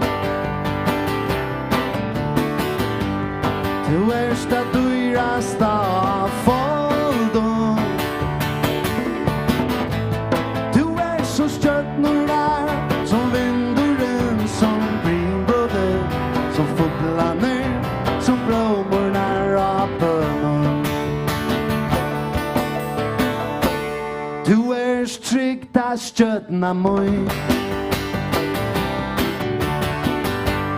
Du är mot trygg och min vän, min älskog. Du är med blå, min är lång och min är och min är lera, min är händer och mitt hjärsta.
Tack för det, allt för en enda. Tusen tack för det. Allt för en enda.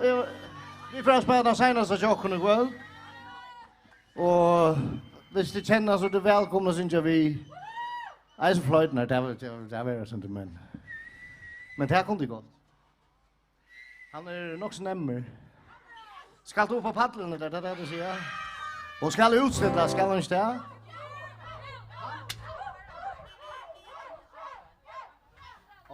Ja, men altså. Så. Man hever alt ut over. Ja. Altså, vi ikke snakker han løte. Altså, alle du har fått folk på scenen der, ja? Jeg vet ikke, hon vil så gjerne ut, eller her vil jeg utstille henne. Hon skal inn nok så vel opp i mynden, jeg. Kom nu! Kom og sånn til som er. Nei, jeg lover deg. Det er siste chanser, Arne, du skal giftas. Siste chanser. Siste chanser.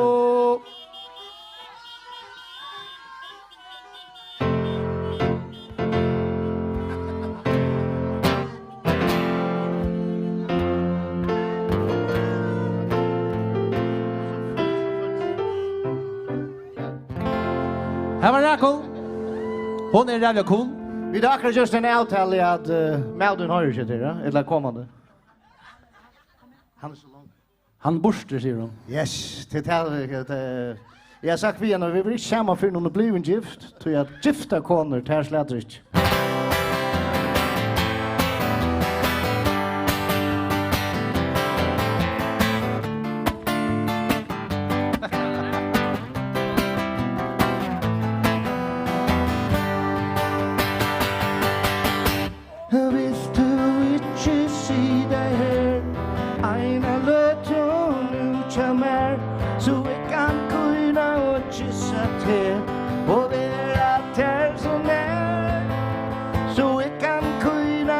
Kissa til og vera ter så nær. Nu bøyer en kjent sova skal, myskre byer gå natt. Lett til bæra her så vel, er nok krøys på en kropp. Lett til bæra her så vel,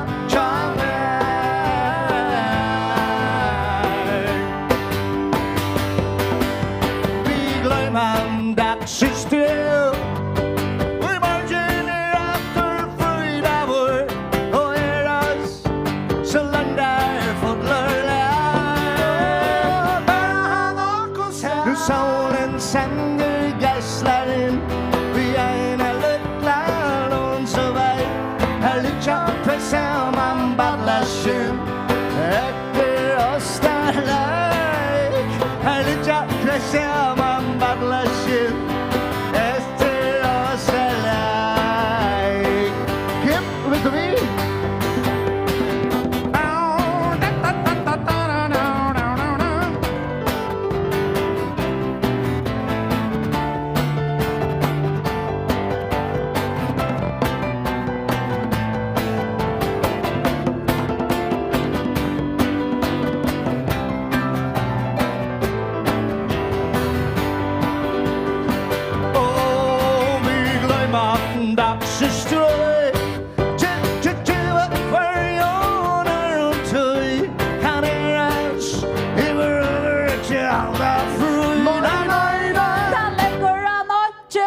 Must I færa heim i natt Vær nu her tjammer Så jeg kan mærke til mjuka kropp Halt næra mer Så jeg kan mærke til mjuka kropp Vær mer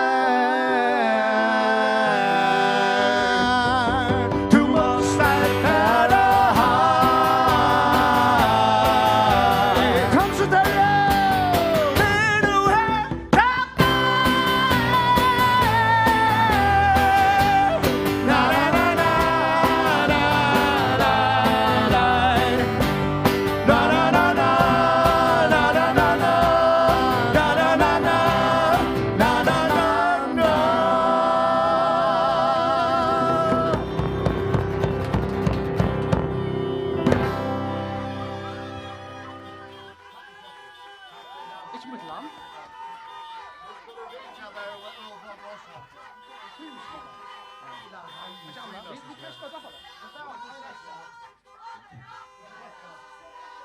Tusen takk for Jokon.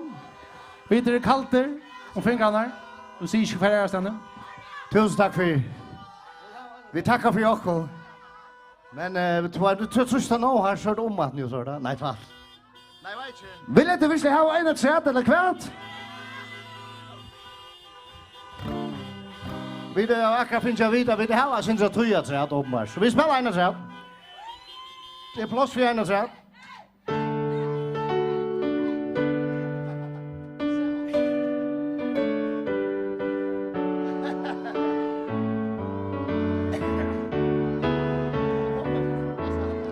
Nu är vi till Västmanland, känner.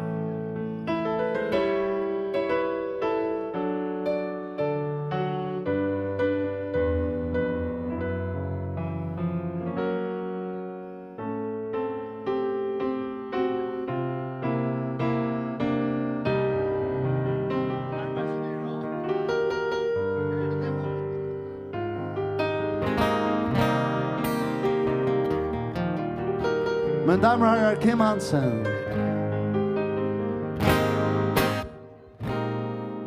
Jag var fötter i Hesson landet. En storman är härjat tog. Röjnon och rykon havet. Här vi tändar och fjötse frukt. Här synge moina sanger. Om nätur i glädje och rå. Om sorgar fotla sanger. Tjokon och hissar tjå. Jag vill liva. Fyra kärlekan och fire för tär.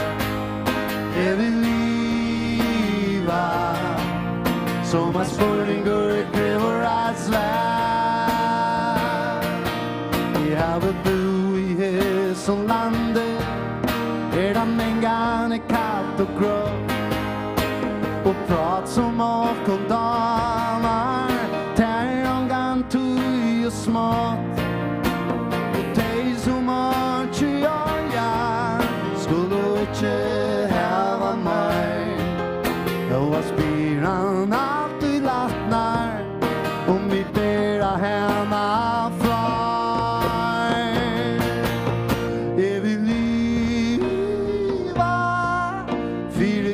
Gonna fire for tär. Jag vill liva. Som en spurning går kräver att svär.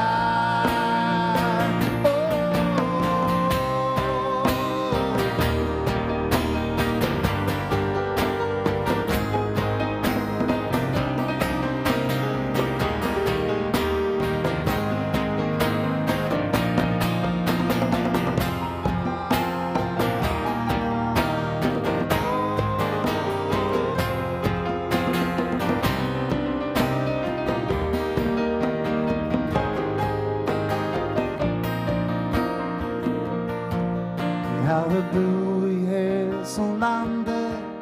Tata sprätter akvarier i om. Och skiblet tjattungat landet. Är fagne väl terrafon. När känslor i barmen och bränna. Färgar och fötche här bor. Man fransevera till nervor. En gava och medalj.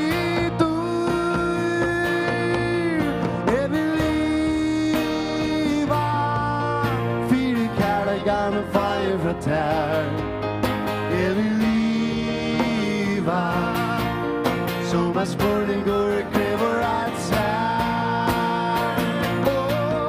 Jag vill liva. Fyra kallar gonna fire for tär. Jag vill liva.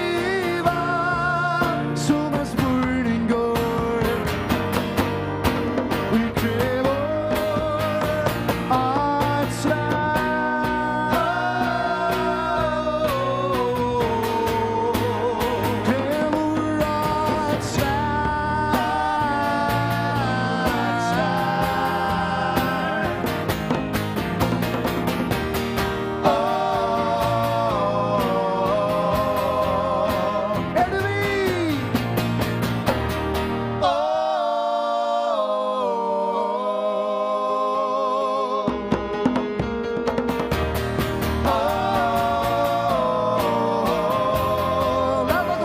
okkur. Som er spurningar og I krever et svar.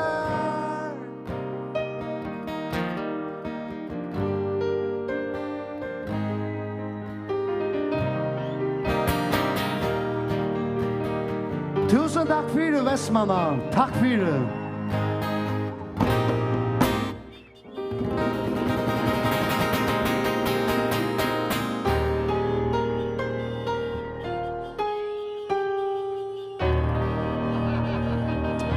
Tusen takk fyrir okkur. Takk fyrir. Takk fyrir. Ja, det ordentlig godt kveld, hvor er det? Hvis det er svenk og slå fina mat, så kommer Rox på scenen her, man løtt.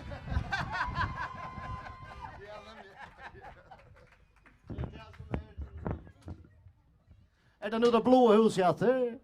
Det er klart. Ja, nu hatta var Eion och Terje och Kim som nu har ända tarra konsert, så nu gör vi klart till Signar i Homron som var det nästa. Nu har vi valt att vara verande av kajen till att vi tar hit några flottar unga Västmannadamer som har inrättat sig i en bil här. Och vi tar just en avtal om att vi får att prata syntevisar unga damerna. Här har vi inrättat sig i en bil här vid madrassen och teppon och det här är ordentligt gott konsert. Vad är det här till att inrättat sig ner? Alltså, eftersom jag fick möjliga alla andra bilen så huxar jag bara att få det bästa på skjortor och så bara inrätta det som så gott som kunde. Bara för att täcka madrasser och så tog vi sinter, alltså vi tog bara först och sånt. Så man finns peder och finns det bästa på skjortor. Och hade vi det så examen i förvägen så kunde vi bara eftersom vi alla bara samlas i en bil först så. Hette är en central Arvus badastävna en till det vänner vi. Jag vet att det flera vara badastävna och händan badastävnan är central Arvus en här som undanför när det. Hur ser händan Arvus för tyckon? Jag hade ju nu faktiskt stort lite att uppleva. Det snackar man hem till alltså för att passen och att sitta i en bil och inte alla kommer ut om bilen så säga. Så jag hade det faktiskt så spännande att uppleva att vara sammanhållet så säger som det nu. Ja. Hvis det tog som undanförande badastävna, vad är det som är allra bäst vid badastävnan? Jag tycker det är att vi är snäggt aning folk och de möter inte folk i Höjlund. Simpelthen. Nu är vi gott nog alla samman men det är nästan stort läge så vi får några andra vi på alla. Vad har ditt lätt kom till hesa badastävna eller hesa Arvus badastävna? Alltså nu som så i där vi till skrilla samman och vi där hon och nis bild någon alltid det gick ordentligt väl och natt. Jag bara vi där vi samman och det gick ordentligt väl. Ja gott. Uppleva ett annorlunda section samma vi eller så. Ja. Samma visst. Nu tycker kon så är det ju corona som oregvar och nöt och till orsaken till att badastävnan är som hon är och jag är men vad ser annars nu är corona som oregvar och kvartera till dagligt? Alltså vi då döms nu med corona var på Hacksta så har vi varit ett bilträff så att möts en förra kante jag vet alla backa in så vi sitter i en bagagerum och skär så vi dricker kaffe och prata och hugga kom. Och det passar faktiskt väl till dessa badastävna jag har. Nu har vi ett pyntat bagagerummet och vi lever som vi har gjort alla coronatiderna. Nu säger du att ditt liv som du har gjort alla coronatiderna, vad är annars tydligt av vad han vi så är en corona i Årekvejde? Alltså Årekvejde så var det ju som vanligt, men så corona kom så har vi i början var man inte benchfjötlån så där. Men så tar man tar tog in på egen så börjar vi på att det är vi att mötas i bagagerum någon och hon och samman gänga turer. Det har funnit på next som vanligt inte platt att göra. Utan alltså dagligt den. Så det har funnit på next annan natt som alltid som är stört av corona tiden. Och kväder snackar man en corona och att han har corona men en corona kvad gör det till dagligt att jag ska skola eller hej då ett arbete. Jesus. Alltså vi har ju haft fjärrundervisning nu i kvart veckor. Så tar är man typiskt bara vakna, färg i tältena, öppna, haft fjärrundervisning och så man bara skriva till vinkorna nu, vad ska vi göra? Och så bara haft social distinct, like man kallar det. Faktiskt, ja. Och tar man gånger min skola så är eisne vanligt att man rullar nek samman 18 år skola och i skola som skiljer lärarna så gänga dit och krädekna gläsa och onker kanske här inne och min skolan och Västmanna. Men vad så är annars sagt att det är vinnarna från skolan? Ja, oj ja. Jag hade man saknar det så alltså man saknar samvärna. Man saknar att vi är samman och sånt kanske sån skolan inte men mer där vi är samman vi tar som man är vanligt tillsammans vi tar saknar man alltid. Så det är alltid ganska tog vi röna som hebbar inte vi röna vi är samman på en annan smarta än man plejer klums av båtastön och sånt.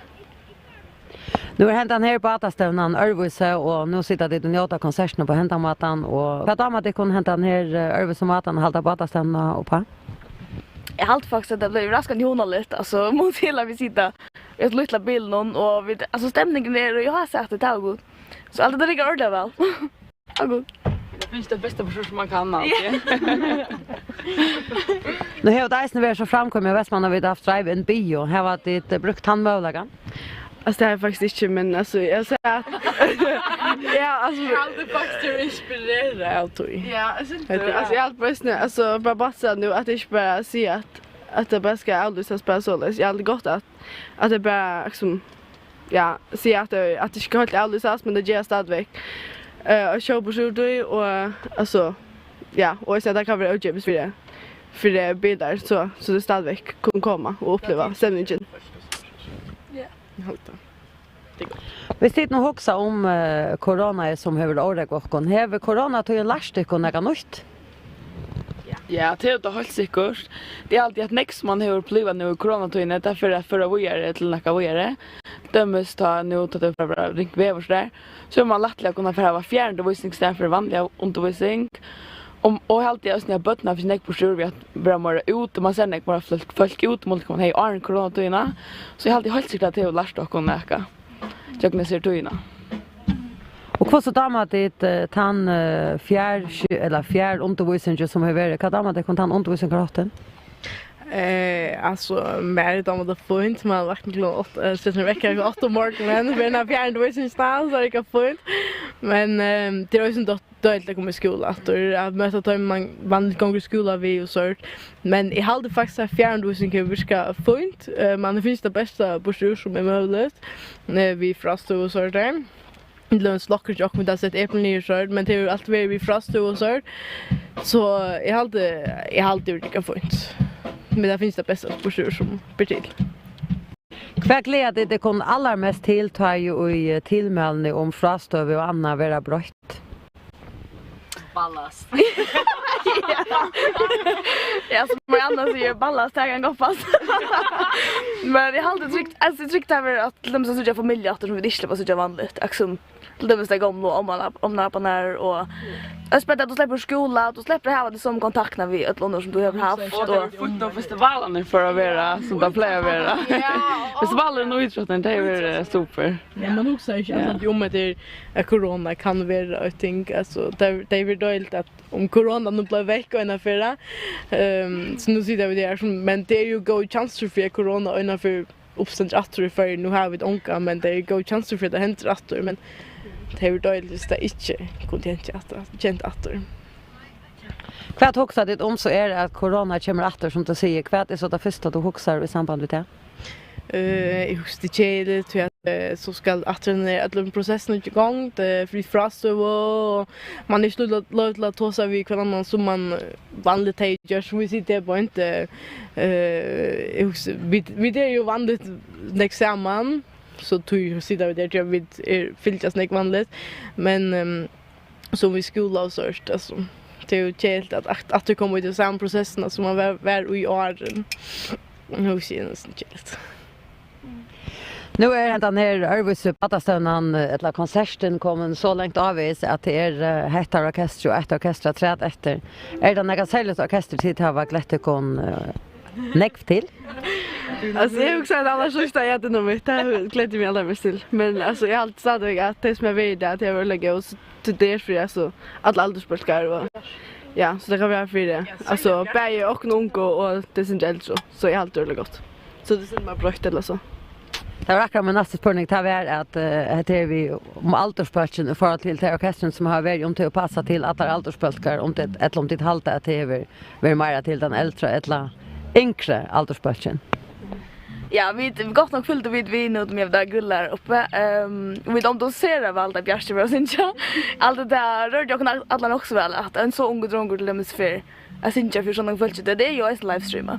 Så allt det där är ordet väl uttrycka att det next alltså det var nog nästa vill vi. Jag hade var så. Jag hade var 100 personer där vi. Så jag hade det också väl att jag hade livestreama och att allt spelare och finns vi lugga väl. Allt det ordet väl. Jag hade det flott att Bjärste tår. Ja. Jag hade källsamt av ungdomar tror jag som allt. Sen att man så mycket ungor och så hörde man också bo på att man. Och så sagt så kom den där allt det tror allt. Men alla så det kan gjort det. Kunde vi nog väl lust allt. Ja, vi lustar vi lustar så att. Så kvärt har titla se till tar fyrräkarna som har staplat här på benen till kväll kvärt halta det om att det. Jag alltid att bara så man kunde så gott skipa som man kunde vara i hästen tojum. Ja. Det var dom ordentligt gott. Det som är väldigt fiskipa. Det var jävla upptäckter och jag tar fram det göra och ja. Jag hade faktiskt varit klar ordentligt väl. Alltså finns det bästa på sjudoj och ja, så för att som sagt att droppa den. Så ja. Rakt väl nekvar aldersbölkar. Att kinna vänja vita för sangaren är och så jag hade det rakt väl nekvar aldersbölkar. Alltså så just nek ung kan gå för på inte ifrån. Det är så gott för jag ser ung när jag ser sangaren som fast inte check för er och så. Jag alltid det går väl.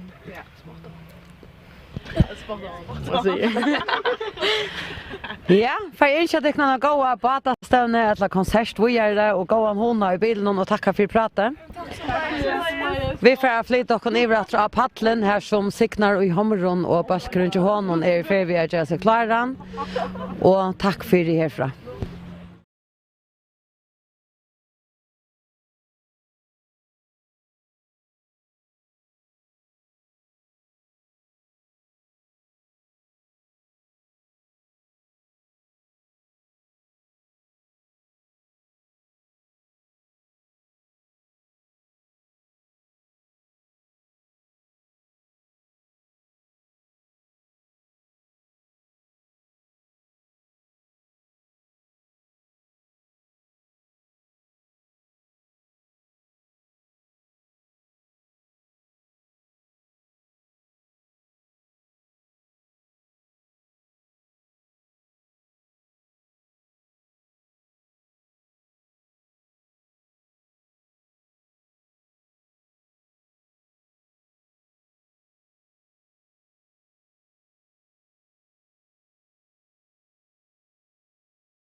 Det är delay av Västmanland. Ja, välkommen till er Sintra Övers konserterna. Vi tar 5 minuter så vi får göra ett avslutande bort för snacket. Spela först en sång som heter Allt som är Jerry.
Tusen takk for det. All right. Jeg tror det er suttelig det. Jeg tror det er lyst på markar, man hører et malene. Bare etter fløytene. Ja, det er godt her, Ivre. Fantastisk. Jeg synes nesten, tror jeg som er mye skatter. Och vad glad.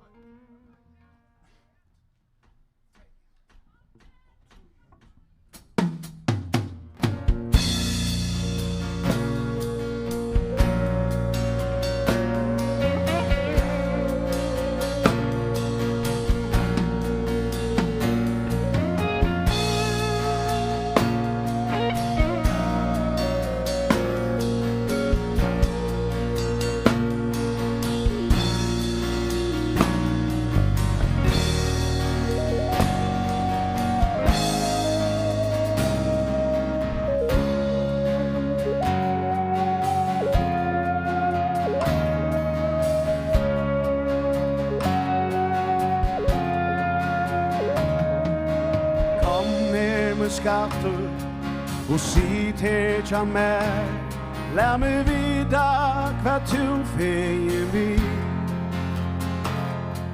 Si mer hva du ever spalt vi i dag. Hva du tegna i hjärsta i tid. Akkurat som bæger, så sitt her vi med. Fyri omgående si at jeg skal. Ui tøyn og nei, suttje dreymar, og stjøtnor ui tusindar her.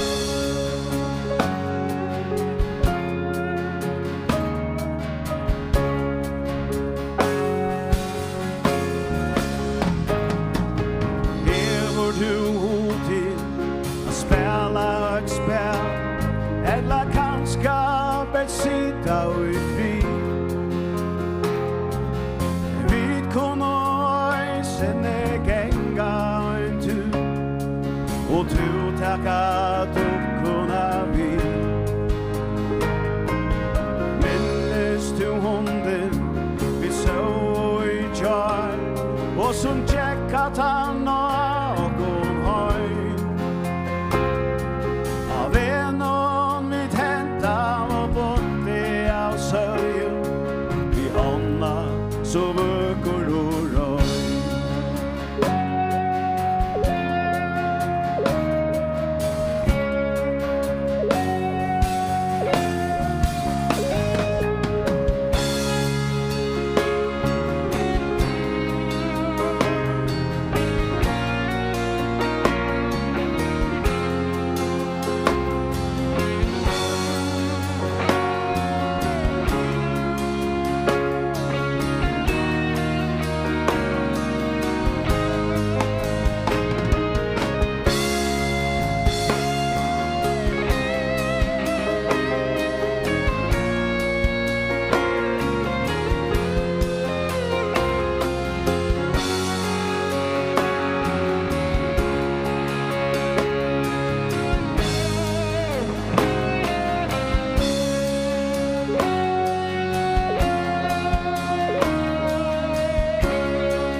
Vi færda at sova, så legg til tja mamma og meg.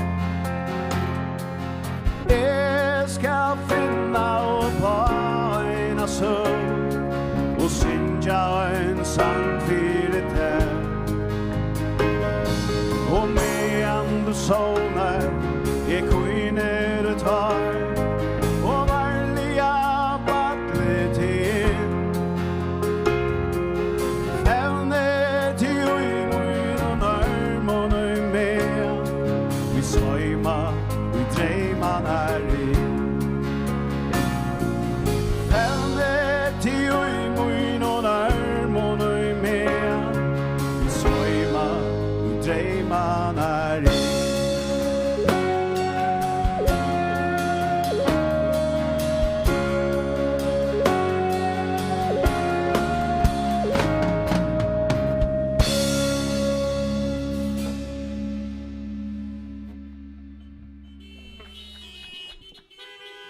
Tusen takk for det, tusen takk for det. Jeg tror det er festlig det. Det kan prøve å variere det sin, så med at de fløyta vi fløyta noen, så kunne de prøve å blinke av ljøsten og sånne gøysen. Jeg kan så ikke hava på en av veien. Blinke meira, blinke, kom nu, blinke med ljøsten. Yes! Det er ljøsshow og kajene. Ja. Vestmanna Bata og Ljøsshow. Jeg ser neste til en som heter Anka Dusen nu.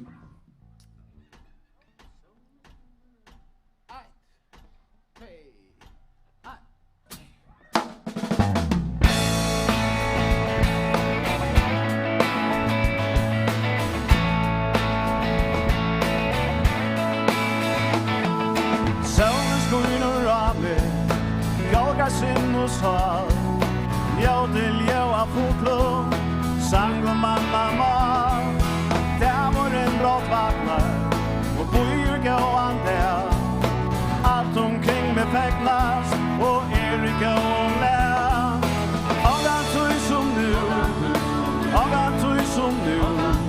Ever livet vere betre enn da jeg var nu. Angan tog som nu, angan tog som nu. Vel løtan betre enn da hon er. Og du sommare blodblåser og låter trukslig til. Bøveren så grønner, sier kom og kvile her. Aina standåna, væra luttland blod. Tekur særa løtton, og i hese sæl og slån. Angan tog som nu, angan tog som nu. Ever livet vere betre enn da jeg var nu. Angan tog som nu, angan tog som nu. Vel løtan betre enn da hon er. Og du Ødlemnar og vetur Glandar og nu Nu sol og sommar Saman og og du Angan tog som nu Angan tog som nu Ever livet vere betre enn da jeg var nu. Angan tog som nu, angan tog som nu. Vel løtan betre enn da hon er. Angan tog som nu, angan tog som nu. Ever livet vere betre enn da jeg var nu. Angan tog som nu, angan tog som nu. Vel løtan betre enn da hon er. Og du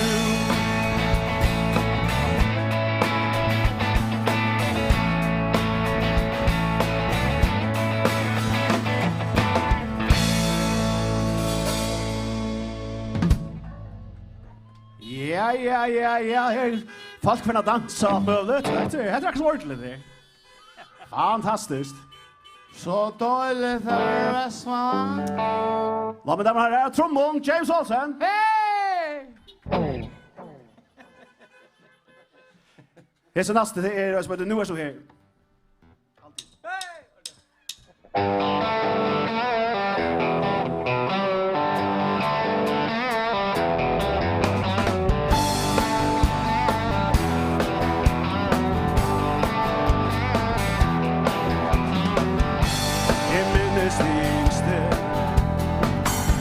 At du var tja mer Så du kunde se at alt var som da du før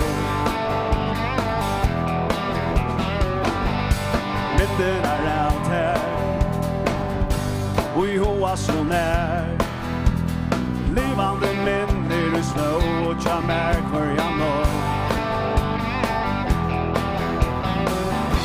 Men så kom vetoren atur Du måtte atur færa Og jeg boja i etter tær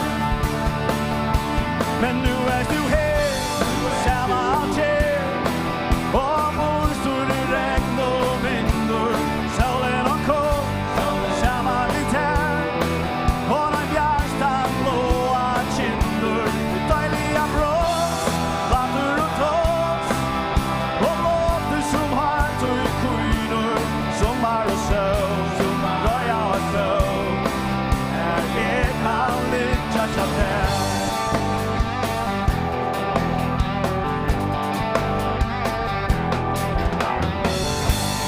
Løtterna tar vi Rund og av sted Sansa og bæra kvann annan og noden kvann der Anke var tiltas Anna enn vi Leigan med leidjen som øynas vi kjenner til Men nu er du her Samma alt her Og hvor står i regn og vindur Solen og kål Samma litt her Og den bjærstan blåa kindur Deilige brås Latter og tås Og låter som har tog kuiner Som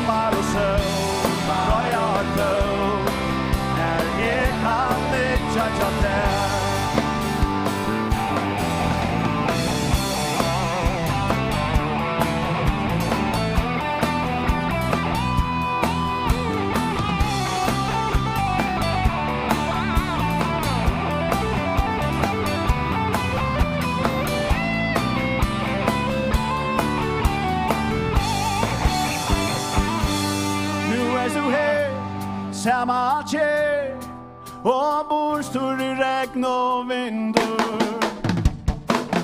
Nu är du här, samma kär och bor stor i regn och vindur.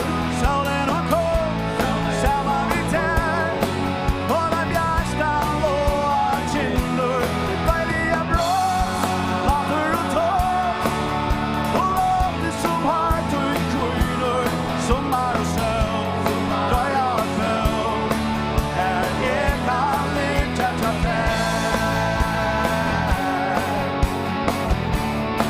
Här är kalligt att ta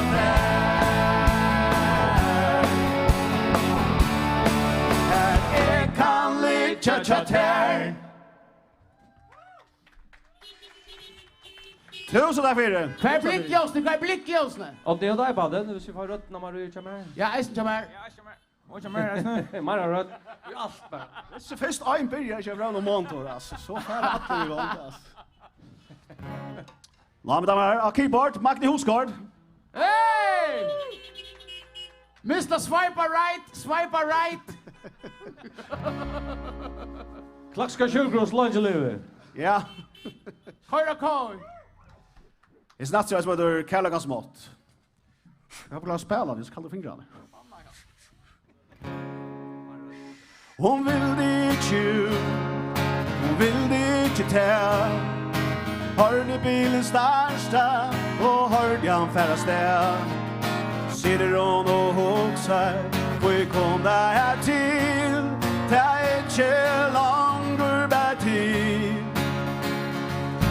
Natten kommer av, hon finner ångan fri.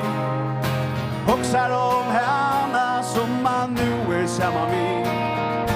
Tar den ränna och hjärsta och blåst. Och vad tar ånga tröst. Färgan om denna svär. Nu hon kör långt som tar ena förvär. Långt tror jag känna. Men jag tror som bränna. Som killar av någon. Jag kallar ganska hon saunar samman allt som är samman var. Mindre brott och flöver där som tutning över hav. Och norskar det är inte, men vad är det att de må? Men någon komma från. Och en hej inte jag, dina konsultaster och tid. När den näka kunde göra, skulle hon bära sig av tid. Och mitt stalletur, ta tejbor och gå. Och har en annan dröm. Kanske om en apparatur. Jag sutt att han lovar. Som bäst var nu älskar sig.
Tusen tack för det.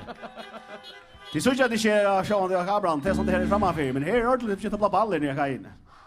Sälja det är ivrig, jag blir bussen, det drar det festliga ivrig. Och det är sist då, det är 1000 folk nu. Äta blåa bilden till Magna. Agittar Högne Fagerberg. Hey!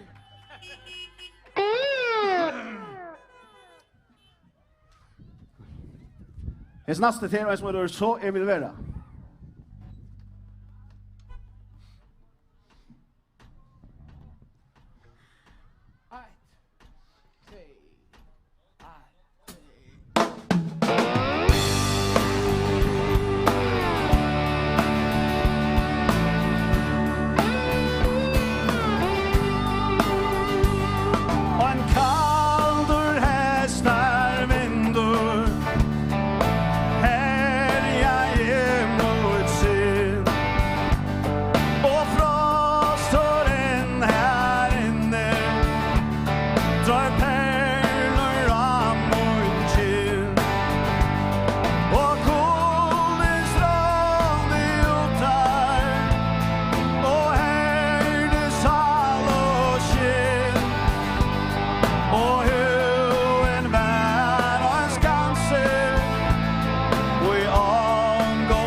Tusen takk for det. Jeg er helt til bare i bilen og folk ikke. Det er bare ordentlig godt det der. Sier du John? Det er ikke alle, ja? Nei. Helt forbannet gå. John Johansen, mine damer og herrer. Hei! Døyligt av Vestmanna. Vi avtalar en början i kväll att eftersom det är Vestmanna så spelar fast alla sangsna ju sitter sådant i tempo i kväll. Fast det passar till hövel och som bara. Ja, jag vill se att det ja. Ja, det är nästa tema som är tydligt allt över det här. All right. Champion hit i Mjörskadal först.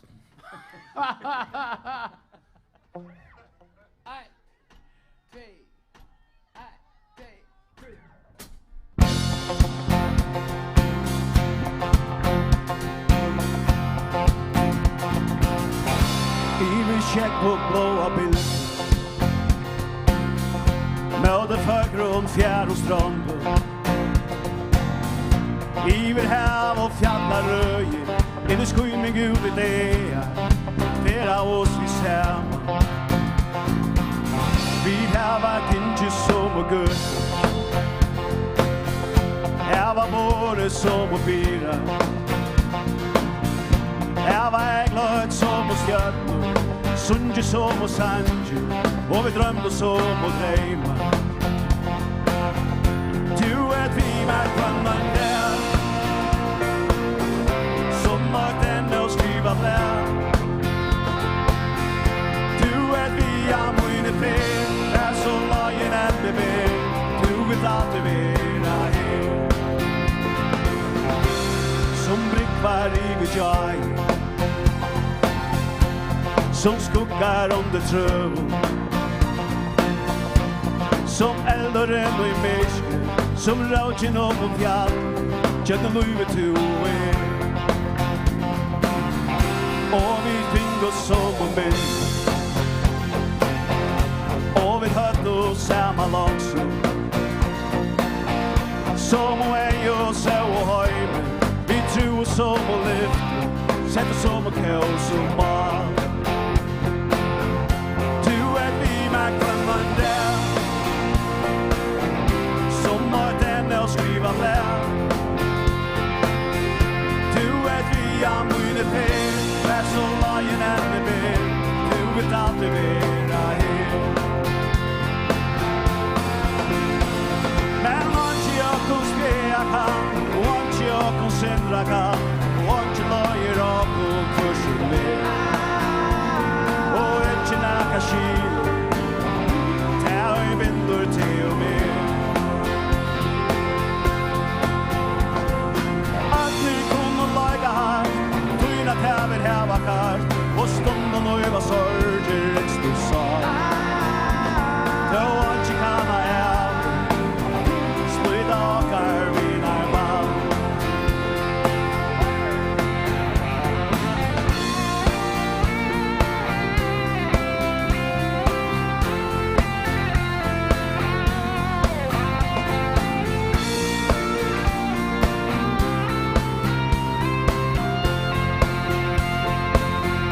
Du vi med kvannan där. Som att ännu skriva där. I'm winne fel. Är så lagen att bebe. Du vill alltid vara här. Du vi med kvannan där. Som att ännu skriva där. Du vi am winne fel. Är så lagen att bebe. Du vill alltid vara här. Du vi am winne fel. Vär lagen en med be.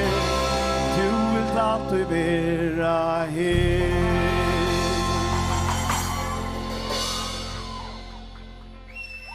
Tusen tack för det. Och det kan inte fitta sånt där. Vet du vi vill kamera där bort. På ett annat avgång. Och så vinkar till Magna att han. Swipa. Har du haft det stått lite kvalt? Fantastiskt. Hej, här var det stått lite. Här var det stått lite, ja. Det är en lustan jag hade stått lite. Nu blev det stått lite. Här är det stått lite, här är det gott. Nej, det var.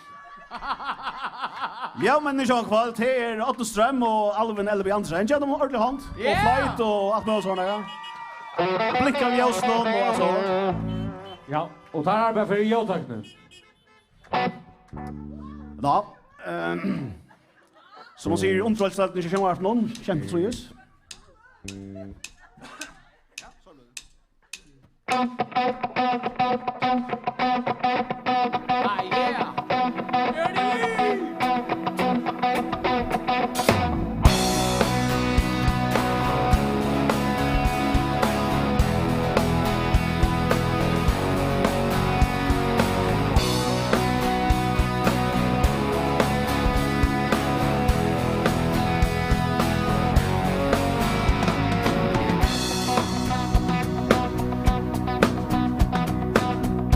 Kui er du så tom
älskar mig.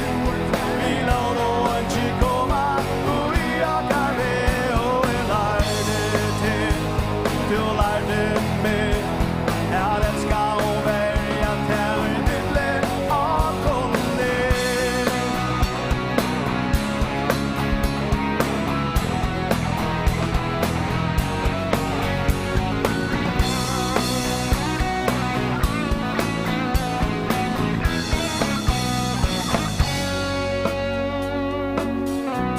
När bröjda så vid fylltja vi som och känslor oändlig och liv.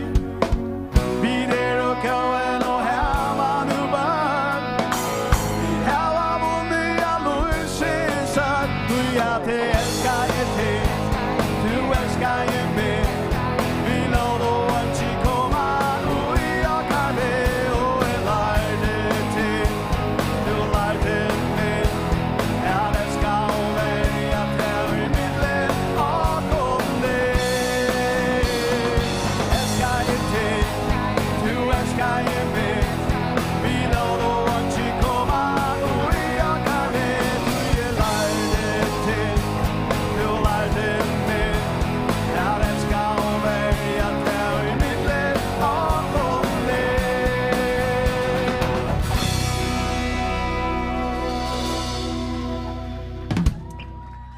Tusen tack för det, tusen tack för det.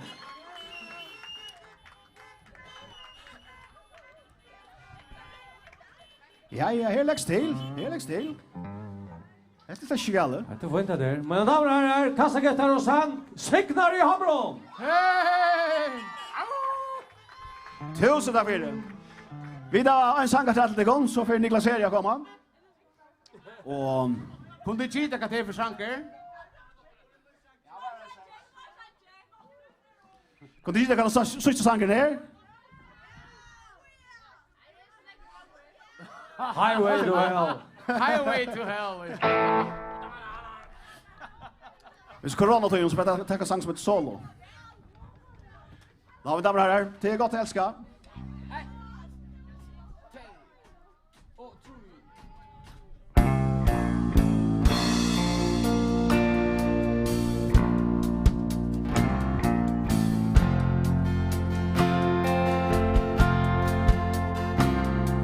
Sommar och morgon snimmat häver och solen det jag är fram.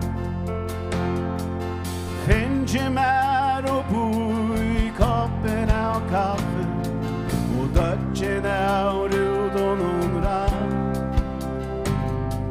Sällstrande kliv och skikt och bort skuggar Möjdande gulven och ner. Full nå fram till tur att ögonen är mjuk och bör och tär där i det. Det gav jag älska. Det gav jag älska. Det gav jag älska. Kvinnor som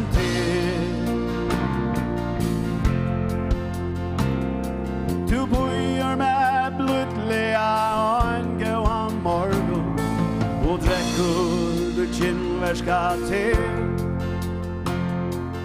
Vøkra blav og ei og tøyne svømt løyda med. Fjallt at høyra til løyande vakna og friende kjenner jeg til. Du er dyraste og i munnen løyve. Du er alt som ikke mer. Det gav jeg elska. Det gav jeg elska. Det gav jeg elska. Kvinnor som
med pappi, ta glädjena miglo en fär.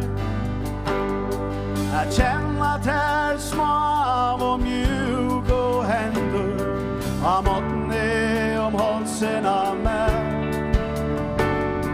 Att det är ena kvinnor som te skulle få i kärleken öjnasta svär. Och ta vid in mot här, är vi att flyta, vill I älska till lygane här. Till gott är älska, till gott är älska, till gott är älska. Kvinnor som till gott är. Kom till stål och nästa. Till gott är. Fantastiskt.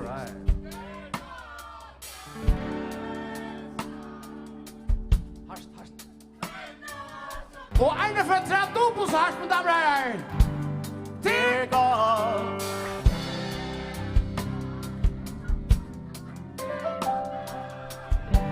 Vi lår det høyder opp.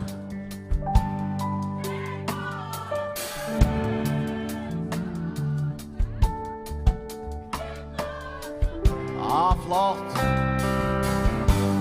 Til godt er elska, til godt er elska, til godt er elska. Kvinnor som til.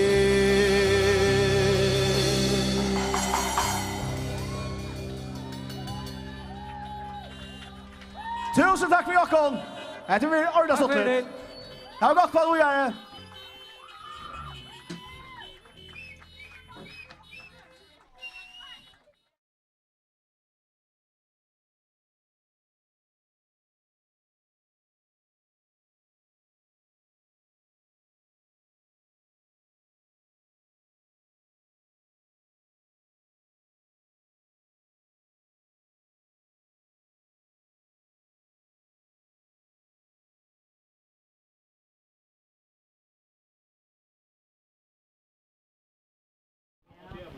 Ja, det är bra. Ja, vi tar nu flott okon inn av gamla fotbollsvötlen i Västmanna som nu blir till ett välskipa campinggötje. Och här är väl vitja och vi tar vita om vi har funnit okkur slöjv i här campinggötjen och här har vi sittande i halte med av hörst att det är våra folk så jag hade vi för hit någon mer. Vet om vi får prat vi ankran inne här. God kväll. Har vi skyltat att det är ett av våra folk som är samlade här? Nej, det är inte bara våra. Nästan våra folk. Alla stannar från landet. Nu är det här så att det är en öl och örvus badastövna i år, men jag huxar jag spyr att det kan är det vana vi kör badastövna ta in här i Västmanna? Ja. Är det ett återvändande tilltag som du har, va?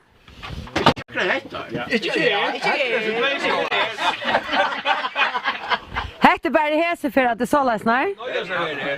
Det slappade bara in i det. Och är det några som över skipat att så är snart? Vi skipar inte, vi tar kämper. Är det så som man nu sänt på runt av Facebook att vi samlas av campinggården i Västmanna kväll till badastövna? Nej, det är kanske inte någon släte vakna, men alltså inte mer. Vi samlas öl ofta och nu var så tillfället var här ikväll. Det är inte öll, nej. Det är väl så öll och öll här ikväll. Det är neckflöjder. Har du gjort några särskilt på slur badastövna här inne ikväll? Jo, här blev stokter några goda buffar. Och så har vi kanske som du sa där inne vidare runt av Filtvik att gänga fyra sig. Så jo, här är vi stark och allt helt säkert alltså. Och så spelar vi det som musik i eisne. Själva. Det blev att det ger lugga väl. Så att det inte bara stävna. Så spelar vi tonlaga lugga. Har det varit här i Atlanta eller är det så att det kommer framan ontan? Nej, vi där i Atlanta. Allt vikskifte. Det är mycket där. Mycket där. Ja, och vi som gick där. Så det är ganska några som har hit upp till resten som är kommande där. Ja, vi don't know för vi. Det är så vi som gick där. Ja. Hur ska det så finns ju kvalitet agenter inne? Ja, absolut sitter hon och ner och pratar själva och fyllt vi kan gänga för sig. Jag vill höra Eisen tonlagen, det har väl spatt så harst. Jag vill höra att Eisen live och så att det här alltså ta gänga upp igen har grejerna heter. Det får stämma ju vi lucent. Ja, det blir starkt om allt att sitta här faktiskt. Är det van att vara på Atastön i Västmanland? Ja, det är vi faktiskt ja. Och det så släpper man vilken bara båten som är jag remer haft någon båt så där. Gardinbåt som man kallar det. Så det är här steg om att vara. Nu blev det här en helt övrigt så badastövna i år orsök av corona och nu har det så bara varit skipa för en tilltaga kajen i Frastöva och huxa tidna om Frastöva här av Kampegården. Ja, I mäter nöstelnös. Jag också vi dem. Det är nog så nervigt nekla. Jag vet brukar det ligger här allihopa. Jo, man följer inte time man begynner bli för när så har jag trant så vi hade vi allt läva det är liksom det ganska ja. Det flyter med slutcenter alltså men nu är man trots allt kommer ner 100 meter så. Det brukar näka splittet att jobba på vi så vi. Vad säger det? Vad ska man? Vad ska bruka göra? Ja, vad ska man? Invänt ja, utvänt ja. Var det nog så viktigt. Oj, kan nu Och kvar damer det kunde se Arvöse badastövna så är som man skipa i år. Ja, det är förbannat god idé där finns att göra det. Det hade funnits så slämt. Alla townlagarna kvartal där färra. Man har ångestans av det. Jag tror jag ser vid. Vi skulle ha spalt av Countryfestivalen till dömes. Och till släck där vi får släppa det. Och ja, jag hade funnits så slämt. Är man typ vad så fallet är alla tök alliga väl. Så ja, låt oss få som fredagsbord. Nu sitter det till spela Vannevois eller skulle jag spalt av Countryfestivalen och är det så att det är ju bölche och skulle jag haft som du säger. Ver vi av Countryfestivalen är det här så kanske ett hosskott till Countryfestivalen i år. Jag kunde inte säkert vara alltså här är akkurat samma här har akkurat samma tonläggarna akkurat samma trubbelaga. Ja okej, går ju inte utlöst men allt det förskon kvar skulle det färra. Ja, så kunde ju köra till bilen i Dunga Sante på samma som man gör här och helt en onger. Tackar man saktans. Alltså nu har det prövat att man ska testa det och det räcker. Sända stämningsfemma. Sända stämningsfemma vi, ja. Ja. Absolut. Absolut. Och är det nu sitter det nästa samla er till se att det har varit omkring det kunde flera dagar men är det så att det vanligtvis är det runt om i färjan och kampera om sommar eller allt och det. Alltså man rör in och det färd alla stävner, inte alla stävner men några stävner som är och sjåvande. Men eftersom att tojarna är så tror alltid allust så har Västmanland camping skipa 4 så att vi kunde stanna här i sommareisene och det är fantastiskt att Björk eller det har just det som de kunde för att chuklum campar alltså det har finns det har finns gott. Ett gott produkt på sjur att vi kunde samlas på hända som vi gör nu va så att man ser inte corona är i förrjun och men men vi blir alla så köra runt alltså till stävner alltså det som är till ett par stäv av era kampar kan man säga man vet ju att det står inne som är aktuell till musik till festival som är. Och vad ser omstövnare kampas till Västmanland? Jag kampar här är helt fantastiska omstöv. Det är det alltså här är vi kallar det här uppe i Mittbyn och vi som bygger på det är så störst. Main Street.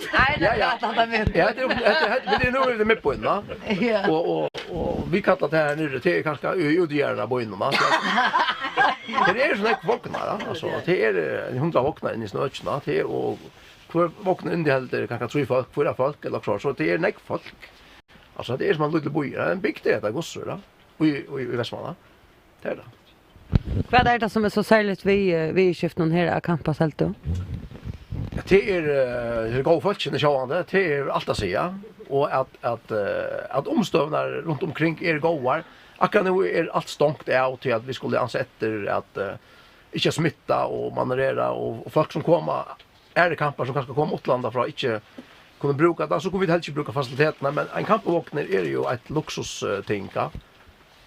Här är det väser, brusor och här är allt alltså. Här är allt ombord. Så. Men och det är väbruk, inte minst ja, allt är fantastiskt. Det är det faktiskt. Det är fantastiskt. Det är det. Absolut. Vad också det annars om nu är corona orsaken till att nekvar är fyrskipan än det vanliga är i förrjun isen vi vill inte färing och färra virusskifton på att här skulle färras till utland och innanland och i förrjun. Vad för att det gör vi till i sommar? Vi var på vilken plan om att vara en vigulturie.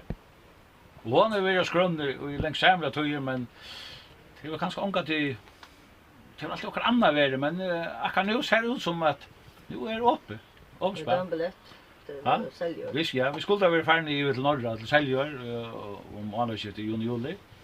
Så tar vi det och så ferien är planlagd, så om månadsskiftet har vi ferie och så färre till Gusher en av vigulturer. Jag vet inte, det kommer hända vi får en vigul samtidigt. Jag vet inte, men vi färre Gusher att färras i England. Det var det. Så det är näck som jag har nämnt här sen för att corona kom här så sannligen haft några chelier gånger vissar, men sannligen är det gott och det man kan skaffera sig egna lande och man brukar nattturerna mera via för och gänka och vara aktiv i egna lande. Här var tid annars något gå husko till några feramal eller något annat som man kan göra i sommarferien nu när man inte släpper av landet.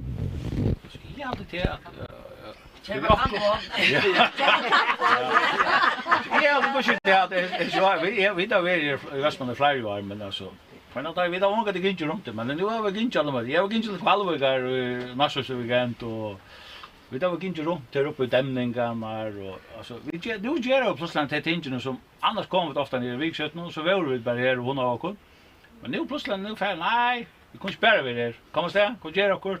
Det är kanske här och ja. Det är så skjutbanan, det var bara motbruk.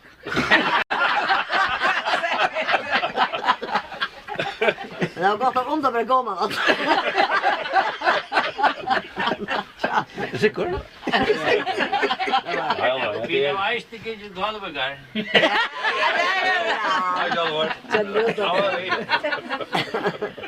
Som jag också. Nej, det är funnits så eller ja, så det är såna helvete svårt som corona, det själva det där. Men det fär och en ett annat ställe att göra något ting som vi inte gör till dag. Det gör det. Är det spärr. Och ja, alltså bara alltså färra vänner vi så duktigt hus som det så det här själva som ringas vidare. Och hoppas att det kommer upp att köra att vi annars är det inte allt så helt galet alltså. Allt annat är ju betraktning, ja. Jo. Sociala parten han är en sitter ständigt ser upp. Han är väl här i första ja. Han står ute i Joar. Måndag morgon för till norra och han ska direkt i ett hotellkammare i Tutche där. Arna för ut från Borgpall. Alltså ja, det hade det huggligt. Vi spurte några ungdomar, Janne, vad det glädde sig allra mest till nu tar ju ett tillmäler och Anna veck och vet att det kunde vara som vi var i åren. Är det några särskilt titlar att det kan tillta ju i tillmälene vara till en borste? Ja, det ska vara ett helvetesball. Och jag vet skulle allt klämmas och mossas. Och mossas? Ja. Om vi inte bant då, alltså. Nej, alla oh my god, det ska vara dejligt. Att släppa virkligen, kunna ta hand om folk och vara glad över att det då. Ja, det har vi. Självt om det är nog så där så har det helt svårt att olika. Nej. Det ska vara bra. Med mittlen, det är så okej. Och det är inte släppa ett arbetsatt kanske. Ja, man vet inte. Nej. Nu har jag det en gitarr här och så att du sitter omkring spelar jag för här och i hus säger vi kanske kunde ända via till Trivian Goan här inne i Camping Gardens någon. Att som är men det är kanske givet så ser vi.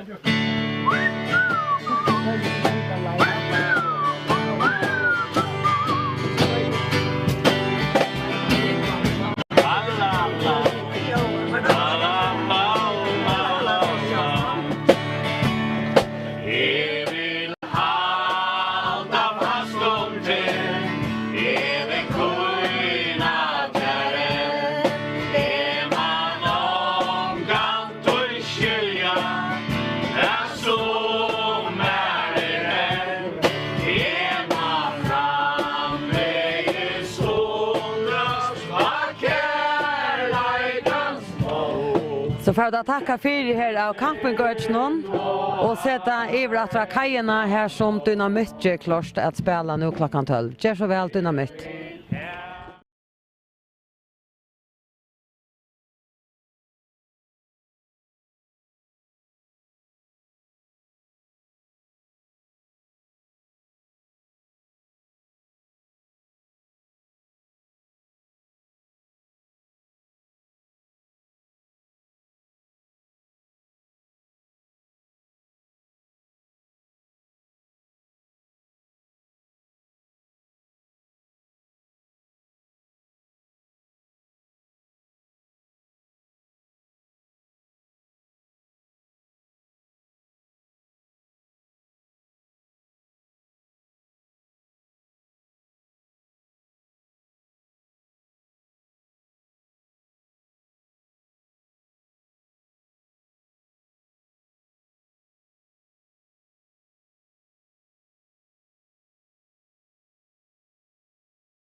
God kväll. God kväll alla västmänniskor som sitter i stån och inte minst tid som går om och öde. Låt mig höra att det går det vi. Kanon. Det fantastiska vi här i Västmanland. Jag har sagt det förr och i sida önnen affären här heter det byggt i var kvart 1300 folkon. Vi är fantastiskt progressivt och proaktivt folkasle. Det var det första som för under framlägga el, det är det första som för under ordentliga affärerna för folk under Västmannabjörnsne. Och så har det Harrysäter och så har det inte minst VUF.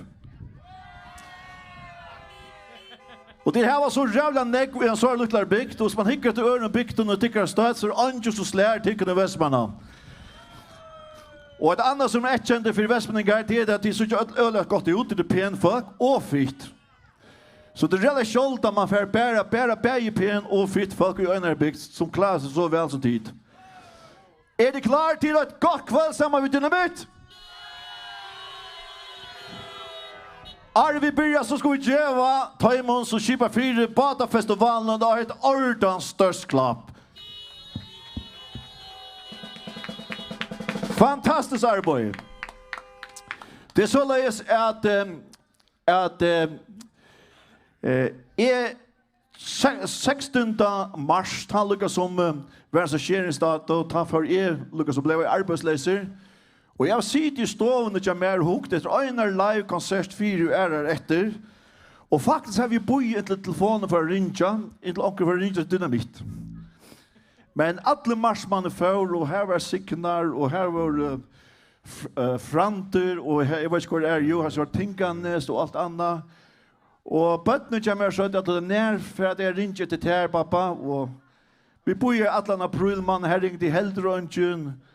Och nu halva maj man det törstan ringde och då hade liksom vi runt alla musiker i förrän. Så är det faktiskt de sista musikerna som är byen komma synja live. Och jag säger ja börna vi. Och det är inte tog jag går rött. Jag hade till 2 folk och i alla mina karriärer i 30 år som har sagt att jag synja gott. Det är för nu 2 veckor så gärna. Ta var det Abba det som jag säger mig Abba, du synger mega gott. Och för 15 år sedan spalt i Bygdarhusen och Kotlafyre. I pausen kommer fotler kalfrigger til morgen og så sier Niklas Ere. Jeg leder jo ikke uikret ødel underhalt om tunarød. Jeg halte at du synger slett ikke galt. Så... Da... Men du har ikke ventet å lukke alle sin. Nei. Er det klar? Ok, gjør så vel, James. Frutja kvelder kommer, men ikke 4 mer. Du kona sier hvem er, du skal noen vel. Og kjent om vi sier gaua, så var jeg samme svær. Nøy, nøy, og at du nøy, høyre i 4 mer. Du vinner som jeg kjenner, kjever meg svær. Kunno tid sia, färdig för larmar. Du är Benjamin, Benjamin, Benjamin Colombe. Du är Benjamin, Benjamin, Benjamin Colombe. Whoa, whoa. Whoa, whoa.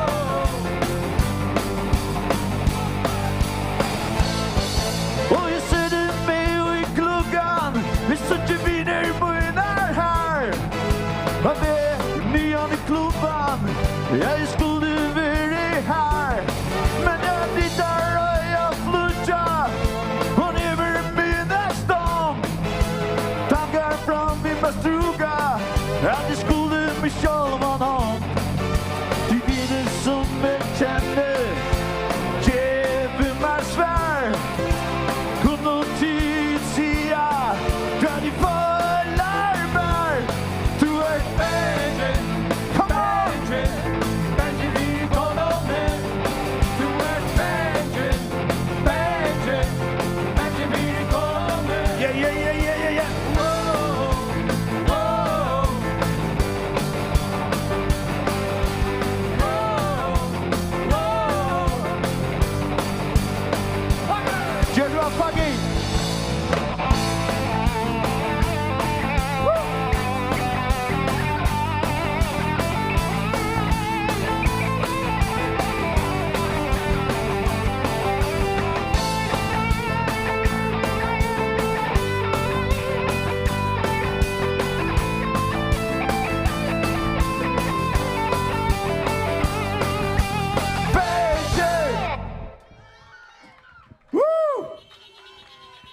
Tack för det, tusen tack.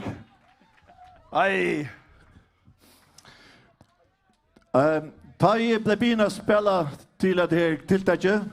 Så säger det att jag vill ha till 2 krödel musikerna. Tar skulle så gott ut. Och så skulle det vara gått tonlagar. Just väl att trummer James Olsen. Ottas gäster Magni Husgård. Swipe right, swipe right. Och så har vi där Faggy. Och jag säger till att det skulle se gott ut och John han är kommit på på. Okej. Vi ska ha alla med vera. Känner inte alla med till faktiskt den nästa sången är Jordi. Jag hade 15 år gammal. Och han är nämmer och vi får kanske för att bitch och krupa sången att han bara ska lära det där. Tills att du att dansa, skulle inte ta dans framöver här och få ordentlig liv i. Och det går gott göra tåg framöver här med så hodel där.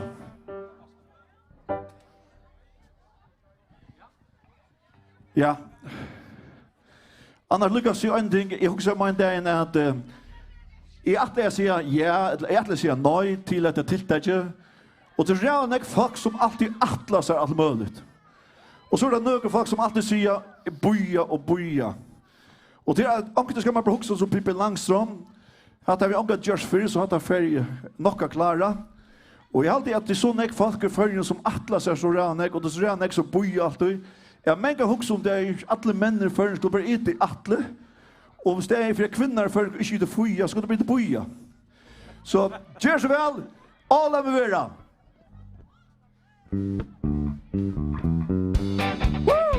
Come on! Jag kände Matilde och Sofie, men nu färger jag tajmon fri.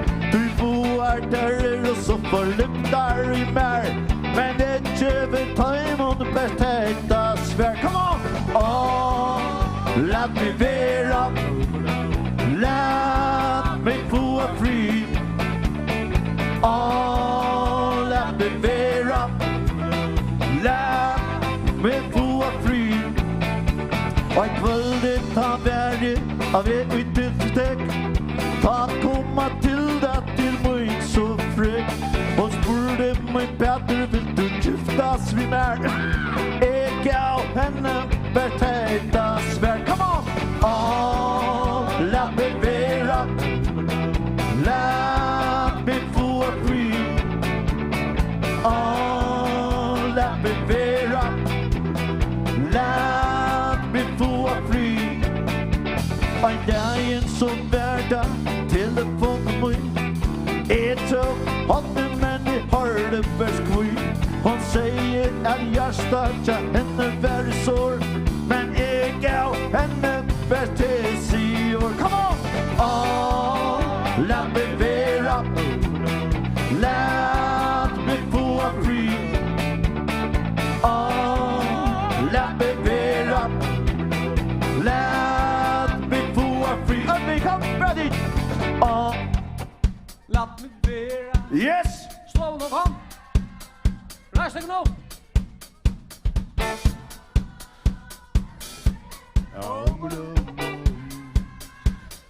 All right, bara dit kom. Bilarna vi. Yes!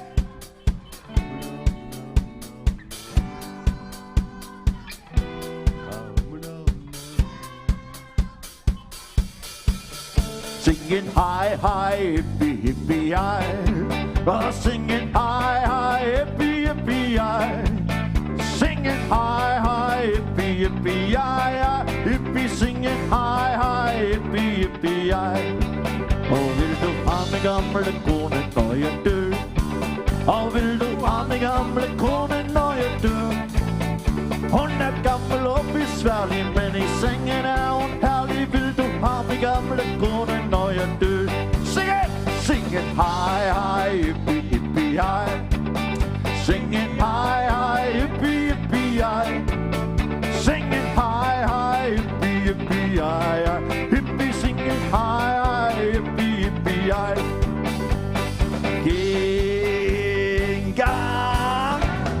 Gully, gully, gully, gully, what's that? Ginga, gully, ginga, gully, ginga, gully, gully, gully, gully, what's that? Ginga, gully, ginga, gully. Oh, hela själa, oh, hela själa, hela, oh, oh. Hela själa, oh, hela själa, hela. Oppa, soppa. James Carferno, kom. Ginga. Gully, gully, gully, gully, what's that? Ginga, gully, ginga, gully, ginga, gully, gully, gully, what's that? Ginga, gully, ginga, gully. Oh, hela själa, oh, hela själa, hela, oh, oh. Hela själa, oh, hela själa, hela, oh. Woo! Fantastiskt! Hej sko vi kväll! Kunde vi inte säga jag är ute i stovnen, men här är fantastiskt. Är det gåla här ute? Fantastiskt! Jo, men det är inte bara hvis det reiser seg opp på stoven og eisene, kjenner jeg? Så tid, reiser deg opp, ta dere skjer. Hvordan er det asfalt her?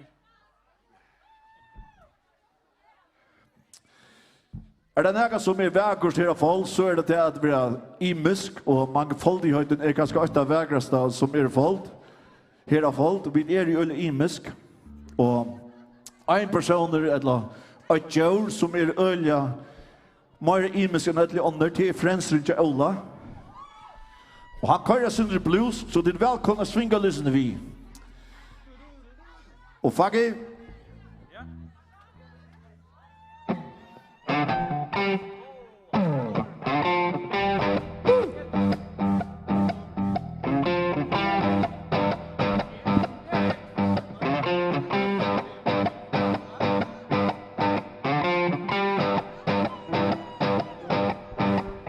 Frälsaren till Ola, han är a very oil. Han går ut i kjola och visar sin boy. Vi ropen är han svinkar, då han frälser sig. Han även ägvar rinkar och jag är en utja sig. Han syr med mig. Yes! Och frälsaren till Ola, han litar bryr och har. Han brukar alltid meg upp, han är en superstar. Han är med tatuering, yxa högra lär. Och enas basta piercing, till gita kunde kvär. Han säger med mig, frälsaren till Ola again. Let's rock and roll, come on! Woo! Yes! Woo!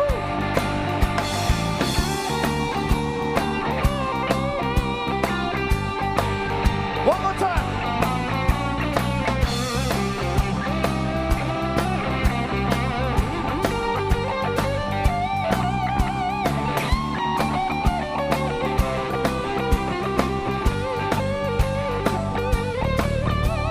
Frälsaren Ola, han älskar liv och fest. Jag dansar efter diskot och damer och det bäst. Och kätten är i byn där ligger här framvid. Men frälsaren Ola, han givet hem och fri. Han säger med mig, frälsaren Ola är det. We're taking Matti Hulsgaard, come on! Woo! Yes!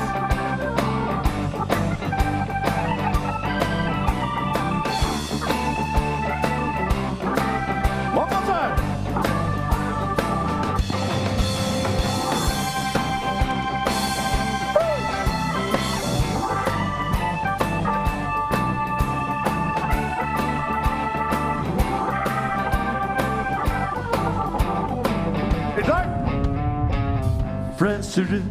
Frälsaren till Ola.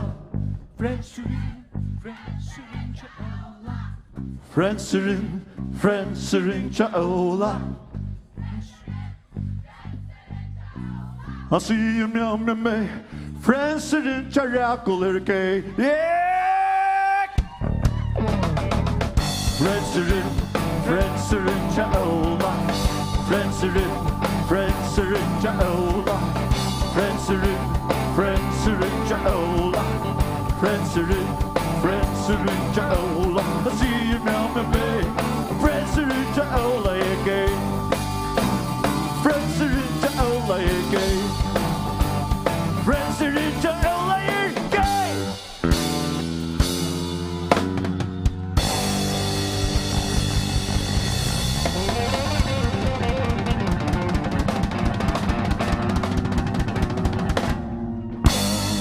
Ja, no. All right.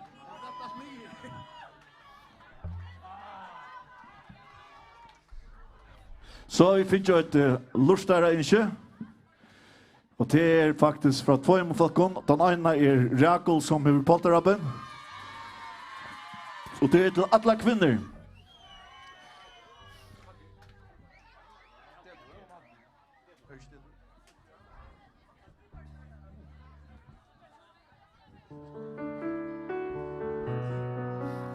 Rötta jag mer hasekväll, så hjälper mer sitter vi.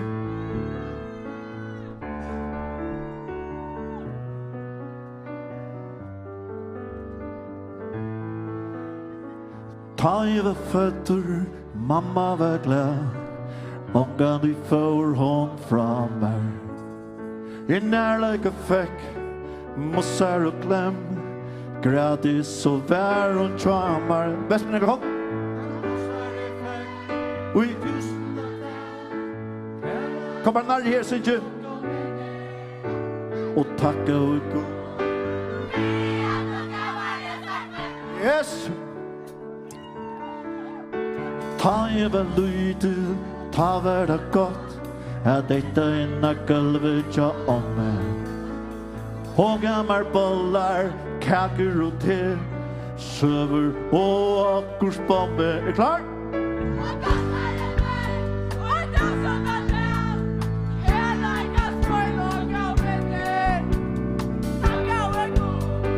Fyri at du gammar hessa kvinner. Ta I var raja og verden var min, da møtte jeg vakraste kvinner. Hetta matchen, hugsa jeg, nei vann fittare finne. Kom nu! Og kossar vekk, og I tusendatal, kærleika spyl og minner. Og takka og god, fyri at du gammar hissa kvinner. Den vakraste gavan som given meg, fikk I da jeg fylte 20. Takk om en jenta og I en heim, morgen min frue. Kom nu!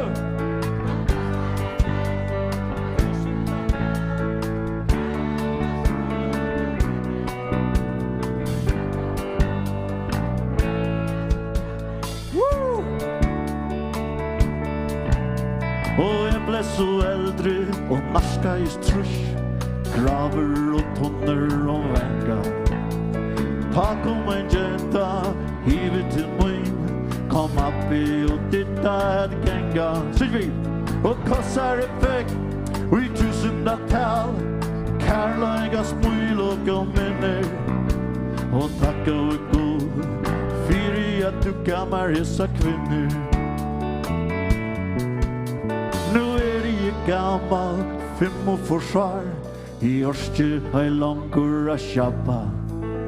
Kjott en jenta halar I med, kallar med synlenka a driver. Og I tusendatal, kærleika smil og minner. Og takka og god, fyri at du gammar hissa kvinner. Innlegg I arar, hetta vet jeg, kjøttir bort I maglas runde. Men en færre, borster ifra, skal komma av en og måne. At kossar fek, og I tusendatal, kærleika smil og minner. Og takka og god, fyri at du gammar hissa kvinner. Ja, takka og god, fyri at du gammar hissa kvinner. Takka og god, fyri at du gammar hissa kvinner. Tusen. Gå og kunne vi släppa spela av Badafestivalen nästa år. Takk for det.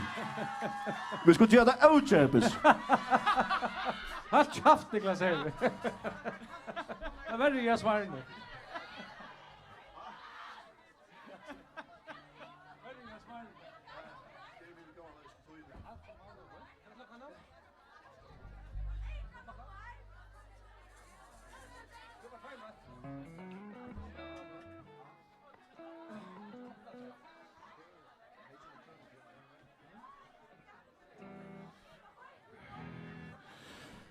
Nå, vi får sitte en kjenda sang til Dynamitt som heter Pop Dubra Torsan. Jeg vil lytte spurning til James Arne for gang. James, hvis du skulle valgt å bo I havn etter Klaksvik, hver I Klaksvik du vilja bo? Han var fyra. Okej.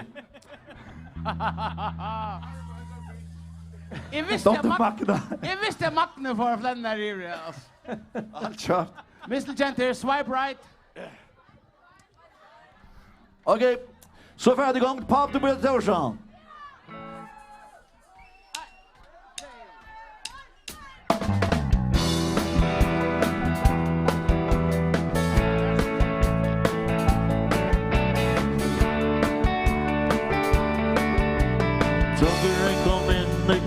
sinna dagen hukte upp av mamma och säger så smäje goa mamma Allir mine viner flenna Tar vill jag inte vi med känna Ta i ett tåse Fader sier ei da sier oi Fader sier nei da sier nei Ta i løye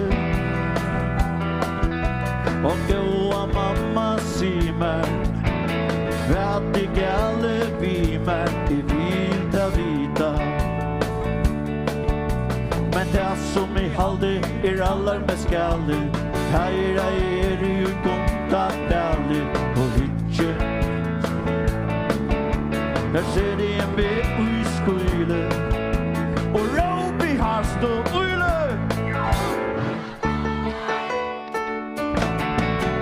Alle jul I havet I hana mæver Men står på ut av I glave Signe tosse Og goa mamma sier meg Hva gale vi meg I vita vita Nu dronker en lunch hei haft året Sette mamma se nyr vi båre Og hon sier Papi du som heldig vi haper Han ikke direkte papi Det skal du vita Du klaks og I bur din ekta I pappa Her høyer du øyne om mig og Abba Vil du glad Hemma esse bojene vera Og du måste ikke tettur vera Ta I syr Det best med deg klare Sånn I papi døy Han bor I klaks Jeg vida ta Ta tryck mista krav Sånn papi døy bor I Torshavn Han bor I Klaksvik Og der skal du bæra vera stolt og rau Okay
Yes.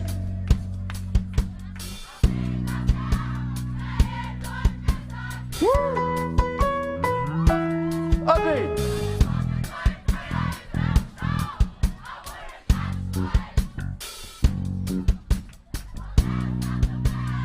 Vi skal ta efter bilen når vi kom.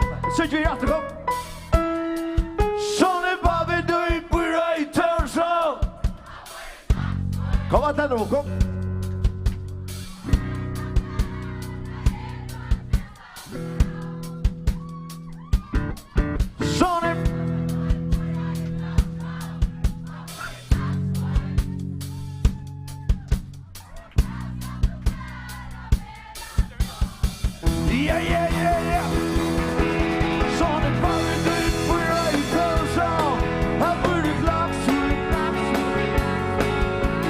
Vida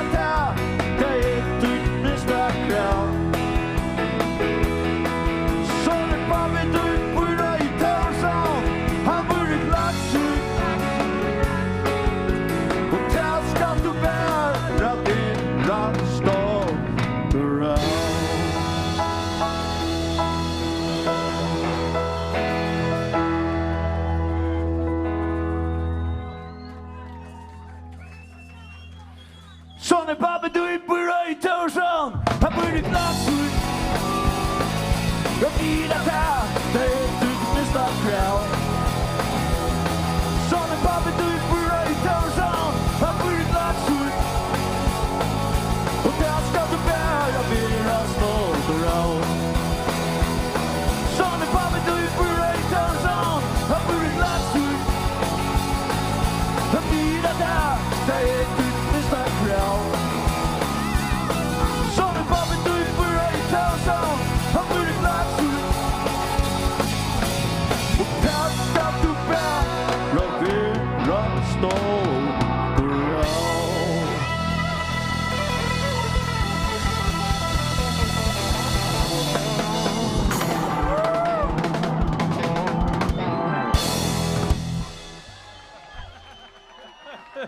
Men damer och herrar, Niklas Henry Jakobsson! Tusen takk, Elmjuker og alt annet. Kunne jeg fikk mer jo i det Hadalaren stender her? Jeg var en mixer her også. Åtni! Ja, og en klassiker på scenen. Hva er Åtni? Åtni Strøm?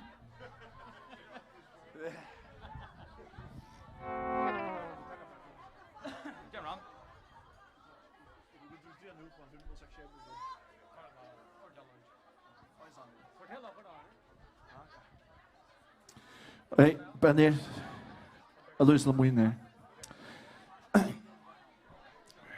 Hej. Hej. Okej. Okej, Västmanland. Vi får tacka det sista stannet, Jakob.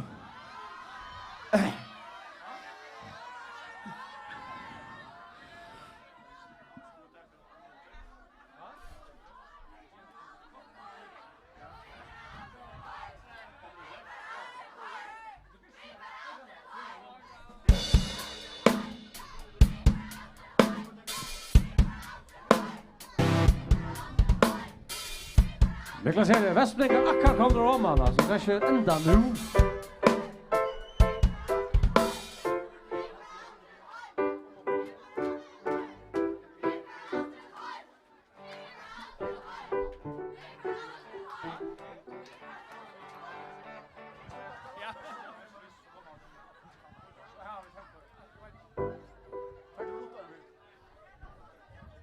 Ja. Det var en fytlingsleie besyn, vet du? Telefonen, hon ringde jag en dag. Lys vid telefonen! Det var omma, min vidjek. Hon spurte om ett hunde. Komma visa till Gardacheck. Det spurte jag mig om hon visste. Kvar i Gardacheck och en lag. Men roligt hon svära i atter. Oj! Det är som eldur där i gulven. Men äkta fotar säger ja. Då gick hon till att läta om. För ensam att läsa. Kom då! Babidi, babidi, babba. Babidi, babidi, babba. Babidi, babidi, babba. Babidi, babidi, babba. Hon är gommel och blodtrustet här i topp. Så för jag låter kan man vanta att du färra in i blåbrock. Kom du med! Babidi, babidi, babba. Babidi, babidi, babba. Babidi, babidi, babba. Babidi, babidi, babba. Och så branta store däver. Ta norrna av havnen är för. Mian är och omma vi sålde. Och i barren är och druck och björ.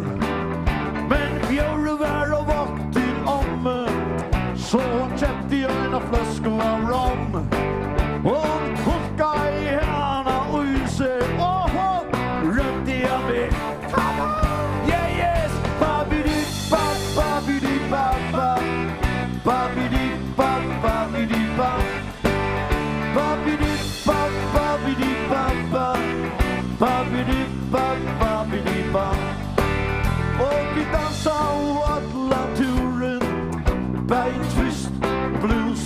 nok. Men da vi kommer til hans stund, da er homma finnes nok. Så vi såna vi er no krøtje, bæg homma vi no er. Og norrena for at det til førjar, så vi kommer ikke lenka. Vi er bra til kom. Babidi. Yes! Woo!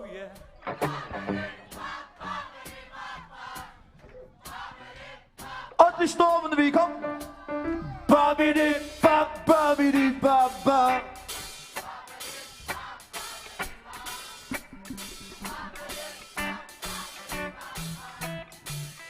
Oh yes! Babidi, babidi, baba. Babidi, babidi, baba.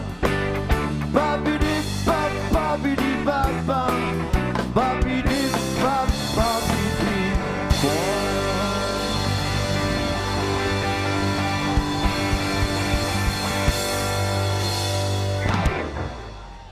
Hold up. Det är fantastiskt. Det är otroligt. Det är en fantastisk lökman och det är fantastisk allt som här i Västmanland. Skål för Västmanland!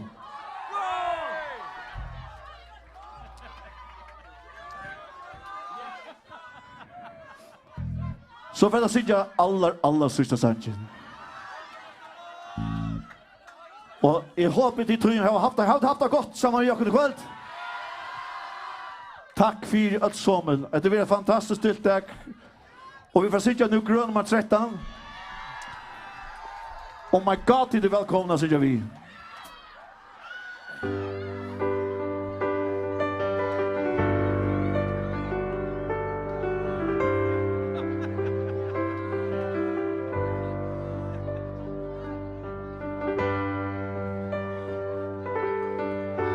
Vi ändrar Jessa sånger.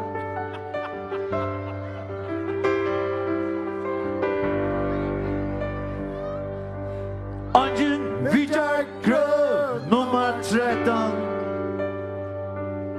Många du särskilt blommer här. Aras gräs och fjällen nummer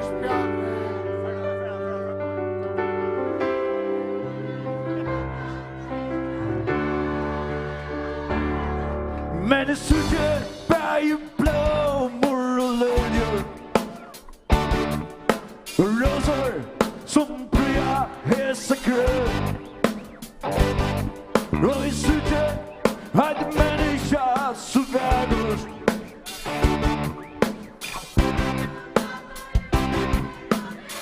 Yes! Toy! Toy!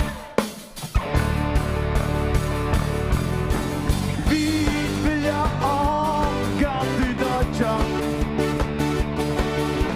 Vi vill jag liva och jävla toy. Vi vill jag liva om vi dödja. Spiroi kvör, kväd och kvör. Spira till digon, här var misstänker. Han är right, färren med ständer, vi tycker det. Kom en tid, utan grön nummer 13.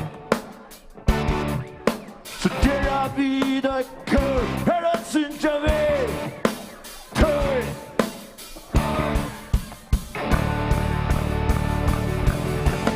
Vi vill jag omgå till dödja. Vi vill jag liva i alla töj.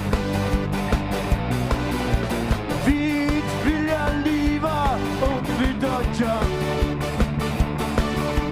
Spiroi kvör.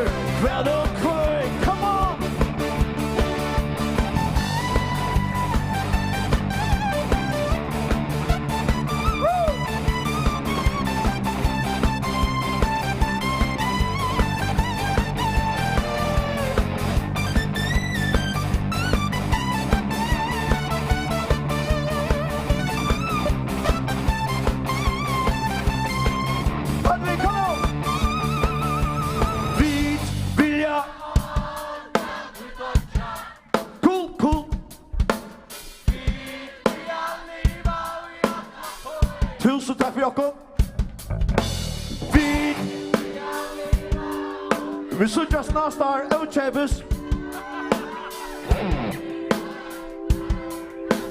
Alright. Kan du aldrig igång? Vit vilja kan du dödja. Vit. Räkor hon dansar den. Vit.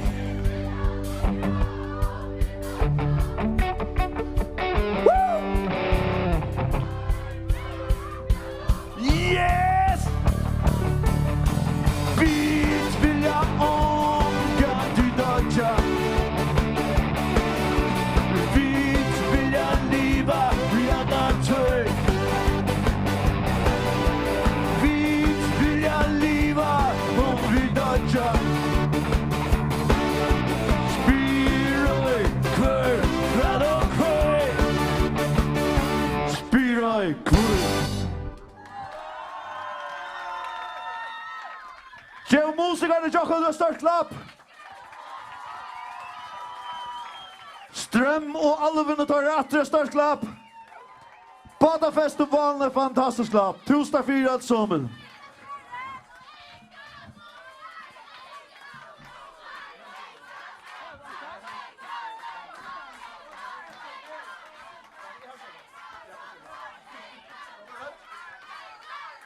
Ikke rett etter, sier han. Jeg skulle virkelig givet noen egen nummer. Jeg har ikke rødt. Sorry. Takk for det. Vi gleder oss bare til Outchebus neste år.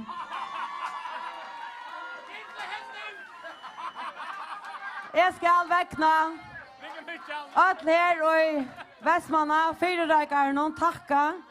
Alle som har hjulpet til, de som har hjulpet til ved strøyming, tonleikere som har sunnet og spalt.